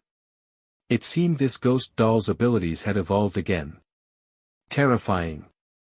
The players didn't dwell on the little handprints. After all, it was just a slap, and it wouldn't kill them. Compared to this, they were more concerned about how to get the keys. During breakfast, the players started whispering again, discussing in low voices. Now we know where the keys are, we just need to figure out how to get them. That's true. The master key is used to open the devil's palace in hell. And did you notice the mural in the chapel? The theme is Faust. I suspect the administrators made a deal with the devil and then betrayed the devil, sealing him away. Regardless, we have to go to the Black Forest in the back mountains. It must be hiding important clues. Guess what I discovered? I found that the wristband controller is in Chief Morrison's hands. He's in charge of guarding the patients. If we kidnap him and take him with us, we don't have to worry about the wristband positioning revealing our location. Did you just completely ignore the baton and gun he has on him? Anything worth doing comes with risks. Compared to waiting to die, taking the initiative has a better chance of survival, you coward. No, but, haven't you noticed? Chief Morrison hasn't been seen since noon yesterday. Then we'll kidnap Dr. Lin first, and use Dr. Lin to lure Chief Morrison out. More than kidnapping someone or how to kidnap them. The players were more worried about the upcoming prayer time in the chapel. Once inside the chapel, it was easy to forget their identity as players and genuinely believe they were patients. What if they completely forgot today and couldn't remember? Everyone was worried and gloomy. After breakfast, the nun, along with Lin Xuezhu and Jessie, came over again, just like yesterday. The only difference was that yesterday, it was Chief Morrison who came, but today it was Jessie. It seemed that Chief Morrison's sudden disappearance wasn't an illusion, but that he had mysteriously gone offline. The nun said the same lines as yesterday, "Please proceed to the chapel, pray devoutly, and ask the Lord to forgive your sins." Everyone had different thoughts, but they all remained silent, with red little handprints on their faces. Without speaking, it was like they were all angry. The nun, Lin Xuezhu, and Jessie looked at the handprints on the players' faces. Then looked at the fair-skinned little patient, lost in thought. Gu Rong's baby voice obediently called out, "Nun auntie, Dr. Uncle." Jessie's whole body tensed, looking at the cub with hidden expectation. Surely he wouldn't be left out this time, right? The cub never disappoints. He looked at Jessie, and his little voice became even more affectionate and enthusiastic, "Harry Uncle." Jessie was overjoyed. He raised his chin at Lin Xuezhu, feeling quite smug. It seemed that Jessie really cared about Lin Zuiza's mocking laugh yesterday. Lin Xuezhu. The nun. Everyone. Harry Uncle. He was called Uncle, yes, but what was there to be smug about with that title? Including the nun and Lin Xuezhu, everyone was very surprised. Why was Gu Rong suddenly so affectionate towards Jessie? Had something happened that they didn't know about? However, Jessie surprisingly didn't grab anyone to give them a slick-back hairdo today. Strange, too strange. Everything was strange, but in the horror world, nothing was strange. The abnormal was normal, and the normal was abnormal. Thinking about it this way, it seemed normal again. What they didn't know was that nothing was stranger than them all having little handprints on their faces. Everyone moved to the chapel. The chapel was still burning candles everywhere, illuminating the Faust mural on the wall. Seeing the handsome Isagod priest with long silver hair, the players instantly relaxed their guard, their bodies and minds relaxed, their hearts filled with reverence. This time, they only glanced at the silver key on the priest's neck. They just felt that the key, worn on the priest's slender neck, was very pleasing to the eye, and they didn't even think about stealing it. This psychological change happened in an instant, and although the players felt it was wrong, they couldn't control it. Seeing the priest, Gu Rong's little social butterfly personality didn't falter. "Pretty brother." The priest smiled at Gu Rong, making him even more dazzlingly handsome. 006 said, "Little host, the priest also has a key around his neck. Let's find a way to steal it." Gu Rong clenched his little fist. "Pretty brother's key, how can Rong steal it? 006. Damn it, the little host has also been bewitched. The priest opened the Bible and read the scriptures to the patients. When the patients closed their eyes and prayed devoutly, Gu Rong also clasped his little hands together and said Amen after every sentence, looking very serious. Zhuang Yu and Shen Hanshao took a look at him in their spare time and couldn't help but want to laugh. A 2-year-old toddler, every move was cute. Halfway through the prayer time, the players were horrified to find that the wristband colors of the two players had changed from pale purple to pale blue. They had become NPCs. Completely forgetting their identities as players. When the prayer time ended and everyone left the chapel, those two players had already joined the NPC patients. The other players looked at the two oblivious players, terrified. This was even more chilling than becoming an octopus culture medium or being petrified by an eye. They had forgotten who they were and would be imprisoned here forever. Everyone hurriedly checked the color of their wristbands. Seeing that they were still the pale purple of players, they breathed a sigh of relief. But their expressions didn't completely relax. They had no doubt that if they went to the chapel again, even if they didn't encounter any accidents, they would become NPCs because they would forget their identity as players.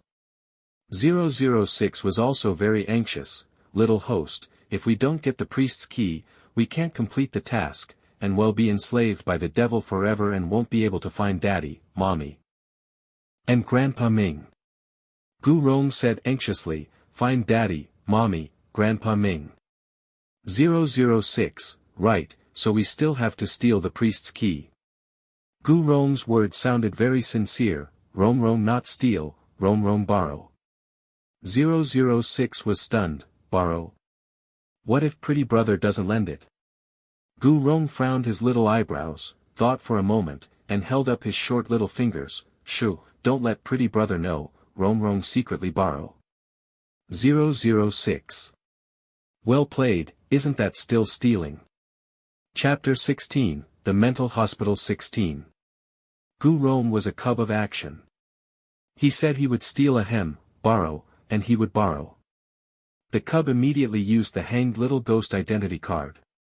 His soul left his body, and his body instantly fell asleep, slumping onto Zhuang Yu.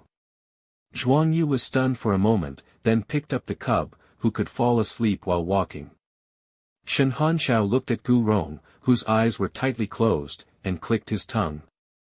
How can this little ghost just fall asleep like that? Does he have narcolepsy? Zhuang Yu said, Rong went straight to sleep, he didn't say anything. Shen Hanshao. The other players were all thinking, damn. How can he still sleep at a time like this? Gu Rong turned into a little ghost state. Hearing the two of them talking, he tilted his little head, what's narcolepsy? 006, don't worry about that. Little host, let's go steal the key. Gu Rong clenched his little fist, his little bun-like face determined, it's borrow. 006, okay, it's borrowing. Little host's business, can it be considered stealing? The group had just walked not far from the chapel when Gu Rong, with his short little legs, couldn't run fast. He directly stepped on his left foot with his right foot and flew up, whoosh, flying back to the chapel. The priest was still standing on the podium, tidying up the Bible. His complexion was pale. And his lowered eyebrows and eyes were so beautiful they didn't seem human. The silver key was dangling clearly on his neck. Gu Rong flew into the chapel like a little cannonball. However, just as he was about to fly near the priest, a curtain of light suddenly appeared in front of him, emitting a holy glow, like a barrier, blocking him. Gu Rong slammed into the light curtain with a thud and then slowly slid down from midair. The priest seemed to sense something. He raised his eyes slightly, and looked at the empty space in front of him, and his gaze was thoughtful. Gu Rong landed on his bottom, sitting on the ground, a tiny lump, his little face bewildered.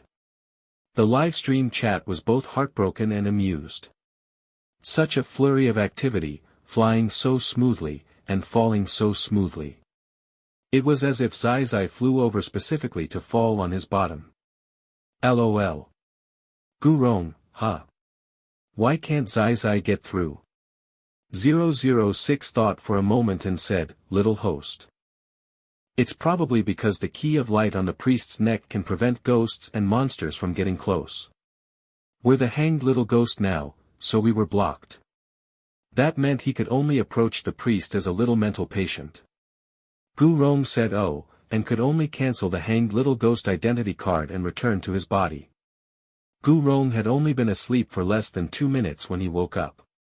Zhuang Yu and Shen Hanshao were both stunned. Shen Hanshao, how can you just wake up like that, little ghost? Gu Rong woke up directly, and didn't say anything. Zhuang Yu. Shen Hanshao. You better hope you really were asleep and not pretending. Lin Xuezhu, tall and with long legs, squinted his eyes and looked over, taking in the whole scene. It was lunchtime, and the players were all planning how to go to the Black Forest in the back mountains, eating in silence. Looking at the 2 players sitting with the NPC patients. The players' moods were very complicated. The afternoon break was too short, and during the day, there were too many people and too many eyes. It wasn't a good time to go to the back mountains, so they could only wait until night. Zhuang Yu said, 3 days and 1.5 days have already passed. We haven't even seen one of the administrators, the one who manages nothing, the hypnotist, hasn't shown up yet, let alone finding the keys. Shen Hanshao said, what's the Black Forest like? How do we get to the back mountains from under the nose of the bristle monster? That's also a problem. Gu Rong was focused on eating, wearing a little bib around his neck, holding a spoon in his little hand, and opening his mouth wide to eat with gusto. His little ears didn't miss hearing Big Brother and Little Brother talking. He patted his little tummy and said, Rong go. He meant that Rong had been to the Black Forest. Hearing Shen Hanshao call Jesse the bristle monster, he corrected him in a babyish voice, Big Monster is hairy uncle, not bristle monster. Shen Hanshao. Zhuang Yu. What a good big monster. Just tell me, where is Big Monster better than Bristle Monster? As for hairy uncle, that was purely for laughs. Ha ha ha ha ha ha, Zai is Auntie's precious. Gifts points. I'm telling you, this NPC cub has already been to the Black Forest and became the devil's little lackey, and he's already gotten 2 keys. And this group of players is still worrying about how to go to the Black Forest. Shouldn't you really reflect on yourselves? Just don't put yourselves in the shoes of these useless players. It's so much more enjoyable to put yourself in our Zai's shoes. What's up with this batch of players? They're not even as good as a 2-year-old child. Zai is playing them like dogs gifts points.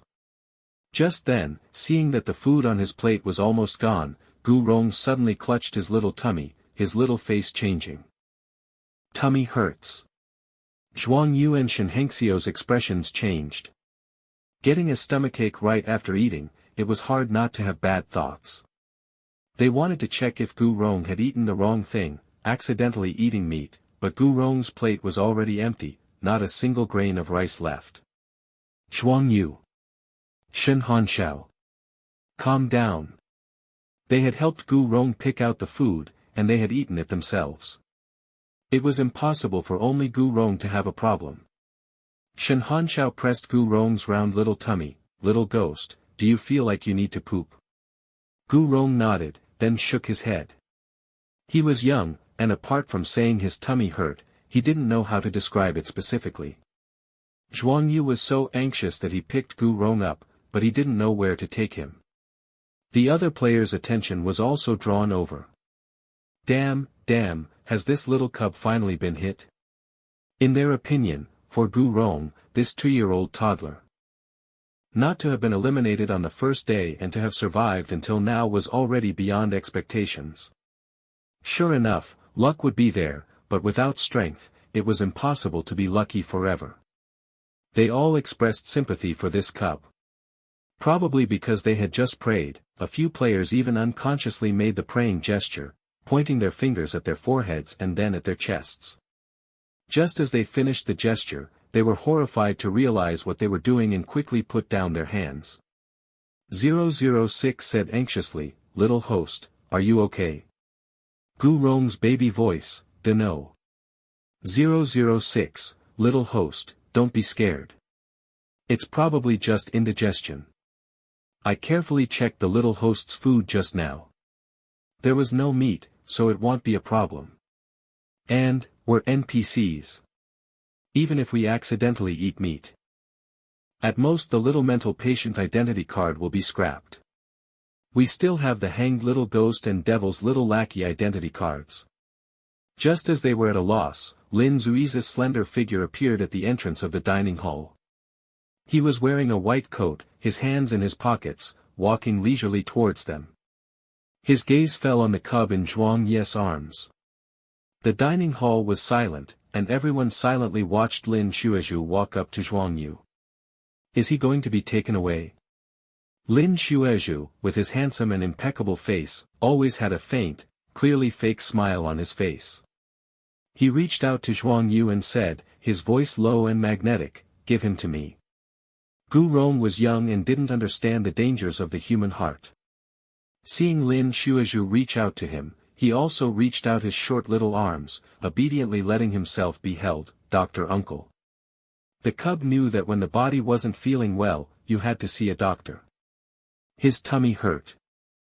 So naturally, he had to let Dr. Uncle take a look. Zhuang Yu and Shen Hanshao were both wary, unwilling to hand the dumpling over.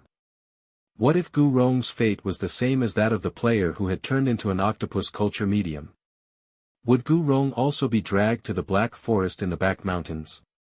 Lin Xuezhu smiled faintly, his expression indifferent. The gold-rimmed glasses on his nose glinted with a cold, metallic light. He was quietly waiting for Zhuang Yu and Shen Hanshao to compromise. They had no capital to oppose an NPC, especially an NPC with some authority. They were at an impasse. Lin Xuezhu took something out of his white coat pocket, something that looked like a controller, with numbers on it. Zhuang Yu and Shen Hanshao exchanged a glance, then each looked down at the wristbands on their wrists. Could this be the wristband controller? A player exclaimed in a low voice, "Wasn't it in Chief Morrison's hands?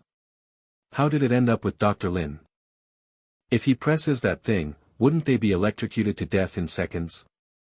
The players' eyes widened, and they simultaneously looked at the wristbands on their wrists, subconsciously hiding them, their minds racing. Zhuang Yu and Shen Hanshao immediately offered the cub up with both hands. Between Lin Xuezhu directly taking Gu Rong away and electrocuting them to death before taking Gu Rong away, they wisely chose the former. "Ha ha ha, hold him carefully, carefully, be careful not to drop him." Gu Rong went from Zhuang Ye's arms, through Shen Hengxiu's hands, and into Lin Zuiza's hands. Lin Xuezhu was very tall, and holding a round, chubby 2-year-old dumpling was effortless, like holding a doll. It took no effort at all. Gu Rong's little face was bewildered. He was still clutching his little tummy, blinking his big eyes, looking at Lin Xuezhu. Lin Xuezhu looked down at him and carried him away. The remaining players all sighed. Poor kid. He's been taken offline just like that. The livestream chat was about to die of laughter seeing the players' reactions. They couldn't wait to see what expressions they would have when they discovered that Zai Zai had always been an NPC. It was sure to be a spectacular sight. Lin Xuezhu carried Gu Rong to the treatment room. The air was filled with the smell of disinfectant. The treatment room was filled with medical equipment, various unknown drugs and test tubes, and a row of shelves displaying human organs soaked in formaldehyde solution. There were also some unformed animal embryos, looking exceptionally terrifying. But Gu Rong was brave and not afraid at all. He even tilted his little head, looking around curiously. Lin Xuezhu carried Gu Rong to the inner room, placed him on a hospital bed, and turned to leave. Gu Rong sat on the bed, a tiny little thing, his little hands still clutching his little tummy. Soon, Lin Xuezhu returned. Holding a glass of water and a capsule, coming over to feed the cub. His fingers were long and slender, with even knuckles, and his skin was a pale white, lacking color. When Gu Rong saw the pill, he turned his little head away, saying in a babyish voice, "Don't want medicine." Lin Xuezhu. Lin Xuezhu didn't force him to take it. He switched it for a candy and offered it to him again. Gu Rong slowly turned his little head back, looked at the candy, and looked at Lin Xuezhu. He wanted to eat it but was embarrassed, unsure if he could.